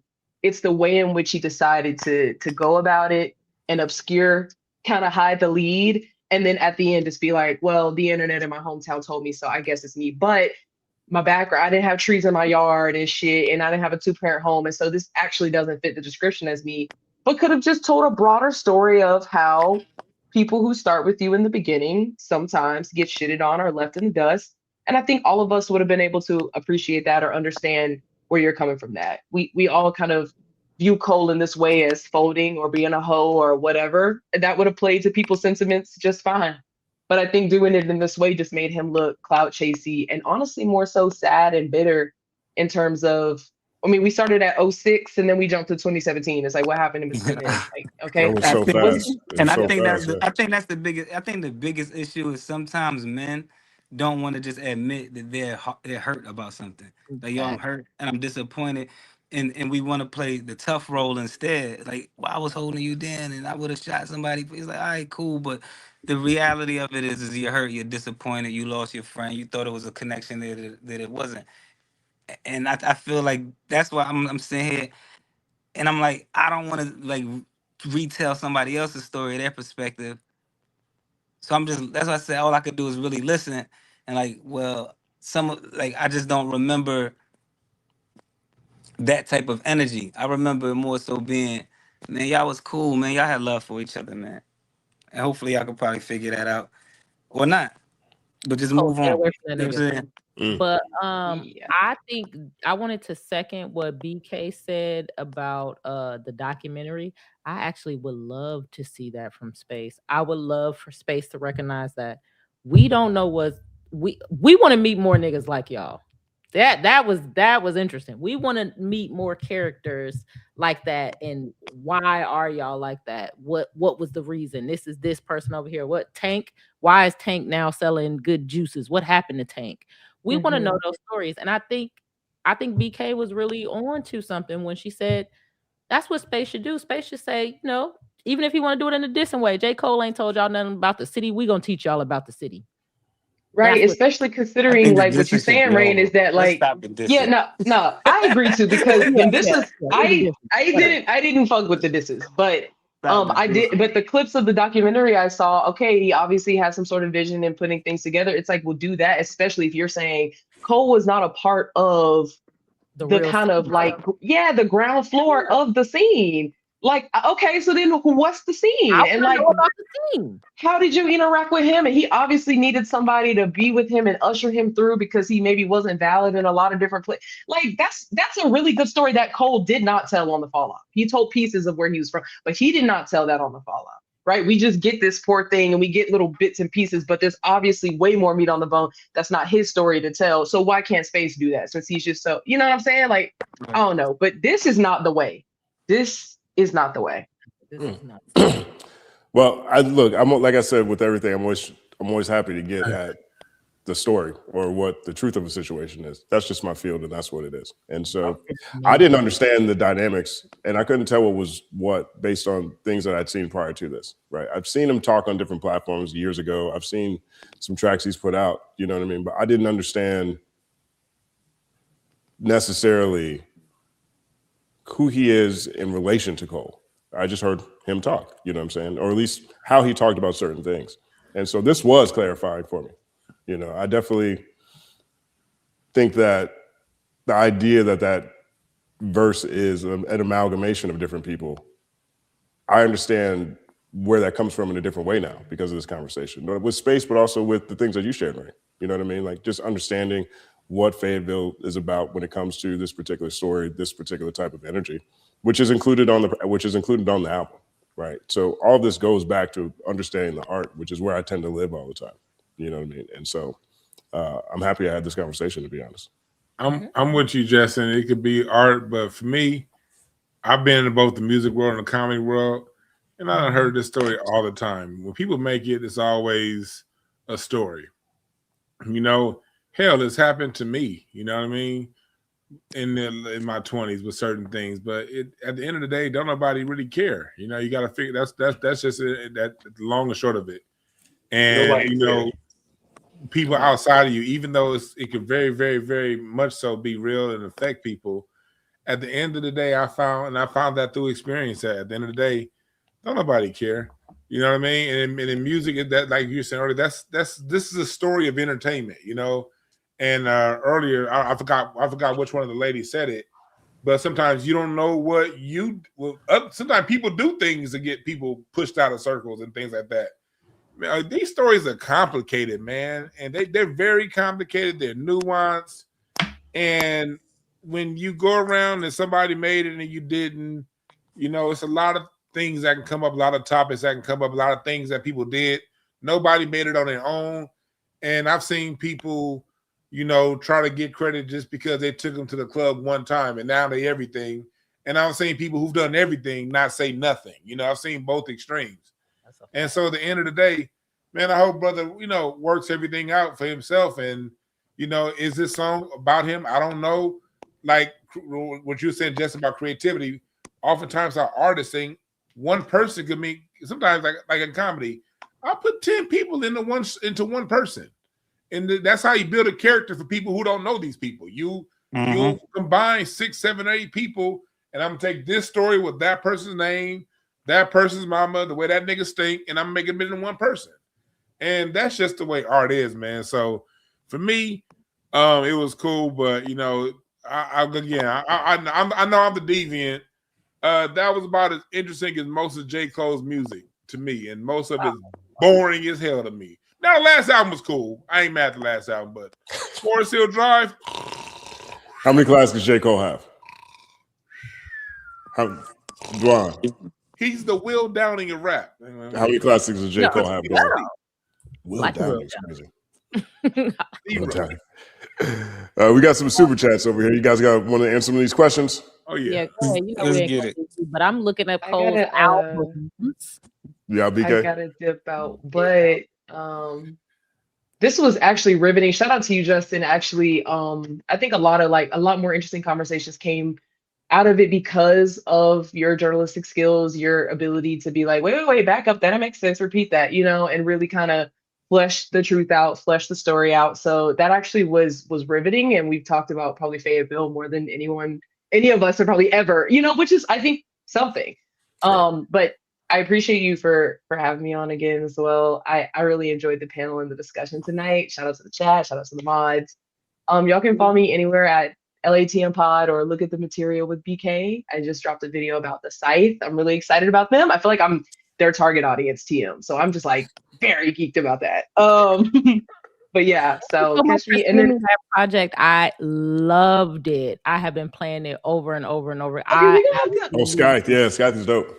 Oh my God, that was a good one. About that. We gonna have to chat about that because I'm really interested to see where they're gonna go with that. And I love that there's like a legitimate hip hop collective in 2026 that seems to be taking themselves like really seriously, but have their own individual careers. So Hoopty. I fucking love Hoopty. And it's got a little bounce element. I'm like, yeah, shake that ass out. But also I have a reaction channel, BK and Mogo. We reacted to some of the Scythe, their lead singles and stuff too. But other than that, I'll see you guys next Wednesday, maybe. Word up. I'm gonna call before that. Peace. 9-second applause to BK. Bye. It's all happening. Word up, word up. All right, let's get to some of these chats here. We got this one right here. It says, this is from my listening library YouTube. ASAP Rock and Homeboy Sandman released a new album called Miami Lice, Season 4. Shout out to great independent hip hop. 1 second applause. I actually had Homeboy Sandman as one of these artists to see if people thought that they had a classic album. I was going to get to it, but we had to, move on. Have you guys heard Homeboy Sandman? I know that Lupe speaks very highly. You gotta listen to Homeboy Sandman. You gotta listen to Homeboy Sandman. But I have not listened. But I have. I think you like him too, Dwann. To be honest, you know what I mean. Like he's got a musicality to his sonic selections, brand new flows almost every time you listen to him. One of my favorite artists of all time, and actually the first. He's an artist who's wild pivotal in my career. He's the first time I ever got an album exclusively to review early, and it was Homeboy Sandman's "The Good Son." And it's one of my 24 most important albums now, but nobody raps like him on the planet. You know who Homeboy Sandman is? I'm not familiar. I'm not familiar. You probably know if you saw him. But here, I'll put a picture on the screen so everybody can take a look. Musicals. I'm downloading right now. Yeah, you should check him out. I think we spoke about him before. Yeah, Boy Sand, dog. Oh, yeah, when you came through, you probably probably saw him on the wall. Yeah. Exactly. But yeah, so for the audience... This is Homeboy Sandman. Boy Sand. Yeah, I'm not familiar. I gotta check him out. Out of Queens. Word up. 1 second applause. All right. Next one is from Ash the Crimson 968. How many of Drake's biggest hits are rap songs? Ooh, I don't know. There's a lot of 2. Let's see if we go to Billboard. 2, you said 2? I mean, I guess if you talk about biggest hits, I guess there's a quantification to that, yeah. Because 3, best I ever had was a rap song. That's a rap song. But what's his biggest song? God's Plan. Oh, God's Plan was a rap song? Mm-hmm. Yeah. How much of his R&B is actually singing? None of it. The way you said that earlier had me dying. He's humming. You don't like melodic rap either. I like melodic rap, but to me, Drake is he muddies the water. He's like melodic rap rappers. He's not one of the best in melodic singing. He's not singing. It's just kind of like I look at Drake. He's generic. When you go to Costco and get Kirkland stuff, he's just generic Kirkland, kind of cool. I think Drake, when he first came out, was very unique. I just think he's been doing it for so long that the way you hear it, it's like, okay, this is. See, to me, he wasn't unique when he came out. I heard all of that. Like when I first heard him come out, I said, okay. I was breaking down who he was imitating right away in the club. Like I'd rather hear everybody you're imitating than you. Man, you really don't like Drake. I have a reason though. It's not just hate. It's a reason. It's not hate, right? I study music, and I know, and I really I genuinely appreciate authenticity. And when I hear something, when I hear you doing somebody else, it just automatically cuts at what you're doing. You're showing me that they're better because you're doing what they do. 1 second applause. I'm with it. This next one here is from Chi-Town Till Death. If it's about who rapping better, 50 lost again. I promise you, when you came in talking, Rain, there's nothing. There's a whole bunch of. they don't like 50. they don't like your takes. They don't like your takes on 50. Takes was crazy. 50 the first time talking to you, I was like, "What type of nigga is this?" I'm a 50 fan. I love 50's music. I like Rain's takes a lot though. Rain's got a bunch of good takes to me. I can't wait to hear the good ones.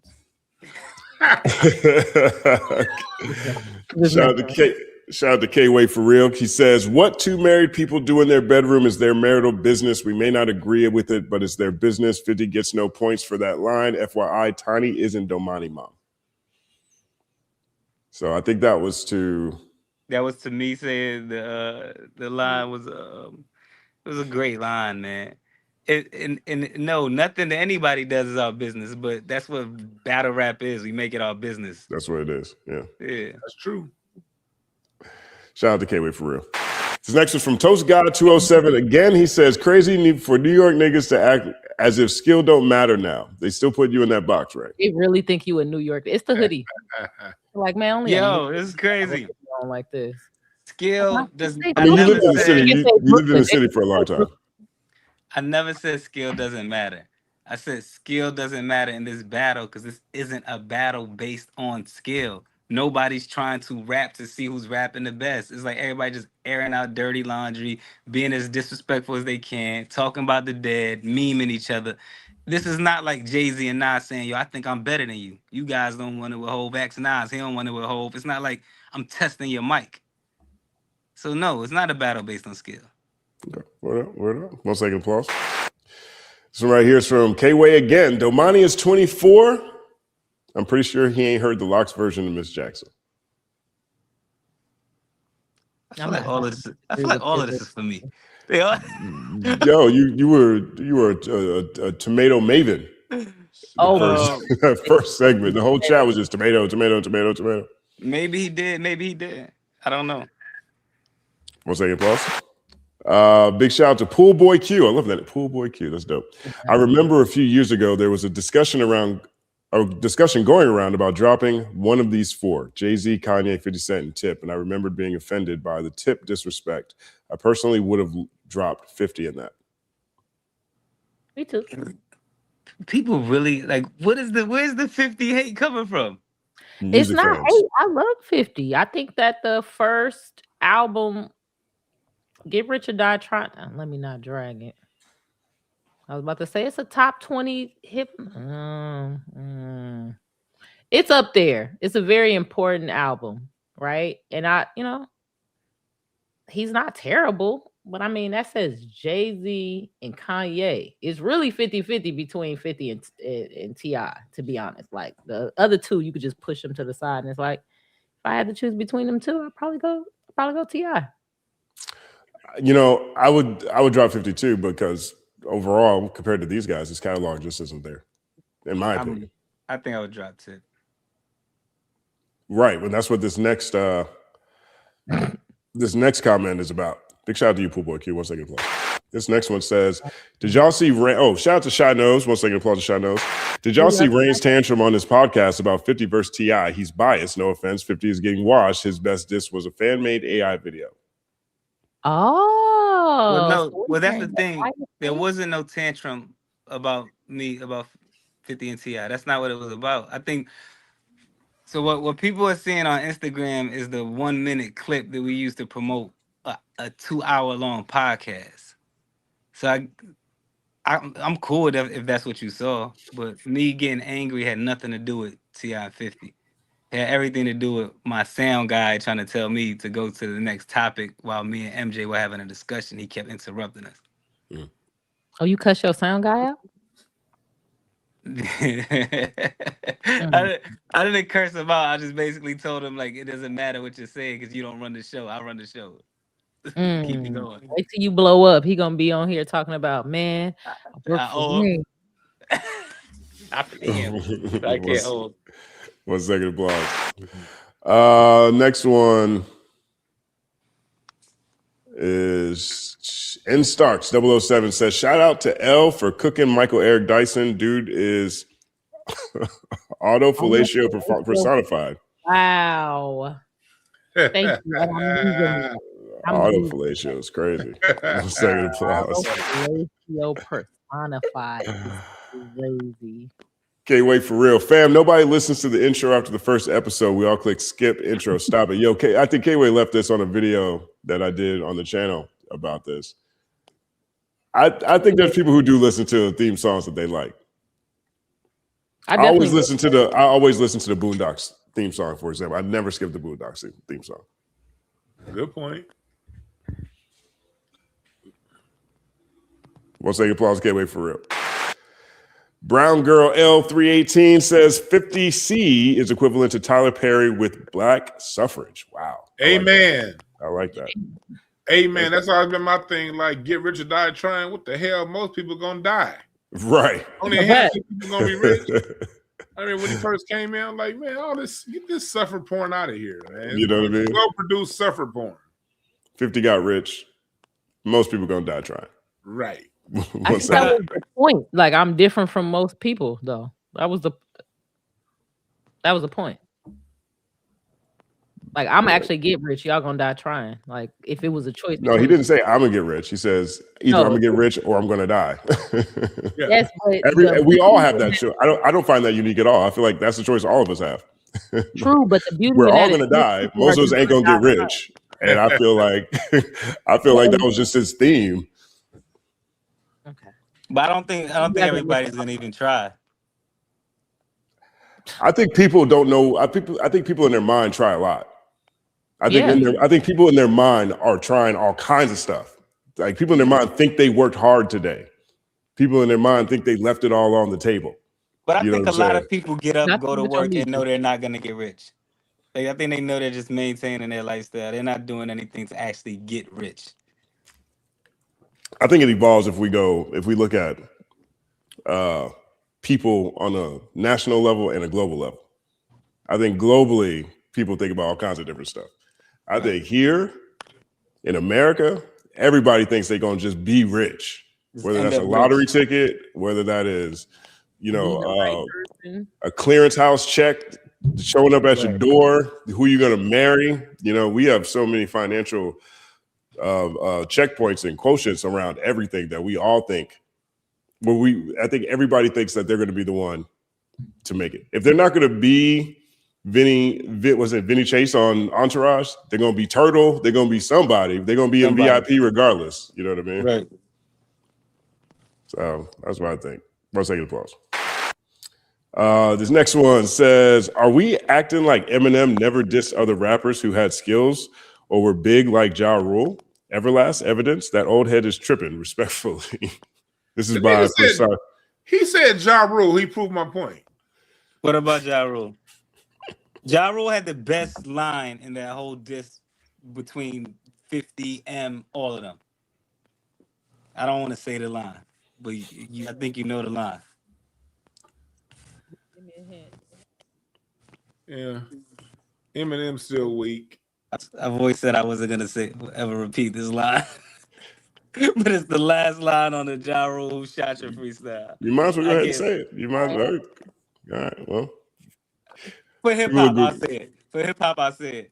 He said your mother's a crackhead and Kim is a known slut. So what's Haley gonna be when she grows up? That was the most scolding line I've heard in that whole battle. That's when everything went left. It was over after that. It was pretty much over. That's when everything went left. There is a recurring theme. I think it was BK who pointed it out. Like when dudes get to beefing in rap, it's always the women who end up getting injured. Like they bring the women in and use them as tools. Like I'm gonna injure this one. I'm gonna injure your woman. I'm gonna injure your woman. I'm gonna injure your woman. And she had a point. It's starting to be a recurring thing. I mean, I know y'all don't care. Well, I don't know if y'all care or not, but oh yeah, I mean that's because that's usually the man's weakness is the woman. So it has less to do with the woman and more to do with the man's weakness. That's true. Because if a man didn't show that a woman is what made him vulnerable, other men wouldn't take aim at her. 1 second applause. Okay. Next one is from Jess B. Yappin. What's up, Jess? She says 50 running to get M to help him in a battle is embarrassing and further demonstrates just how washed the 50, the so-called rap bully really is tragic. 1 second applause.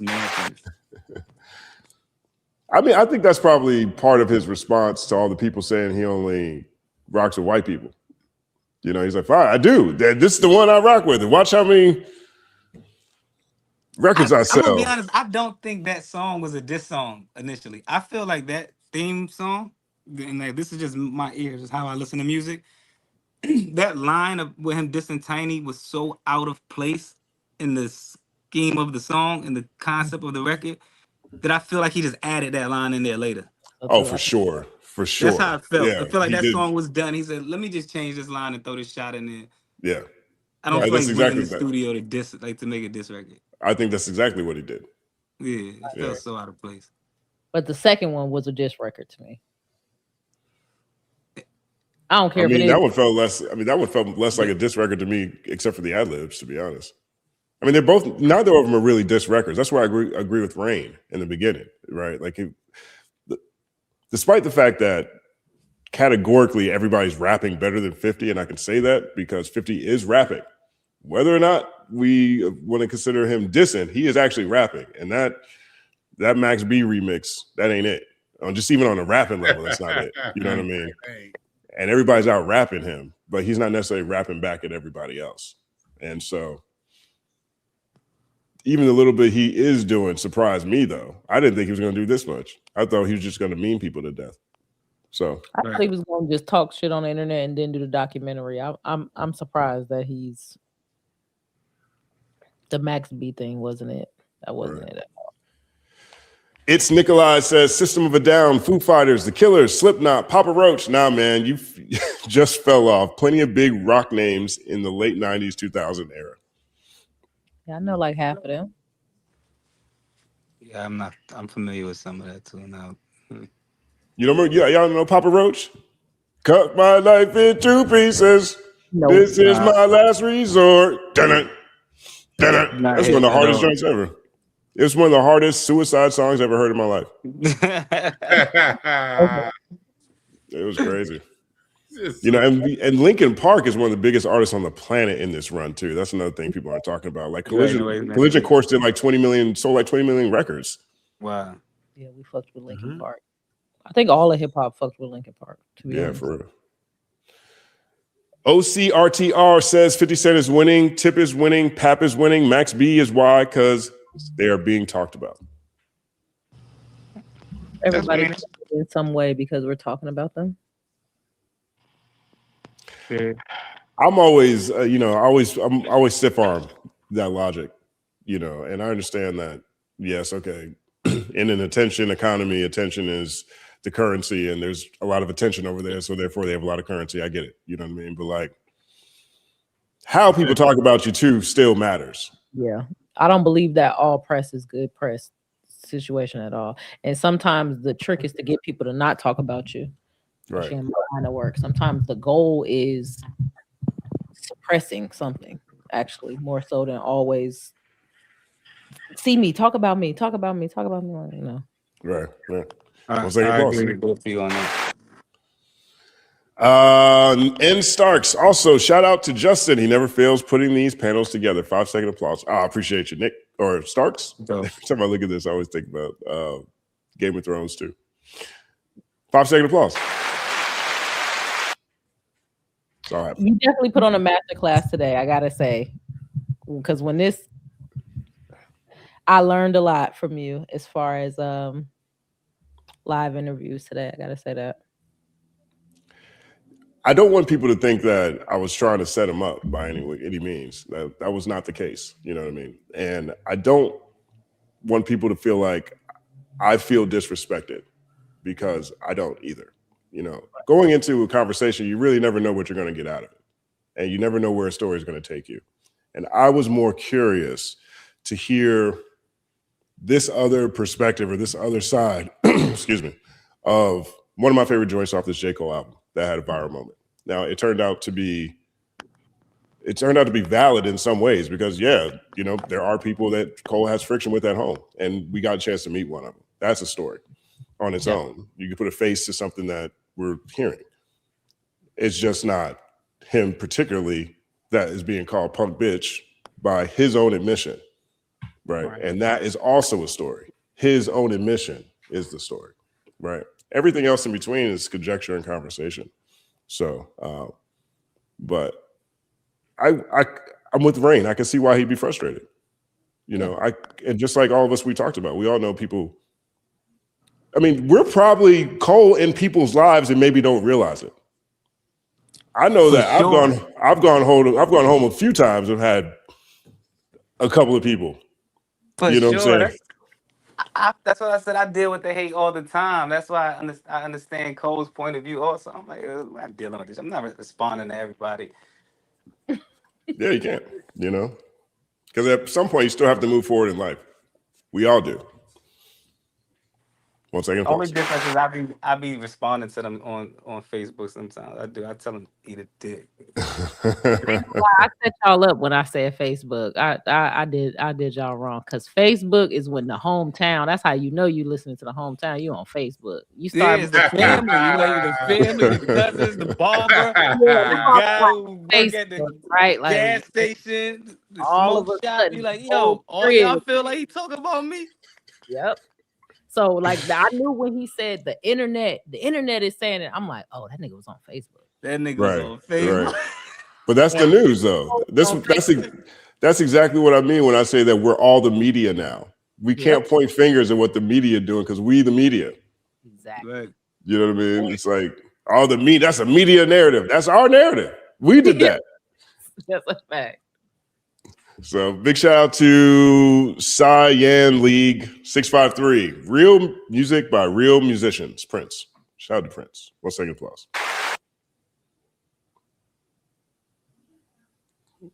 Next one is JJ Smirk says, could the shift from rock to rap also be related to companies finding out about the rise and power of black dollars? Good question. No, they've always, here's the thing.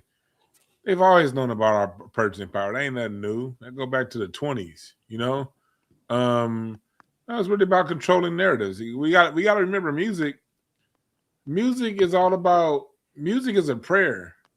And music dictates how society views society and how we view one another. And if you want to control 300 million people in a nation, you can't have music that's going to be uplifting them and telling them the truth and telling them about what's going on. No, you got to, no different than TV. TV sucks too in 2000. Movies and everything, everything went to big old blow up scenes and no more storylines, no more developed character development. We've seen it across entertainment, you know, sitcoms. Do we even see it? When's the last time we've even seen a sitcom? When's the last time we've seen a comedy movie? We had all kind of comedies in the 80s and the 90s, from Naked Gun to Friday. You ain't seen a good comedy in how long?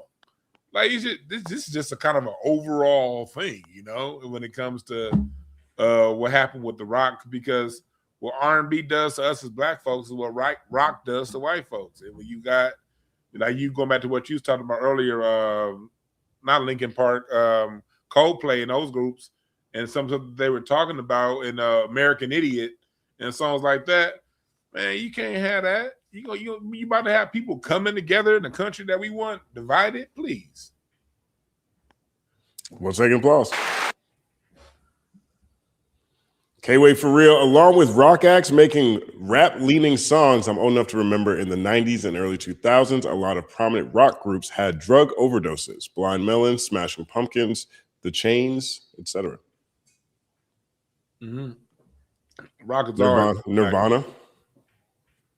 Yeah, rock has always been made. They've always made black leaning music. They're going back to since it started, man. You're right. 1 second applause. Brittany Danielle, 808. 1 second applause, Brittany. Great to see you every week. Brittany says, hip hop has transformed and reinvented itself repeatedly while rock has largely stayed the same. The blame game says more about them than us. I feel like hip hop is going to be, well, maybe not hip hop. I feel like rap is going to be rock in terms of makeup, because right now, like the way she framed that, it stands out to me. You know, the blame game says more about them than us. At some point, rap is going to be them too. Because that's what happens with all of it. Jazz is them now. Rock is them now. We call all these things. Another one. We call all these things them. Country is them now. we gotta realize jazz is back to ours. You know, it is back to ours. That's fair. With Kamasi Washington, what he's doing with James Francis, Robert Glasper, Terrace Martin, Christian Scott. We wrestled that shit back in our side. We good. We fight for country right now too, and we getting it. And blues, Kingfish in the blues, country. Yep. Like that's been my thing. People have been asking me for years. Okay, what's next? Done. Regional sounds. Yeah, we going back and reclaiming everything we laid out that got taken from us from the 70s to now. We going back. Let me get that country. We getting that country back. We getting that Southern soul back. We getting that blues back. We getting the funk back. It's all coming back. Right, and then this one was a big one. Actually, hold on. Let me pull this up. This one right here was a big. I was really happy to see this one the other day. No, what was that? Yeah, here we go. This is fun.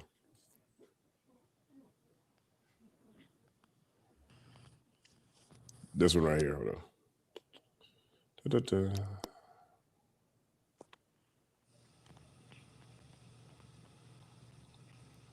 Breakout band The Paradox lands first #1 on the Billboard charts. The Paradox, taking over TikTok with its punk hits, just landed their first #1 on the Billboard charts with Get the Message. This is Paradox. See? Punk rock, right? Yeah, this is Paradox right here. I think they're the first black punk rock band to ever be #1 on the charts, if I'm not mistaken. Wow. See, that's dope as hell because all that rock come out of the blues. You know what I mean? Jimi Hendrix. People forget that Funkadelic was a rock band before they was a funk band. You know, Alice in My Fantasies and those songs like that. The Chili Peppers took from Funkadelic. Right. You know, and then you got Bad Brains and Tina Bell, and it's so dope to see these cats coming back and doing it. J-Mo and the Greats, neo soul writer Jared. You know, I don't know if you know who J-Mo is, Justin, but Jarris Mosey. He wrote the song "Give You the Best of Me" by Anthony Hamilton. Gotcha. Okay. He's produced a lot of stuff for Jill Scott, Anthony Hamilton, Erykah Badu out of LA. He's played the guitar with Prince. He just came out with an album last year with J-Mo and the Grapes, a black trio. Just drum, turn around, lock it on drums, neon strings on bass, and J-Mo on guitar, and they rocking the shit out of it. So I gotta check it out. I haven't heard that one yet. J-Mo and the Grapes, check it out. That's what I'm saying. That's why I always be checking out Dwann's channel all the time, man. He's a resource for me. I get smarter when I check him out. I get more knowledgeable about things when I check out DwannB. Appreciate that. Sorry, I've been stepping on Justin talking all day today. All day, by the way. You've been doing that since Jump Street. All day. Thank you. I'm getting cool with this thing, but I really can't hear like I usually do. 1 second applause for self-awareness.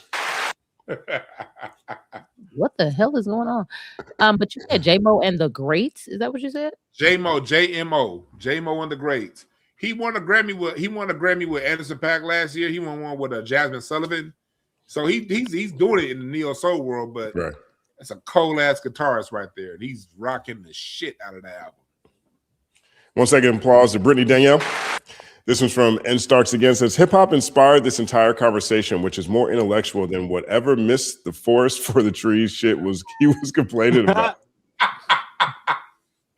What? That's so funny. I don't even remember what this is in reference to. What's this about? I think she's still talking about the rock conversation. The rock conversation. Because the conversation developed out of it. Yeah, sure, that is true. Yeah, 1 second applause. That's funny. K-Way for real. Incredible Hulk was Blue Chews before Blue Chews. You know. 1 second applause. Before Mike was talking, and I read that, and I just burst out laughing. I'm like, dang, he probably think I'm laughing at what he's saying, but I just happened to read that. I'm like, oh my God. Reading K-Way's comments. Briscoe the King says Club Bounce in Durham had an incredible Hulk night too. It was a thing. Incredible Hulk night was a thing. They were pushing this. I missed the whole Incredible Hulk conversation. That's yeah, that's right. You were gone. Do you guys have Incredible Hulk night in Fayetteville? When did you leave? How old were you when you left Fayetteville? 15, 16. Oh, you left early. Okay, so you went outside in this. Well, you moved to New York after that? I moved to New York for 4 years. Mm-hmm. Then went back to Fayetteville for 2 years, then back to New York for like 10. Okay. So you're on the line a little bit. I'll say that. I was all over the place. You're on the line. And then I've been in Atlanta for 6 years. So I don't know if you're as far away from these New York Ninja comments as you try to make yourself seem. Listen, I think a lot of times when we get into these conversations, it ends up just being New York conversations. Cause I mean, it's classic. We talking about who got classics. I mean, I feel like DJ Quick got classics. I feel like UGK got classics. Scarface is in my top 5. Minimalism. You get what I'm saying? So it's like, but somehow we end up talking about Nas and Jay and the East Coast artists more often than not, because the traditional traditional hip hop. It is the golden era was ran by the 90s. It's the truth. I mean, by the 90s golden era was ran by the East Coast. It's the truth. Ran by. What do you consider golden era? The 90s is the golden era. There's people think of the 90s as the golden era in a lot of cases. A lot of people just think 88 to 94 or 88 to 92 is the golden era. Yeah, there you go. That's the golden era for a lot of people too. 88 to 96. Right. It depends on how you look at it. There's like years. I would say 94, yeah. Yeah, 88 to 94 is a lot of people look at that. I would say 94 to 99. Then that's the shiny suit era. Yeah, that's. Well, I just think it was kind of the shiny suit era. I mean, but then the Rough Riders was. Yeah, that's what it was. That's when New York came back, to be honest, because the West Coast was running it. Yeah, I think the 80s going into the early 90s, it was still super underdeveloped. I think the golden era really starts with Illmatic. I mean, there's people who document these kind of things, but I appreciate that you appreciate 92 for or 93 for 94 for. Excuse me. No, I know. Listen, I've heard. I know. A lot of people are gonna say 88, 87 to like 94, but because what they're saying when they say that is just the wild onslaught of different styles, and different styles. They're pushing the margin. Things they were doing, sampling in different ways. Like it was more than just the commercial impact or the mainstream appeal to it. Right? I think, so that's what made it golden. Yeah, that was the last era to me that we controlled it. We had Rap a Lot. You had Ruthless. You had Death Row. You had then now come Organized Noise down. Scarf. Def Jam. That's before the industry started telling us what to put in our records. 88 to 94. That's crazy. I never knew that. I didn't look at it, and I don't doubt your knowledge, but I didn't look at it that way. I thought it was the boom with all the creativity, and then it kind of smoothed out to where it's like, oh, now niggas have learned enough, but haven't been influenced enough, and now they just hit a sweet spot. So I always think the golden era is like 92 to 98-ish. Yeah, that's where I'm at. Like I think the peak of like hip hop music was like 96. I think 96 is when you get Reasonable Doubt. It was written, the score, ATLiens, like that. You get what All Eyes on Me. It was a lot going on. Right, there was a lot going on. That's not the golden era, but I understand why it feels golden. I get it. Like to I me, can that tell was the when best Justin year. knows something. Like I can tell where it's like it doesn't matter what your opinion is. I know this to be true, so I'll lean.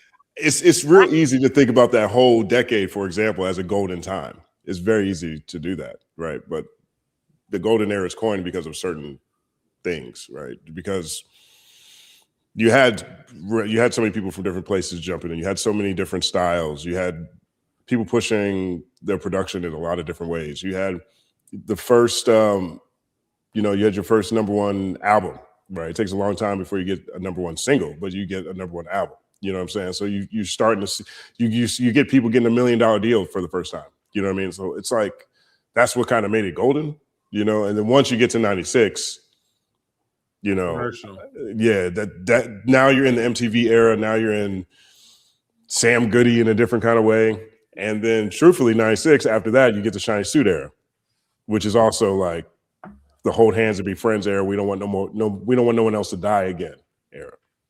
Hoes and clothes era. What made you a man is hoes and clothes. Money, hoes, and clothes. In 92, what made you a man was your character and how you treated your people around you and how you stood 10 toes down and how you wouldn't imitate or copy nobody else.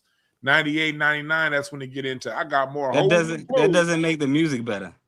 No, it makes the music better because it makes the music better because you got better production, more original production, more original variety in production. You go from Arrested Development to Nas to Outkast, and you still, there were just more options. It's even hell, Kid and Play. We talking about 89, 90, So it's like whatever your thing was, whether it be party, conscious, not conscious, revolutionary, it was all on the board, and the production was more wide open and more.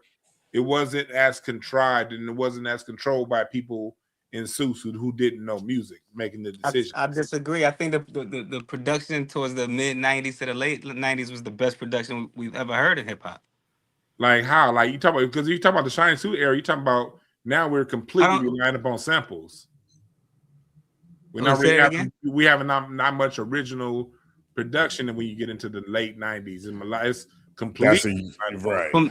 From the early, well, you get Dr. Dre's best moments with the Chronic 2001 in 99. I wouldn't even say those are his best moments. You don't think that's his best moment? I think Straight Outta Compton is probably his best moments. Well, till this day, sonically, people are still trying to reach that sound.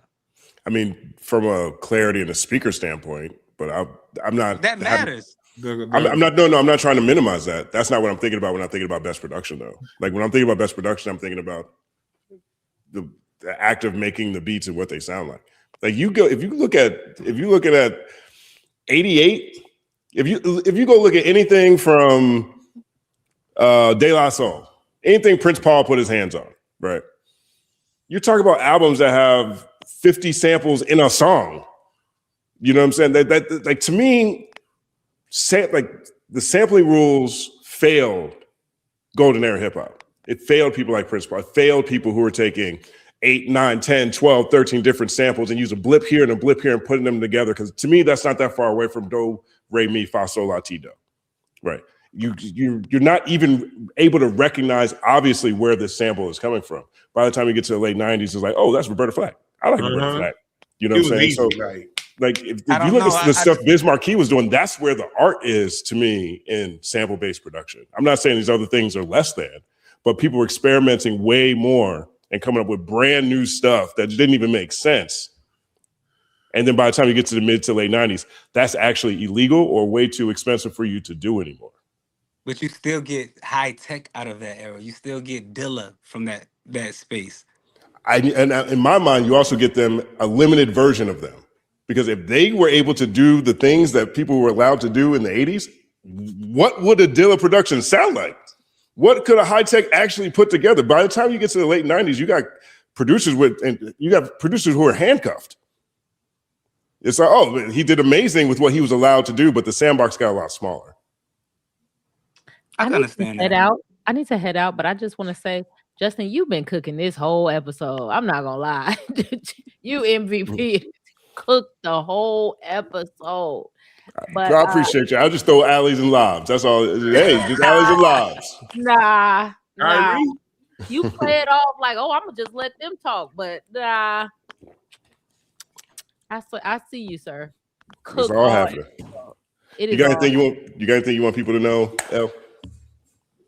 I want you guys to know to come back next week. I will see you Wednesday again. # see you Wednesdays. Is there anything else I want to bring attention to right now? I can't remember because I'm getting sleepy and I have to do something before I fall asleep. But it was something. I'll tell you guys next week. Word up. Yeah, I have to get out of here too. I didn't realize we've been on here for 4.5 hours. That's because you had a good time, Rain. That's because you enjoyed yourself. I had a great time, man, and my connection kept cutting off, but overall, I had a great time. I always love talking to you and just talking hip hop and vibing with everybody. It was a dope panel. I really enjoyed myself today. Yeah, I appreciate you, bro. Let's do it again, definitely. Good meeting, brother. All right. Good meeting you, my brother. Oh, there you go. Just in peace. I'm going to catch up with you. 9-second applause. Rain 910.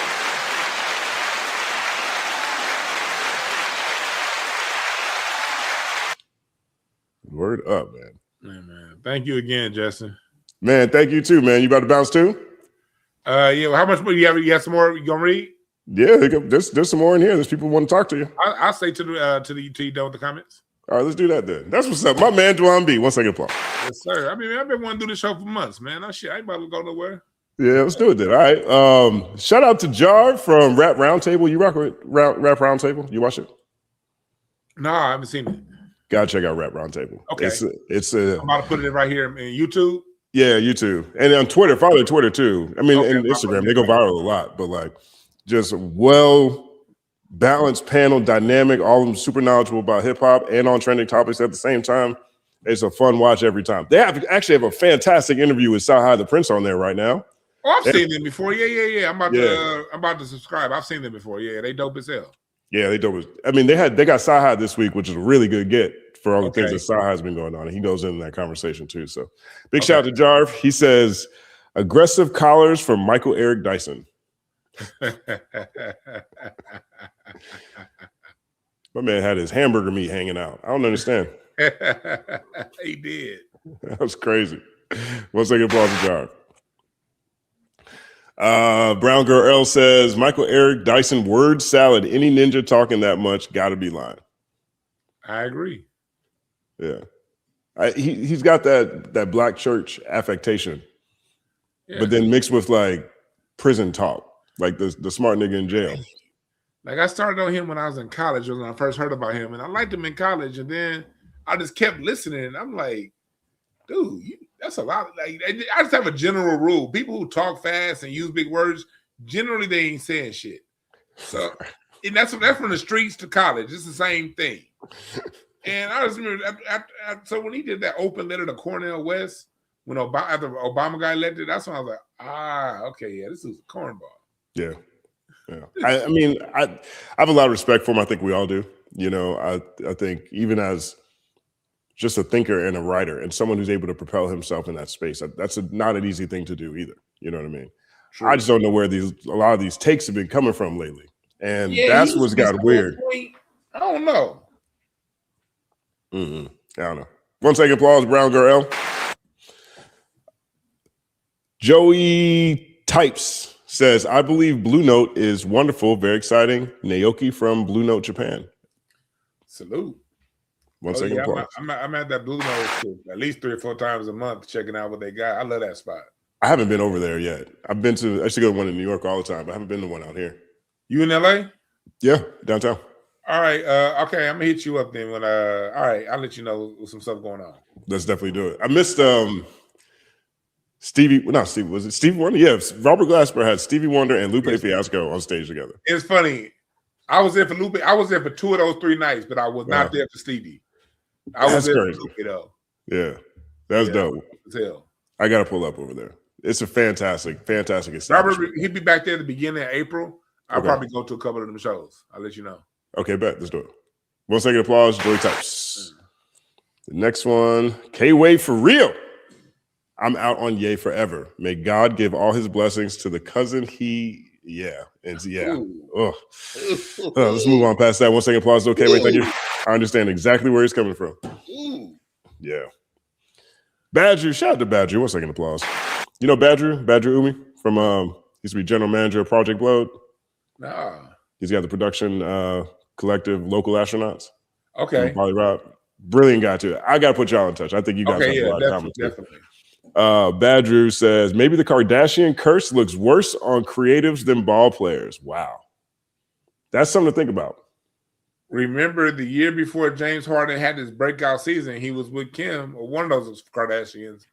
Well, no, he was the one, the Marlins, that 1 year in Houston. Remember he had that dip in production, then he got rid of Chloe. That was MVP next year. That's funny. I mean, does the Kardashian curse work if you're a Jenner? Because we haven't seen Travis Scott necessarily take a dip. Well, he did have that incident that at his concert, at the World thing, yeah, that's right. He did kill people. I forgot. So I blame the Kardashians for that, the Jenners for that, just because. I ain't got no evidence. I just do. Or maybe the callousness of that response. My man was on stage like, wow, man. Dang, they dying down there. Yo, y'all should stop dying. That was crazy. That was one of the tackiest moments I've seen. That's just like a lack of humanity. Briscoe the King, 1 second applause, says, at what point does objectivity come into play with music discourse. As a trained musician and engineer myself, I get frustrated with tastes and feelings get intertwined with rhythm, melody, etc. That's a great one for you. That's a good one. That's the thing, you gotta move because you gotta remove your personal. Sometimes when you just hear stuff, going back to what I was talking about MF Doom. MF Doom is an amazing artist and he has amazing production, but I gotta remove personal feelings to the side because I just was never able to really connect with him, you know.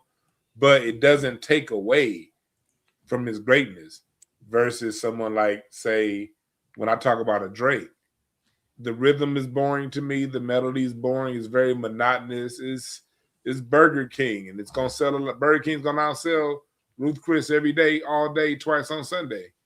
But it doesn't take away from the fact that when I listen to Drake's music, from my opinion, from me being a musician, playing music, drum in church for 20 years, and the quality to me just isn't there. But but I do think people need to remove feeling from taste, you know. But sometimes, people, I think today are so caught up in sales and popularity that gets mistaken for melody, rhythm, and taste. I mean, that's the truth. I mean, I wrote an article. What year was this? It was probably 2015. I did a piece.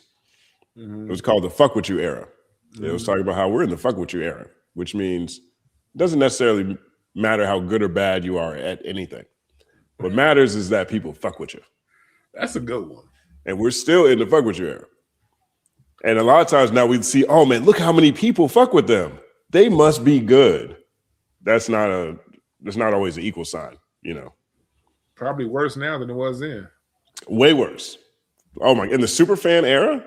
The superfan era has now relegated almost any media that doesn't come from a fan in the entertainment as irrelevant. Because the only people, unless you are someone who is in the media who has a lot of super fans, but the super fans are driving all the conversations. The super fans are driving up all the numbers. Super fans are running bots on some of these guys without them even knowing it because they want to help. They think they want to help them out. You know, there's all kinds of stuff that's happening, which is the fuck with you era in its final form. Yeah. There's so many people who fuck with me now. I don't have to fuck with nobody. Right, and that's why I don't. That's why I refuse to capitulate to it, because I know the easiest way to lie to people is by throwing them numbers. You know, that's how the car salesman gets you screwed over on your car note. Right. The numbers are the easiest way to lie, and numbers are so easy to manipulate. And then you got 10,000 stats you can choose from, like basketball, you got 100 stats you can choose from. Let's just choose these 3. And yeah, numbers will get you thinking that Bam Adebayo is like greater than Kareem Abdul-Jabbar. That's what numbers will get you doing, you know. So I stay away from numbers because I know I was really good in statistics in college. So I know how dangerous those numbers are when you focus just on the numbers. You'll miss the whole story. Right. Life lessons once I get plus. Ash the Crimson says, Ray 910 has some bum ass opinions. No wonder the New York rap scene died. Look at these hating ass ninjas just caping for New York artists, shaking my head. That was hard. Well, 1 second, pause. Another one from Ash the Crimson. Rain's Wi-Fi connection is as good as his opinions. Wow.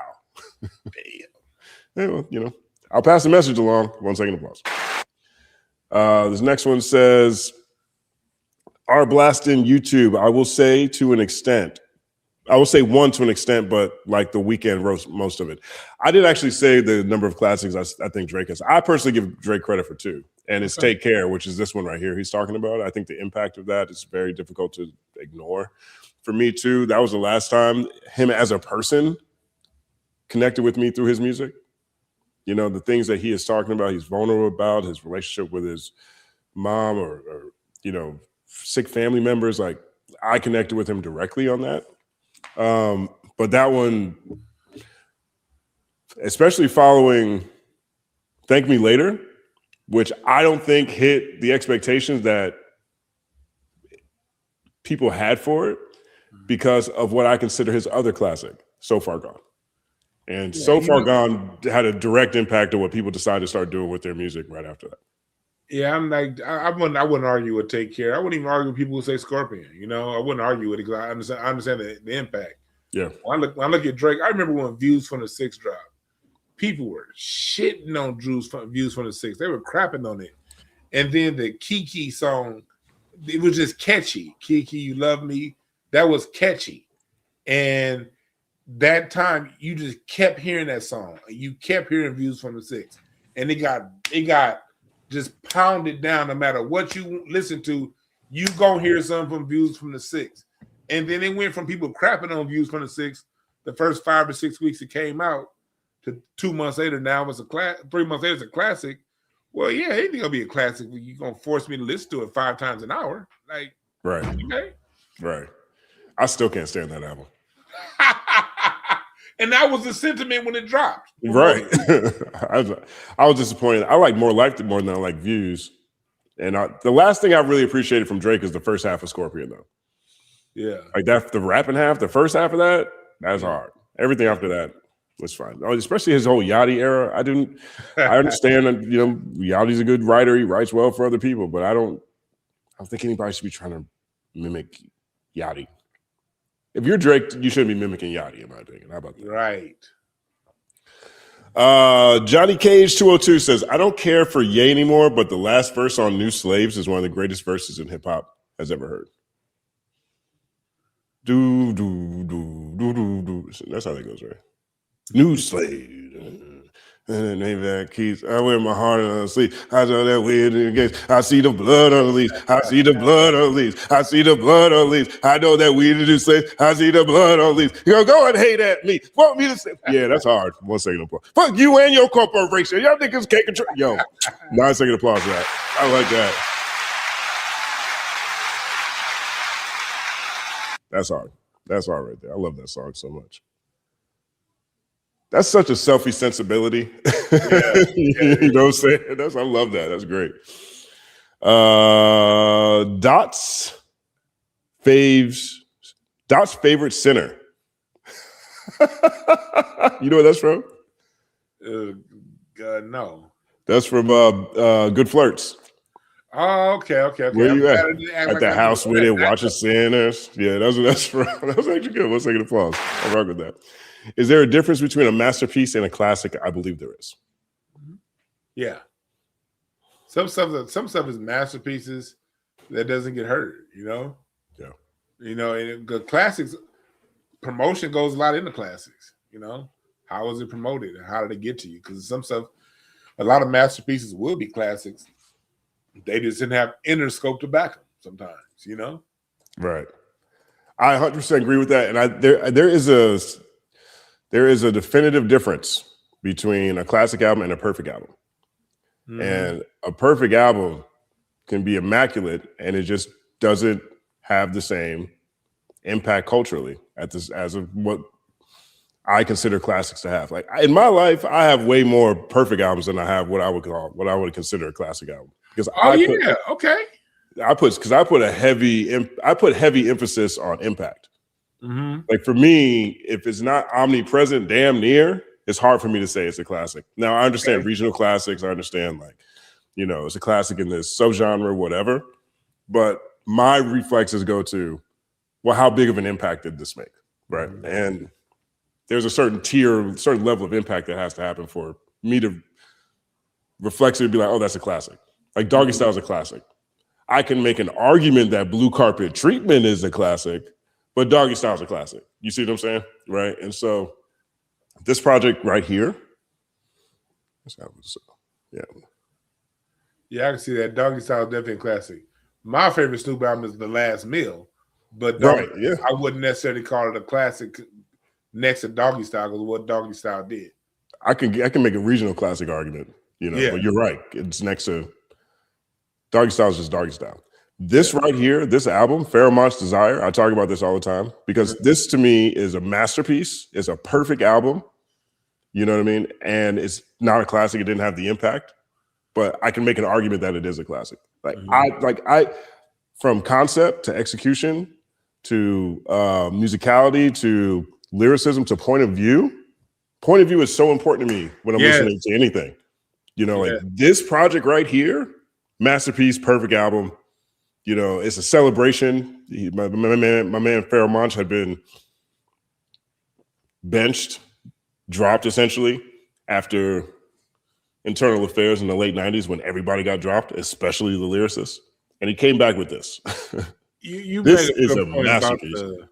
the especially the lyrics. That's why I can't put the late 90s in it, because so the lyricists are who died, not died, but the lyricists are who the industry like happened to not re-sign in the late 90s. And so Right. a lot of the artists that came up didn't have the competition of having people that could really rap it. And think about it. These are some lyricists from 91, 92. They got better in 98, 99, 2000 of being lyricists, and we didn't get to hear it. Right, right. They put a muzzle on him. You know, Yeah. I mean, Pharoah Monch in particular, because he creates the whole personifying a weapon in rap. Mhm. You know, we think a lot about I Gave You Power from Nas. We think a lot about Me and My Girlfriend from Tupac. But those are preceded by Straight Bullet by Pharoah Monch off of the Organized Confusion album. Yeah. You know what I'm saying? I'm glad you reminded me of that, man. I haven't heard, man. I'm about to. I ain't heard that in a minute, man. Oh, Pharoah. Yeah. Oh my God. I'm not about to even argue. I'm like, man, damn. Some shit you just didn't, because you didn't get. You lose some stuff. Yeah, right. All the time. And I had this conversation with Pharoah one time, and I asked him about that. You know, because him and Nas are both from Queens. I think you can make a very strong argument that Queens got the best collection of MCs ever, probably next to any place. Man, so you ain't gonna argue here, no argument for me. Right. It gets, and if you think about Long Island right next to it too, it gets kind of scary. But I asked him, I said, yeah, man. So, you know, I noticed how you made Straight Bullet, you know what I mean? And then like Nas made I Gave You Power later. Did you guys ever talk about that? And he was like, it's funny. Nas is funny. Apparently, he and I have the same idea all the time. Hey, you know how that goes. You know how it is. And there's very few people who could say something like that. You know what I Yeah. mean? And like Pharoah's one of those ones. Definitely check out that album, everybody. It's amazing. Okay, cool. Let's see. Brittany Danielle. Drake doesn't have a classic album because he mimics other innovators instead of being one. Nothing he's made truly feels special on this album. Yeah, That's more my point of view. It's a really good I argument. those who say you do. I'm not about to argue with you. Yeah. 1 second applause. This next one is K-Way. Again, it says, it's okay, BK. I used to go to the club just to sock motherfuckers.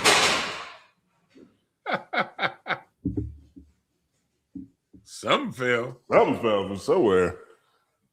Do you guys see something? All right, well, I guess I wouldn't say it. I guess I should have edited myself. I'll try it again. It's okay, BK. I used to go to the club just to sock MFs when the DJ played Lil Jon and Crime Mob.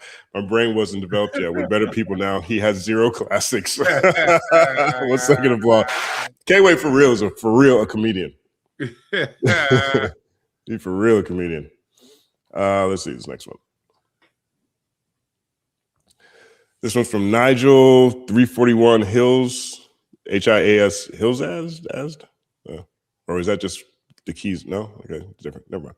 Justin, what is a Scarface song you listen to in a personal crisis? Let's take a look. What's the Scarface song I look to in a personal crisis? I'll say this, because generally speaking, in a personal crisis, I am looking more for, whenever I'm in a personal crisis, generally I'm looking for like, I'm looking to be fortified and inspired and motivated. And so I'd probably say Safe off of Fix, because I go to that song whenever things are going wrong, because that song is such a great example of values and priorities. And usually when things are going wrong in my life is because I've strayed from my values and my priorities. So I usually need a reminder to get back on track. But that's probably the song I would say. I would say for me, it's probably Smile. Yeah, that's a great one. But that, that's that SOS band too. It's the melody, Yeah. Great question. 1 second applause. Frank White 81 says, off topic and in regards to connection issues in past live streams, when doing live streams, don't use Wi-Fi, hardwire Ethernet directly from the modem. You know, I understand why you would say that, and I think that you are 100% correct, except for in Los Angeles with Spectrum, because every week I wired up. It doesn't make a difference. Right, I'm hardwired. I had to miss a couple of shows. It came out looking like Sega Genesis games. That's what it looks like, man. It's terrible. 1 second applause. American Tradesman. I'm literally here on behalf of DwannB, his moderator. What's up, American Tradesman? 9 second applause to American Tradesman.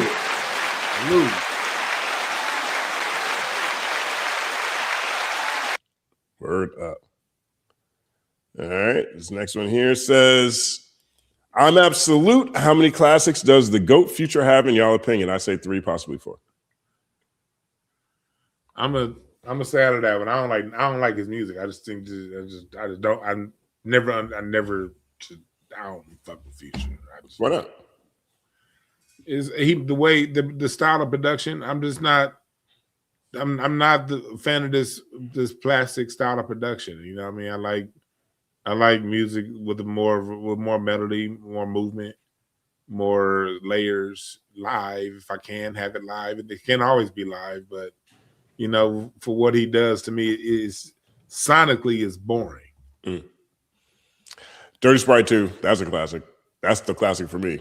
That's the one that I get stuck with. I'll probably say that that's the only Future album that I got addicted to. Like, I felt like I was on lean. And not necessarily in a bad way, but like I was hooked on it. You know what I mean? The rest, I mean, he's got a lot of good projects out there. Don't get me wrong. But Dirty Sprite 2, I think, is his undeniable classic. We'll say that. 1 second applause. This one is Marcos Dorados. Justin, another classic. See you all as always. Happy to finally catch one of these in real time. Thanks for putting together these. Unc was wilding, but much respect. Shout out to the panel. I wonder what you're wilding about. Maybe Eminem? Maybe people. Or maybe Drake. Or maybe j.cole. Might be j.cole. It could be that too. Big shout out to you, Marcos. 1 second applause. Let's see. We got Cam Sulan says, K-Dot has 4 classics: To Pimp a Butterfly, Good Kid, Mad City, Damn, Miss Him Around the Big Steppers, excuse me. His best body of work to me. No argument. I wasn't a big fan of the Big Steppers album, but I understand those who are, you know? That album got a second life because of the battles.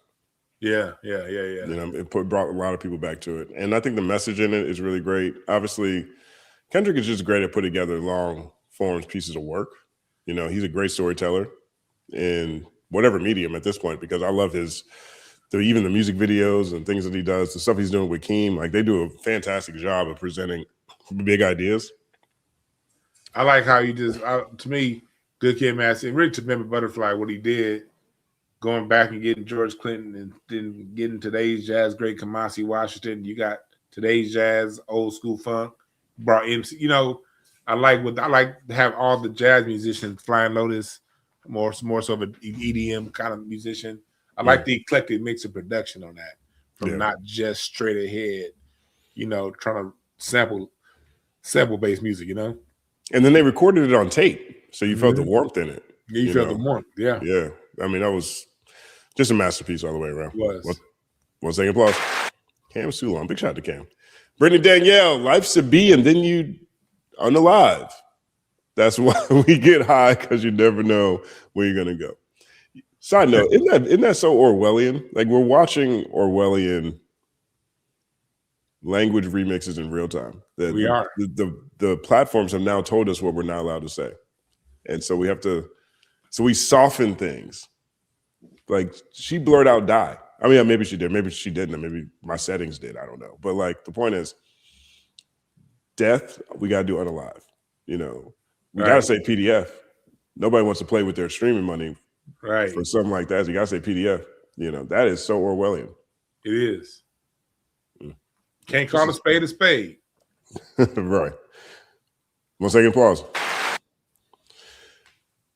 Jonathan says, Rain 910 needs to listen to Rigor Mortis or Kendrick's verse on that part remix. If he thinks his rhyme schemes are simplistic, he could wrap circles around folks, but I think he knows that's not the point. Yeah, he can get real technical.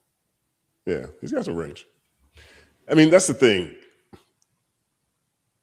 There's a lot of artists who can always do more, but they're focused on other aspects of things. Yeah, and yet still, I always think it's fun when artists still do that other thing that maybe isn't as commercially successful just for the art of it. I love that. And one thing I like about Kendrick, and that's why I don't ever get into the technical argument.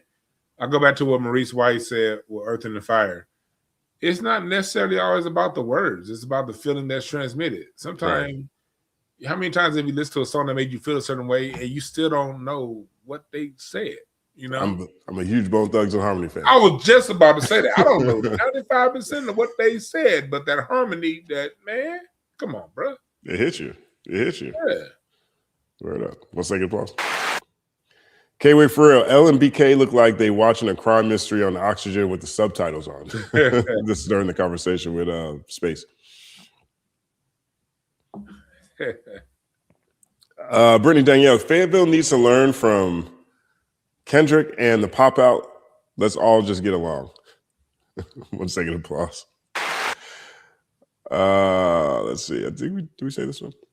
Stace JMX. Thumbs up is less than people in the live. Mad disappointing. Run it up. Yeah, run up them thumbs up. Run up them likes. Share. Let the algorithm know you rock with us. 1 second applause. Thanks for the reminder, Stace JMX. Chief Trey. Good old-fashioned hands. This is a throwback to when Glasses was on. They're talking about this was Space. Yeah, I was watching that episode live. That shit was hilarious. He was like, hands. Yeah, that's funny. Let's see. Okay, wait, hey man, that shirt big as hell and that story long as fuck. Is that Rain? I think that says Rain, right?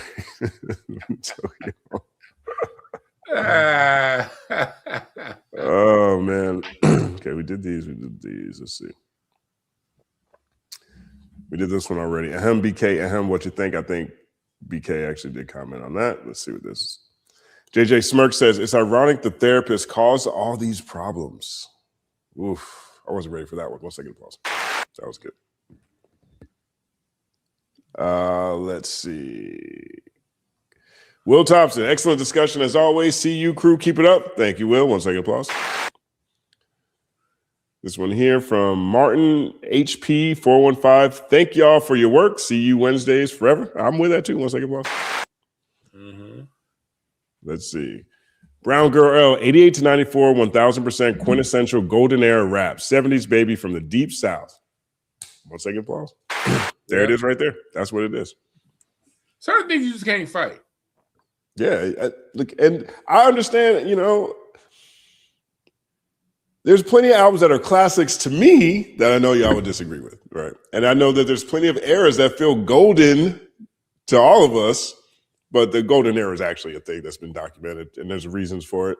And it was the growth, and it was the explosion of creativity and invention that was happening at a time that was crossing into commercial viability in a new way, right? And that era was the last era that the people chose those. And when it got to the top, the people chose. Right. 98, when it gets past 97, a lot of that was chosen for us. But 88, 94, we chose that, the people. Right.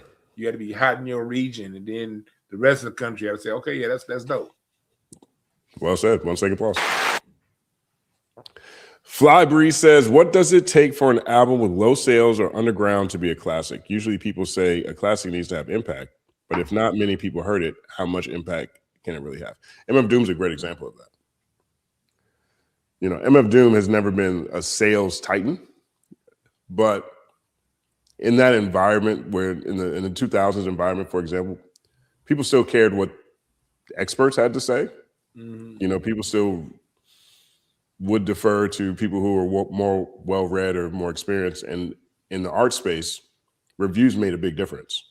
And when you got to the transition from magazines and newspapers to blogs, Doom is right there on that line, right? So, you know, what's his first album? Operation Doomsday is what, 98, I think? So you go from 98 to Mad Villainy, let's say, is 05. By the time you get to 05, there has been an online catalog and history of people who have written reviews about Doom. Right now, whether or not Doom ever made it to Sucker Free Sundays, whether or not Doom made it to radio ever, there have been people who were just passionate in love with hip hop and reviewing all kinds of things that you could find a trail of reviews and people in forums just championing what it is, right? That crafted the foundation for Doom's reputation. Yeah. So once people, maybe when he did his collaboration with Danger Mouse, for example, it's called Danger Doom, which was one of the smoothest finesses. Actually, I should do a case study on this because Danger Mouse was able to get $1 million from from Cartoon Network to make this album with Doom, which not a lot of people get $1 million, period. Right. And this wasn't based on Doom's sales. I don't even think Doom sold 1 million records. Yeah. Prior to that, like in total, right? So that was just a crazy finesse how that happened. But by the time that comes out, now you've got Cartoon Network advertising it. Now you got some big media that's actually pushing Doom in a different kind of conversation, the way he hasn't been before. So new people are entering the Doom universe and they're finding all this music, but they're also finding all these reviews, right? And all these reviews are just within the culture of hip hop, largely online, largely independent. You know what I'm saying? People who just really value the art and the craft of it away completely from commercial impact. And regardless of what's happening in the mainstream on the commercial stuff, the grassroots is always way more profound, way deeper, way wider. Yeah, the grassroots starts right. You know what I'm saying? So that's what it's really about. So that's how that happens. Hope that answers your question. 1 second pause. And our last one, Brown Girl Elle. Big shout out to Brown Girl Elle again. 1 second pause. Travis Scott Astroworld tragedy in Houston. Kylie was at the concert 2021. See, there it is. You brought it full circle for us. So I guess maybe the impact on artists is worse than athletes because he got way out there and Travis killed people. So yeah, there you go. That's a good way of putting it. We got the answer. We got the answer to the question. Dwann, man, thank you for coming on the show. Is there anything you want to direct people to? You want them to check out? You want them to find out? Yeah, 2 things. Well, go to DwannB.com. That's where everything I do is kind of centralized there. But go to bamfamilytree.org. That's my foundation, the Black American Music Family Tree Historical Foundation, where I'm tracing Black American music back to the 1600s through now. I'm writing a book, 250 year anniversary of the United States. 250 years of Black American music, starting in 1776 with Barzini Lou, drummer and fifer out of Boston, and we're going from him all the way through NBA YoungBoy and everything in between. And we're gonna talk about, because they always want to connect Black American music to just slavery and just out of slavery. People don't understand the biggest composers in America, even during the time of slavery, were Black Americans, both free and enslaved. Wow. From Blind Tom Wiggins, who was enslaved, to James Hemingway, who was free. There's a whole story of Black American artists, and I'm showing you that the 100 years before we got to the blues, and then from the blues, how we got to the blues to hip hop. So it's a straight cultural connection that's coming through in the book. Also, I got my blog site back up, incenseandashtrays.com. That's back up where I'm doing music reviews, concert reviews. I just had a blog drop. I wrote it last week, but it dropped today on the miseducation of Lauryn Hill, talking about how it's, nowadays they classify it as hip hop, but it's a classic R&B album, and I'm talking about what makes a classic R&B album and things like that. History of low riding, all kind of blogs like that on that site. So incenseandashtrays.com. That's with an N, not and bamfamilytree.org, and also DwannB.com. And that DwannB.com will get you to all my other websites. Well, except for the foundation. I'm about to put the foundation on that website, but yeah, go there. My brother DwannB, the one and only 9 second. Real quick, YouTube DwannB also. YouTube DwannB. Thanks. Definitely. 9 second applause.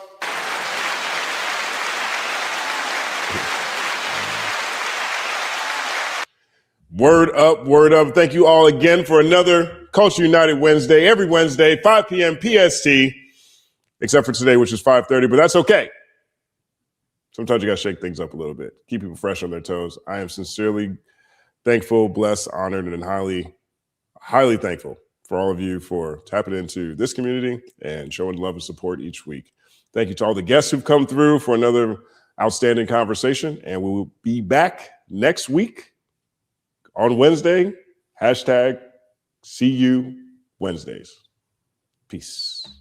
Culture united, our culture united, our culture united, our culture united, connecting all over the world.